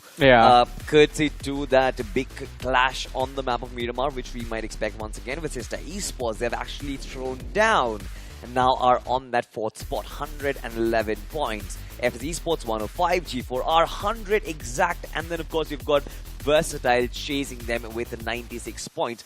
A very high separation between position 8 and 9, because 89 points, and then you jump back down to 9th position with Jux Esports at 79 points. It's going to take a lot of hard work for Aura, for the teams like Altitude, and even Rivalry Esports, as a matter of fact, to reach that 8th spot. And I like the vacuum in between the first shot and the second shot. Yeah, definitely. And again, I mean, I love the aggression that's there. For me personally, I think it's the aggression that I enjoy, because even if you look at all the way on the 10th position, there's Eggy with like 60 plus finishes to their name. So over here in Group C, teams are more proactive. They're proactively looking for those fights, looking for those engagements, because of which I think it is very critical that the least amount of mistakes are made during the game. And we are seeing even the top of the leaderboard, teams sitting at the top of the leaderboard getting punished whenever mistakes are made from their side. I mean, perfect example is going to be the catch-up game that Tamilan and Learn from past have been able to execute. But then again, there's Vasista Esports, 80 plus finishes, 30 placement points. They could have been on the 2nd or maybe even the 1st, but I think they are going to have to work out on those team fights. Talking about working out, we saw one very important detail over there. Both Eggy Gaming and Aura Esports have almost next to no position points, by the way. They are up there with 50 plus, almost 60 elimination, but just 11, 12 position points on the board for them. I think these two teams, they definitely have showcased that they do have the firepower. Position points should not really be that big of a deal, but then they are struggling on that aspect. I guess they have to work on that. They definitely do, and especially for Eggy Gaming, because the aggression that they have, the kind of roster that they have, it is very good. This is a roster that can finish out games, close out matches as well, but you have to make sure that there are moments in the match where you do not need to push forward, you need to hold back instead, and Eggy Gaming needs to realize the difference between the good fights and the bad fights, basically. Well, talking about the good fights and the bad fights, I don't think Kamla Boy distinguishes between them. Any fight is good fight for him, but nonetheless, ladies and gentlemen, one more map remains before we conclude today's action, by the way, and that will be on the map of Miramar. Don't go anywhere, because it's coming right at your screens right now.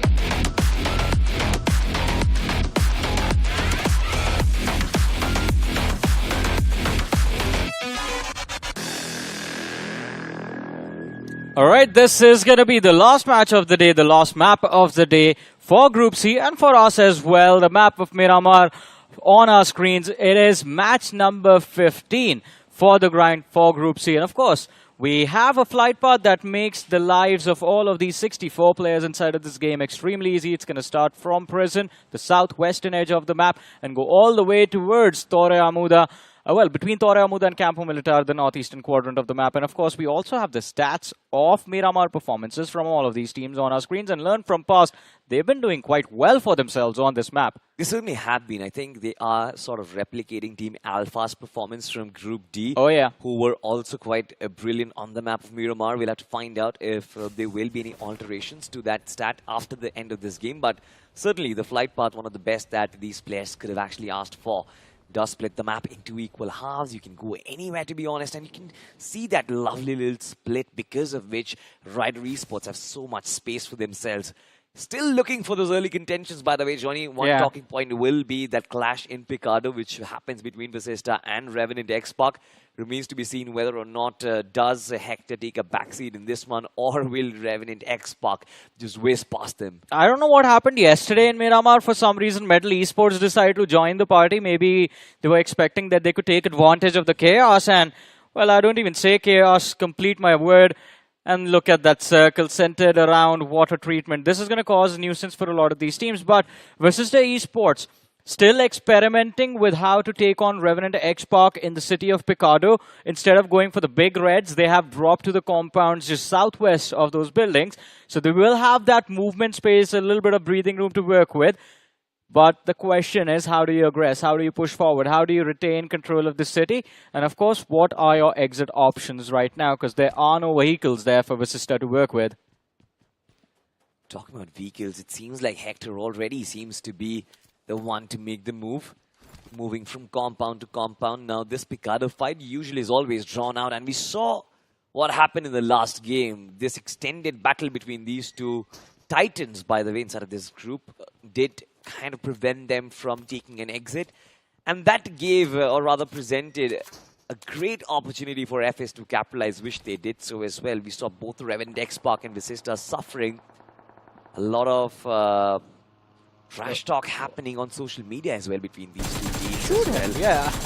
But have a look at this, Metal Esports, another team that needs a lot of recovery. It seems like gods for a reason. It's a very risky move, by the way, to use a glider in situations like these. But from the distance, it is Hitman who finds that knock, which is beautiful. Yeah, first of all, someone take away the license of these two players. They do not know how to fly. And second of all, someone take away the weapons from the players of Metal Esports, because, yeah, they're not putting them to good use right now. Should have taken those shots a few moments ago. They were very close to them. They just flew away from his face. And of course, they got a decent amount of distance. Hitman does punish the players from Metal, secures the opener. Beast OG does not have a weapon to take an engagement at this range. He needs a rifle right now, or a DMR to work with. Fox OP knocked out. Hitman is moving for that frag, and Pradhan just shows up from the other side to try and rescue his teammate. But Metal Esports now under immense pressure. And gods for reason. Let's not forget, this is a hyper-aggressive team. Yeah. They are there in the top 6 just because of their raw aggression. And they're very unpredictable in those fights. Absolutely. They know how to turn it around effectively and quite efficiently as well in these firefights. But at least for now, Metal Esports, they have the upper hand in terms of the numbers advantage, can close down the distance between Hitmen and the rest of the lads. But Metal Esports, if they do decide to give this fight a lot of time, if they hesitate, that is where gods for a reason they certainly are going to punish. Because if you look at the way they have positioned themselves, Metal Esports, they are cornered from multiple angles. They are cornered. They're pinned down, man. And I'm just thinking of what can be done by the players of Metal Esports to get out of here. Because now look at this. Gods for a reason, they've surrounded them in basically a box. They've boxed them in. And we all know what happens if Metal tries to escape. If they get a little too eager, they are going to get punished. There's the opener. Hitman again finds the knock. This time he's going to go for the finish as well with the UMP. Gets the second.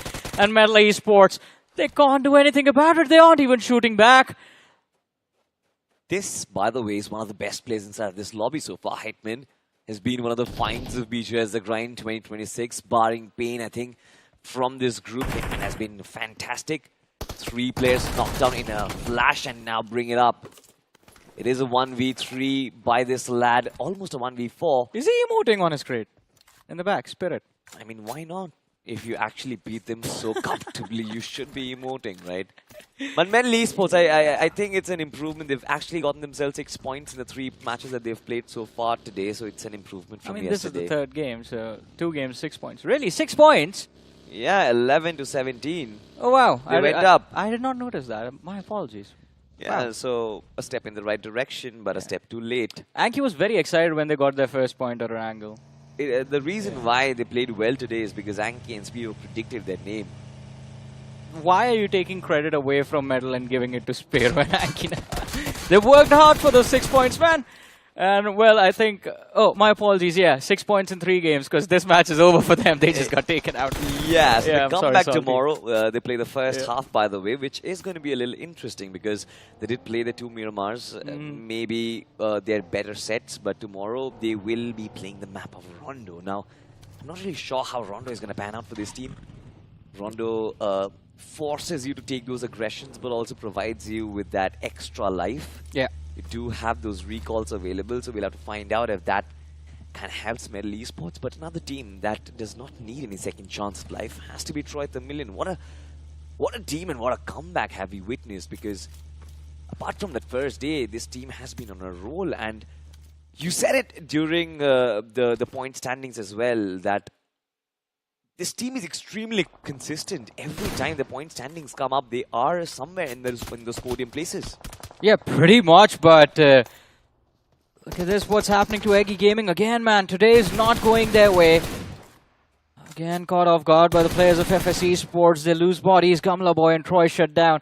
And as you were saying before we jumped into the action, I kind of agree. I think Gamla Boy and Troy do not look at fights as good fights and bad fights. They just look at fights and they're like, alright, this seems good, let's just go. Which is why I think we are seeing them getting beaten out again and again. Now, this match as well, down to their last player. Things are not looking good. 78 points in total so far, and I think they have just managed to secure like 3 points in the 2 games they've played prior to this. And considering they're down to their last man already in this match, I don't think there's a lot of hope for Eggy. Yeah, not one of the best of days, to be honest. And have a look at this. Hitman, brilliant as usual. First player was knocked down through the buggy. The second player was knocked down really quite brilliantly, but he could not get that finish. Yeah, I just noticed that, look at the ammunition. He ran out of ammo in that fight. He just had 2 magazines, and with those 2 magazines, he took down 3 players. By the time he got that last player, his clip was at 0 bullets. And he had nothing in the backpack for that UMP, and that was the only weapon he had as well. But Ralph OG, what? What was that? Rishi, my goodness, I mean, you're lucky your teammates were there, otherwise this would have been an execution. He got in the car and then was just leaning outside the window taking shots. That just takes away the complete movement, but yeah, they had the numbers to work with, so I guess it is okay to do that. And talk about okay to do that. It's kind of okay to actually be inside the blue if it's the second stage. But looking at the circle, I don't really think you want to be staying in the blue because it's extremely far up north. Salty, I mean, I think you could give a better take on this. Like, Revenant Xspark and Vasista Esports, man. Are they just playing these Miramar matches to take out Vasista? No, I think it's the other way around, knowing the community gossip. As far as I get to know Vasista Esports, they love to challenge Revenant Xspark. Might be there. Well, it's not really working out too well for them, buddy. I don't really care, man. I feel like it's a battle royale. Anybody can jump on top of anyone. Anybody can take those drop fights. It does not really make any sense to make a fuss about it. As long as everybody plays fair, and everybody does. Vasista Esports, though, this time not really on the right end of things. And so far, they've just lost 1 player, so it's completely fine. Yeah, they've lost 1 player, but overall, they've lost 2 head-on fights against Revenant Xspark in the same city. They did secure a chicken dinner yesterday in Miramar, but that was because both the teams did not fight. Instead, there was a mattress called Revenant Esports between them that kind of absorbed blows from either side. And yeah, Vasista went on to win that game. But what is happening right now is kind of ruining both of their strategy for the end game. They're just taking unnecessary damage from the blue, and neither of them refuses to move out. But let's just move away from them and talk about the teams that are actually fighting, which is Jux Esports and Aura Gaming. Wow.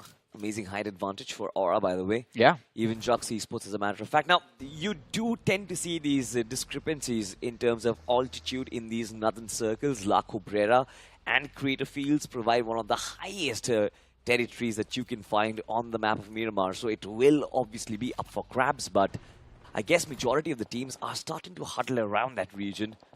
We certainly will talk about that, but right now towards the eastern side of the circle, this is going to be Oishani Esports and Tamilan duking it out. With Oishani striking first. The first player has been knocked down. Look at the consistent nades that come through. A lot of damage being dished out, and I love the flank that they are trying to set up. What remains to be seen is, do Oishani have a backup available? Do they have a player who is looking to possibly trying to mark that exit as nades do come flying in? Oxen find that first knock. Oishani Esports will stop, and look at that from the back lines. Aura Esports once again having that line of sight. It is brilliant. It is brilliant, but I thought Aura was engaged into Jux. I think they just switched focus, looking to third party both these two teams, Oishani and Troy Tamilan. Troy Tamilan have recovered, by the way. Their fallen player has gotten revived. They're back to a 4-man roster. Oishani, on the other hand, they've lost Scream, so it's a 3v4 over here. And then you have to deal with Aura Gaming sitting at the top of the hill. Dizzy hooking up that nade, lobs it in. It ricochets off the wall, and Troy Tamilan Esports are going to be healthy. They push forward, looking to pick off and shut down the remaining players of Oishani, who are still in the barn. Well, the knock is going to be there, secured by Oishani, and this gives them the equal numbers they want to work with. In fact, they do manage to swing the man advantage in their favor, but through the window, the spray from Lens, dishing out the damage onto Dizzy, and Ghostface shoots him in the back. Now this one is going to be down to a 1v1 as Oxen finds Dizzy. Ghostface, last surviving player for the side of Oishani Esports. He's hiding in the barn. Oxen takes a lot of damage, but runs away because there's another team in the nearby vicinity that wants to take both of them out, and that's going to be FS Esports.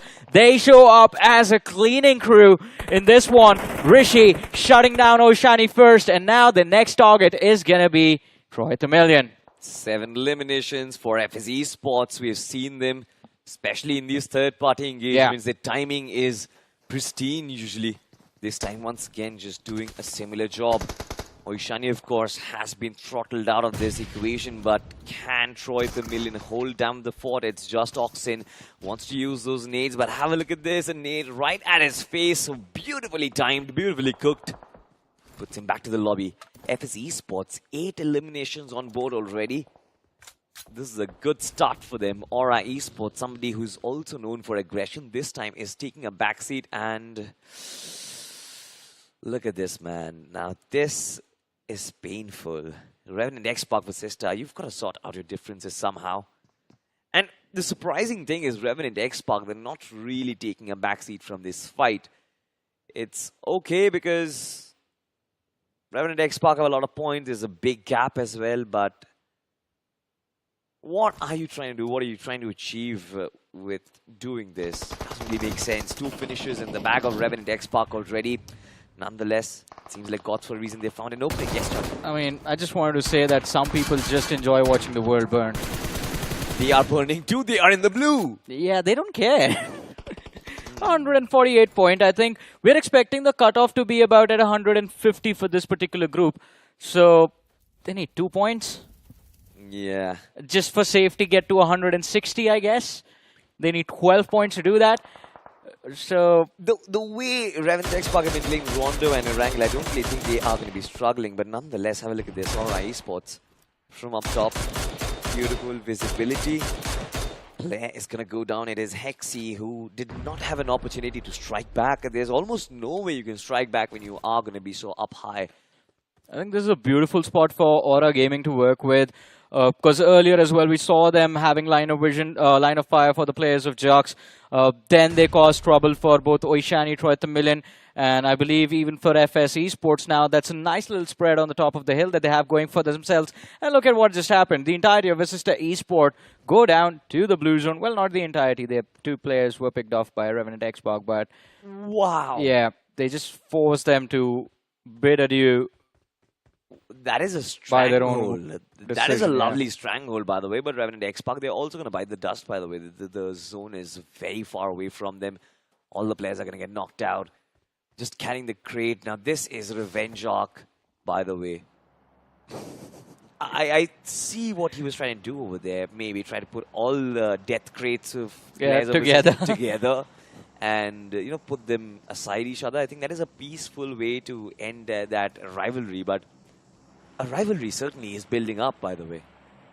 I don't look at it as a rivalry. I think it's just like, for me, it's just hashtag fun and banter. Well, ladies and gentlemen, talking about fun and banter. It was if this was an actual rivalry, both of them would be try-harding to beat each other on the leaderboard and not shenanigans like this, to be honest.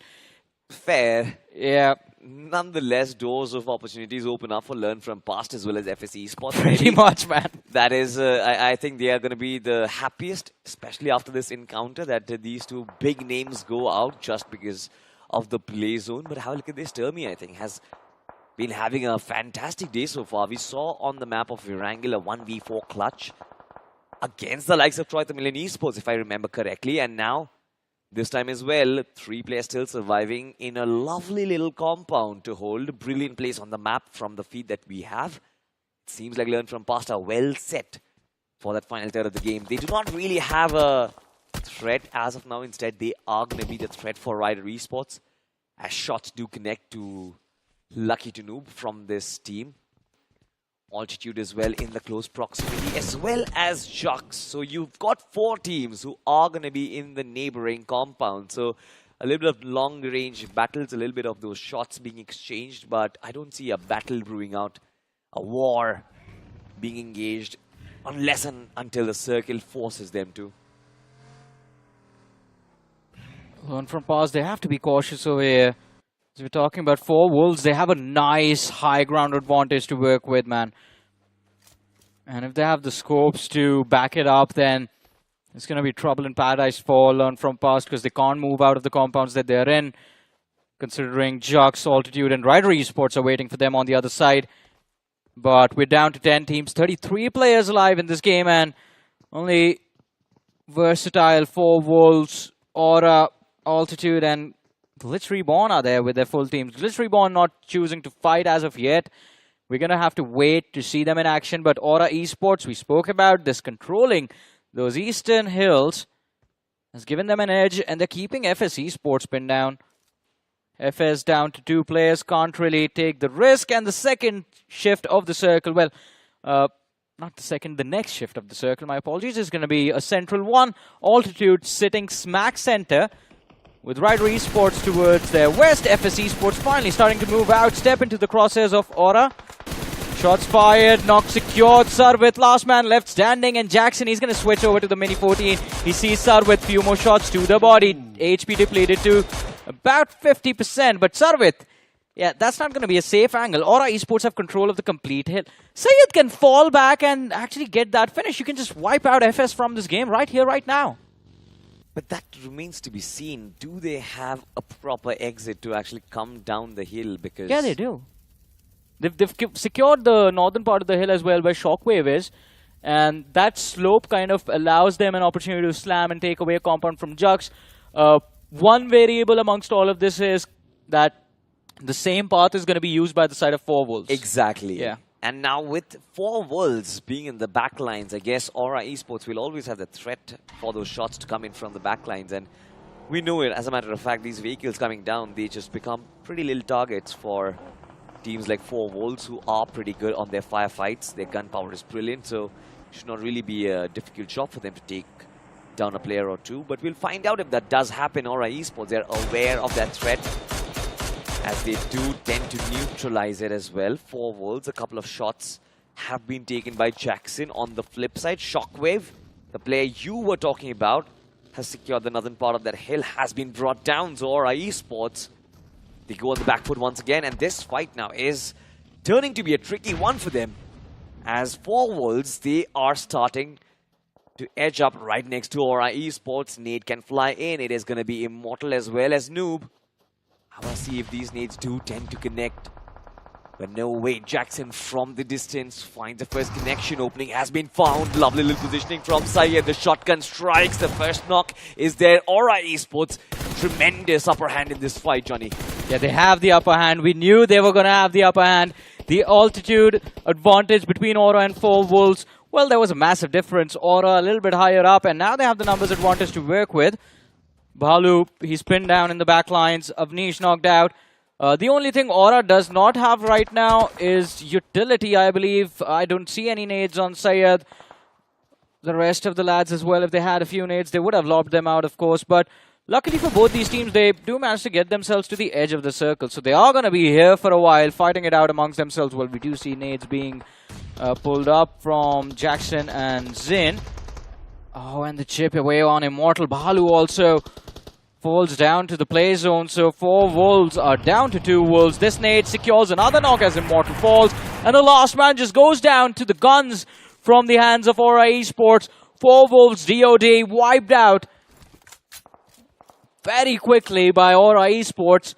And now they have the entirety of this northeastern quadrant to control for the next few seconds. The circle again moves, I believe, on top of altitude. Yeah, there you go. Lovely positioning from them. Yeah. So is the case for Versatile. I guess they will have the opportunity of gatekeeping, got for a reason. GLITCHx being in close proximities will always be a threat, especially with all 4 players inside the circle. And I guess they also do have the high ground, but as of now, the circle moving into the central parts kind of now puts a learn from past at risk, because how are they going to enter the circle? I don't see an injection point. There are going to be 3 teams who will take direct shots at you, namely Rider, Altitude and Jux Esports. Will you be able to break it out of it? Big question. It is definitely quite a big question, but I think both the teams still hold a spot from where there's absolutely no incentive for them to move out. So they can lie in wait, and of course the X factor in all of this is going to be Versatile from the distance. We're taking shots onto the players of Aura Esports, but gods for a reason, they use that distraction to their advantage. 2 players from the side of Versatile knocked out now. Nate God and Shreyan left. They need to go for those revives. The question is, will they have an opportunity? But look at what is happening to Aura. The players are getting taken down. They're falling down, in fact. And Altitude is taking an advantage of that, getting those finishes for themselves. Gods for a reason, put under pressure.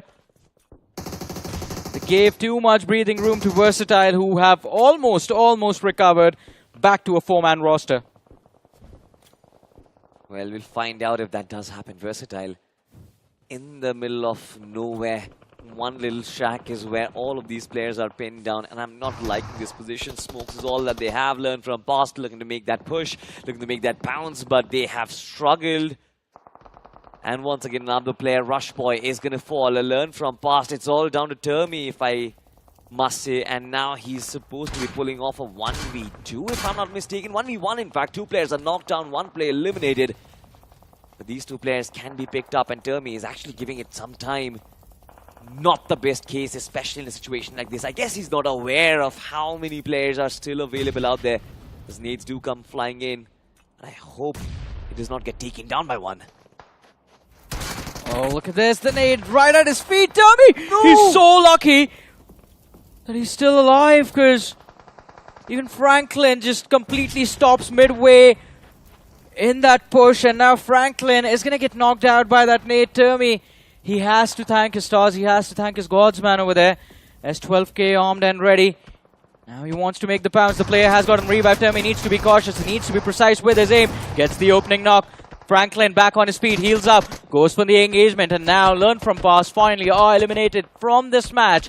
Rivalry Esports somehow barely managing to survive by the skin of their teeth. They have lost Flex. They're down to a 3-man unit. But luckily still in the zone. So it's kind of okay for them. 2 finishes to their name. We're down to the top 6 teams. 20 players still alive. And the circle now only has 1 team in it. That is Altitude Esports.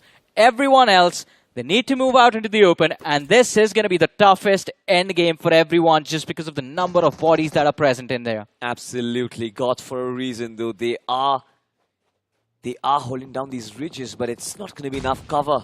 And of course, we know it, they are in the deepest trenches near the blue zone, and Versatile are looking to pounce on top of them, separated from their comrades. Hitman, their best player, is going to be nowhere near try and stop Versatile. Have a look at this. It is going to be Beast OG, who is still standing tall, by the way, still making sure that the fight still stands as Nobi. The shotgun does not connect Versatile, and now we're left with a 2-man lineup. This is good survival instincts, by the way, from G4R. They're not giving up as of yet, Johnny. Yeah, they just haven't. And I think it's that urge to just stay alive till the late game stages that has kept them in the top 5, but not anymore. GLITCHxREBORN show up with the perfect timing and wrap things up. Gods for Reason eliminated from the game. We're down to the top 4, 14 players still left. GLITCHREBORN still present with all 4 players alive, along with Altitude. Jux left with 3, and I believe Rivalry Esports, they are there with 3 players as well. GLITCHREBORN, they slam in towards the compounds of Altitude, who are distracted by the players of Jux. Amazing out of the way. Superb and Reboot still left with the shotguns. They go in, Spot are knocked out, and Altitude are starting to fall, are starting to crumble. They're down to 2 players. Manas, the timing of the reload was bad, but his luck is supremely well. He does manage to survive as Jux are trying to hunt him down, but they aren't the only ones, because as we said, as we saw, GLITCHREBORN in the backlines, and even Rivalry Esports make that slam. It seems like none of these teams want to wait. All of them want to end the game right here, right now. And they will have to do that as well. Jux Esports, they have a wonderful opportunity at hand. All these nades that come sailing in from Rivalry Esports just gives them enough time to get control of that compound. Altitude are in shambles, by the way. And this also allows GLITCHxREBORN to close on up. So they are looking for that perfect third party that wins them the game. But they have to time it to perfection. Jux Esports still holding on. It is Reboot and Superb. We have seen this duo set up partnerships that absolutely destroy teams. But I really wish Amazing was there as well, because that is one important cog in their wheel, which can certainly take matches and points along with those finishes. But have a look at this. From the distance, it's Reboot who switches focus. GLITCHxREBORN, one of their players will fall, Johnny. Yeah, but it should not be too difficult for GLITCHREBORN to recover over here. I think main concern for Jux has to be Altitude and Ryder, but Clouds, he takes down one. Superb hits the floor. Jux down to their last player, and even he gets finished off. Altitude Esports, 7 eliminations secured in this match, but just 2 players left for their roster. So 2 versus 3 versus 4. But the HP bars for the players of GLITCHREBORN are going to be a big concern. They're pushed to the edge, and Rivalry Esports, I believe they're out of utility right now, so GLITCHREBORN can thank their stars. Otherwise, Rivalry Esports, they had to take out GLITCHREBORN in order to end this game. But now it's a 3-way showdown. Stage 8, 50 seconds left before the blue zone moves in. And of course, all 3 of these teams are close to the center, so I don't know who moves out first. I think Altitude and Ryder are going to be put under pressure first. GLITCHREBORN is in a much more safer position. True that, 30 more seconds before we actually get an answer to that question. But like you mentioned, 4v3v2. And I guess the Miramars today has been a boon for all of these teams in the second half. In the first map, we saw Oishani Esports take a tumble. Not take a tumble, in fact, do really well. In fact, have a look at this. This time it is going to be GLITCHxREBORN, Rivalry Esports, Altitude. All the teams from the second half of that overall standings are making Miramar work for them.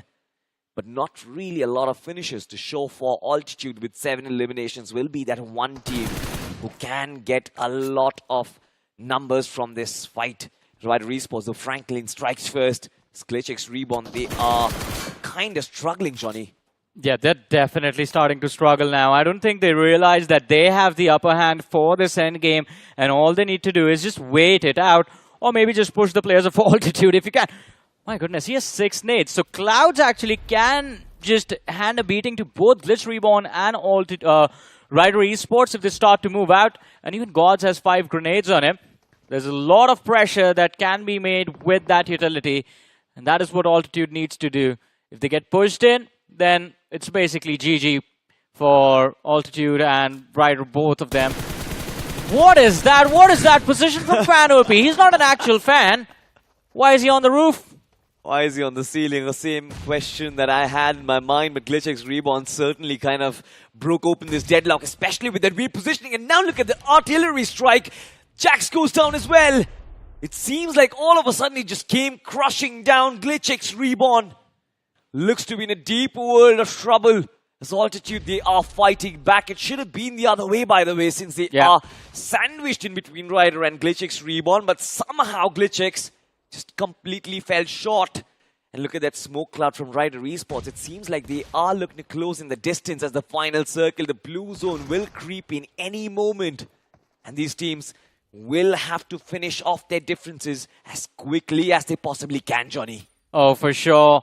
But Altitude now with 8 finishes in hand, they're hoping for a chicken Gods. You need to focus on the man towards your left, but he goes for the finish. It gets taken away. It goes into the hands of GLITCHREBORN. Franklin now drops Clouds, and it's a 1 versus 2 versus 3 situation. GLITCHREBORN starting to fall. Avi goes down. Jackson Shorty still left. Franklin takes down one, gets traded out. Almost gets traded out. Jax is still present, and Gods, he's looking for the end game. He's looking for the chicken. 9 finishes secured. The last man does not have any HP, and it is gonna be Altitude Esports from the top.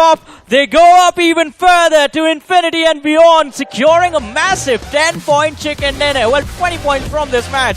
Impressive, and quite lucky as well. Usually the saying is you aim for the moon, you aim for the stars, at least you end up landing on the moon. It seems like it was the other way around. They aimed for the moon and landed up on the stars, because there was no way this team should have actually gotten the chicken. The second part is what the actual saying is. You were about to say it correct the first time.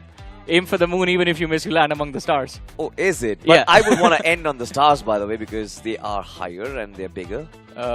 Yeah, but you gotta understand the feelings, the emotions behind the saying, not the actual schematics. But does that really matter? Altitude just went away with so many points, which they didn't even think they were going to get. And I didn't think they were gonna get them. Exactly right, being sandwiched in between Ryder and GLITCHX. But yeah. I think just because of that one player, GLITCHxREBORN struggled so much, and this was the player who...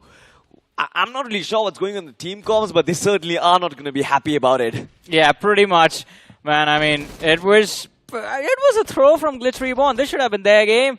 They should have pushed Altitude 2 versus 4. Why are you scared? Why are you scared to take that fight? I have no clue, by the way. Rivalry Esports. But honestly, Johnny, clever movement from Gods. He's got to be given so much credit, because as soon as he knew that Rivalry Esports, they were extending, he got himself a finish and quickly went into the shadows, waited for GLITCHxREBORN and Rivalry Esports to fight it out. And then, of course, clinical use of the shotguns, clinical use of brilliant nades as well. I did not really keep track of how many finishes did they get, but it's close to 10. I mean, 9 was the number we saw towards the end when that fight was down to a 1v1. Now, the only question is, did he actually connect a pellet on that last guy? Because he was very low. And if he didn't, then that means that finish was claimed by the gods of BGMI, by the blue zone. And Altitude just ends with 19 points, which is still quite well, actually. But nonetheless, the point that I was talking about is, today, Miramars have actually given an opportunity, a gate of opportunities for all these teams from the second half to make their climb. We saw Altitude once again being consistent in the first match. We saw Aura Esports kind of get a couple of points, but still not get the chicken, but it's still completely fine. We saw Oishani Esports do really well as well. And this time, all the three of them, GLITCHX, Ryder, as well as Altitude, they were struggling. But I guess with this performance, they might be at least closing in on the top 8, if not breaking through as well. I mean, Rivalry Esports and Altitude maybe, but GLITCHREBORN are too far away, man. So that's the one point of concern for them. They needed those finishes. And this is why I like the playmaking from Altitude and Ryder a little bit more, because they were proactively looking for those finishes as well. Altitude was the reason that Aura Gaming did not survive, because as soon as Aura was coming down that hill, Altitude just started shooting in their direction. So, again, you survive till the top 3, good and dandy, but you need those finishes as well to get those bonus points. From where these 3 teams are in the overall leaderboard, if you're not getting double digits every single game, then you can say bye-bye to that promotion in round 3, and you're going to have to play all the way from round 2. And I think that is going to be a lot tougher, by the way, because you almost play with the double the set of teams as compared to what you can from round 3. But ladies and gentlemen, of course, talk has to be there about the MVP over there. 6 eliminations, 845 points of damage, and of course, a lot of playmaking, just like you mentioned. I think he was extremely creative. Not just those 6 finish points, but also 4 extra position points for his team. Exactly, man. He's trying to build a legacy for himself, right? And I think with Altitude, the way he's playing right now, he is going to succeed in doing so as well. But looking at the list of top players, we also have Super from the side of Jux. We have Jackson from the side of Aura, and Hitman from the side of Gods for Reason. Incredible performance from all of these lads. Incredible performance as well, and for sure I think their legacy will be set up, but there's a long time for that. It's a long journey, by the way. BGIS, of course, the most premium tournament inside of the competition, inside of the country. Point standings in front of us, ladies and gentlemen. 20 freaking points for Altitude. What a performance. GXR, they are going to be happy for sure because it is an upliftment, but 11 points could have actually done better a little bit. Rivalry Esports with 10, G4R with 10, Jux Esports fared well, FS Esports as well, Aura versus all these teams. But again, reminds me back to that initial collision, Revenant Xspark, Vasista Esports, both their Miramars have been horrible for either teams, and you end up just playing with the death rates of your opponents. There's no outcome at the end. There's no mathematical outcome. Yeah, I have a proposition for all the other 14 teams inside of this lobby, right? What? Someone please go to Picardo and just be the catalyst of that fight. Metal Esports tried yesterday, but they just ended up becoming the punching bag between the two sides. But anyone else, be it Troy Tamilan Esports or Gods for Reason, can actually be the perfect team to sort of challenge both Revenant Xspark and Vasista Esports, because they are the only ones that I believe can get close enough to match that level of firepower. But we have the overall leaderboard. Let's talk about that for a minute, because now you see those leaps being taken. Altitude, they take a jump to the 10th position and are going to be just 5 points away from the top 8. I love that, to be honest. 4 Wolves, yes, they are still making their presence felt. 90 points on that top 8 position. But Jux, Altitude and Aura, I think they are closely following suit. Even Eggy, as a matter of fact, I'm going to be hopeful that one big game shall always come by. Still 13 position points, it doesn't really make any sense. It does not add up. We were talking about Aura, they did some amends and now they are sitting at 20. Rivalry Esports have a chicken, by the way, but in spite of that performance, still struggling, does not really make sense. They're still making it inside the top 3, especially on the maps of Miramar, but I think they still have to work around those Erangels and Rondos, and tomorrow they are going to be playing the Rondos and Erangels. Exactly. I think Rivalry Esports, for them, the concern is the consistency, because a lot of inconsistency was there on both day 1 and day 2. They're going to do well one game and then they're going to bomb the next one, do well in the next one, and so on and so forth. So for them, they need to maintain a standard. They need to maintain those 8 to 9 points per match. 10 points is going to be even better, of course. But at least Rivalry Esports, it feels like they have a game plan going for themselves. They know what they have to do and they try and rinse and repeat that every single game.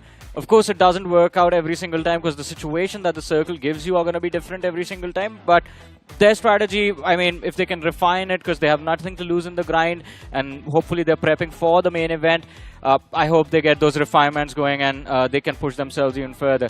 More interesting conversation is going to be around Oishani Esports, because now today was the first time we actually saw signs of life from them. Absolutely, and I guess that is a step in the right direction, like I always say. But ladies and gentlemen, of course, it remains to be seen whether or not, because it's a long journey into the top 8. 90 points is where the barrier is set at, according to Johnny. The cutoff is going to be 150. You guys let us know what the cutoff is going to be, because I love to hear those community gossips. But ladies and gentlemen, it's the end for action tonight. We'll come back same place, same time tomorrow. See you till then.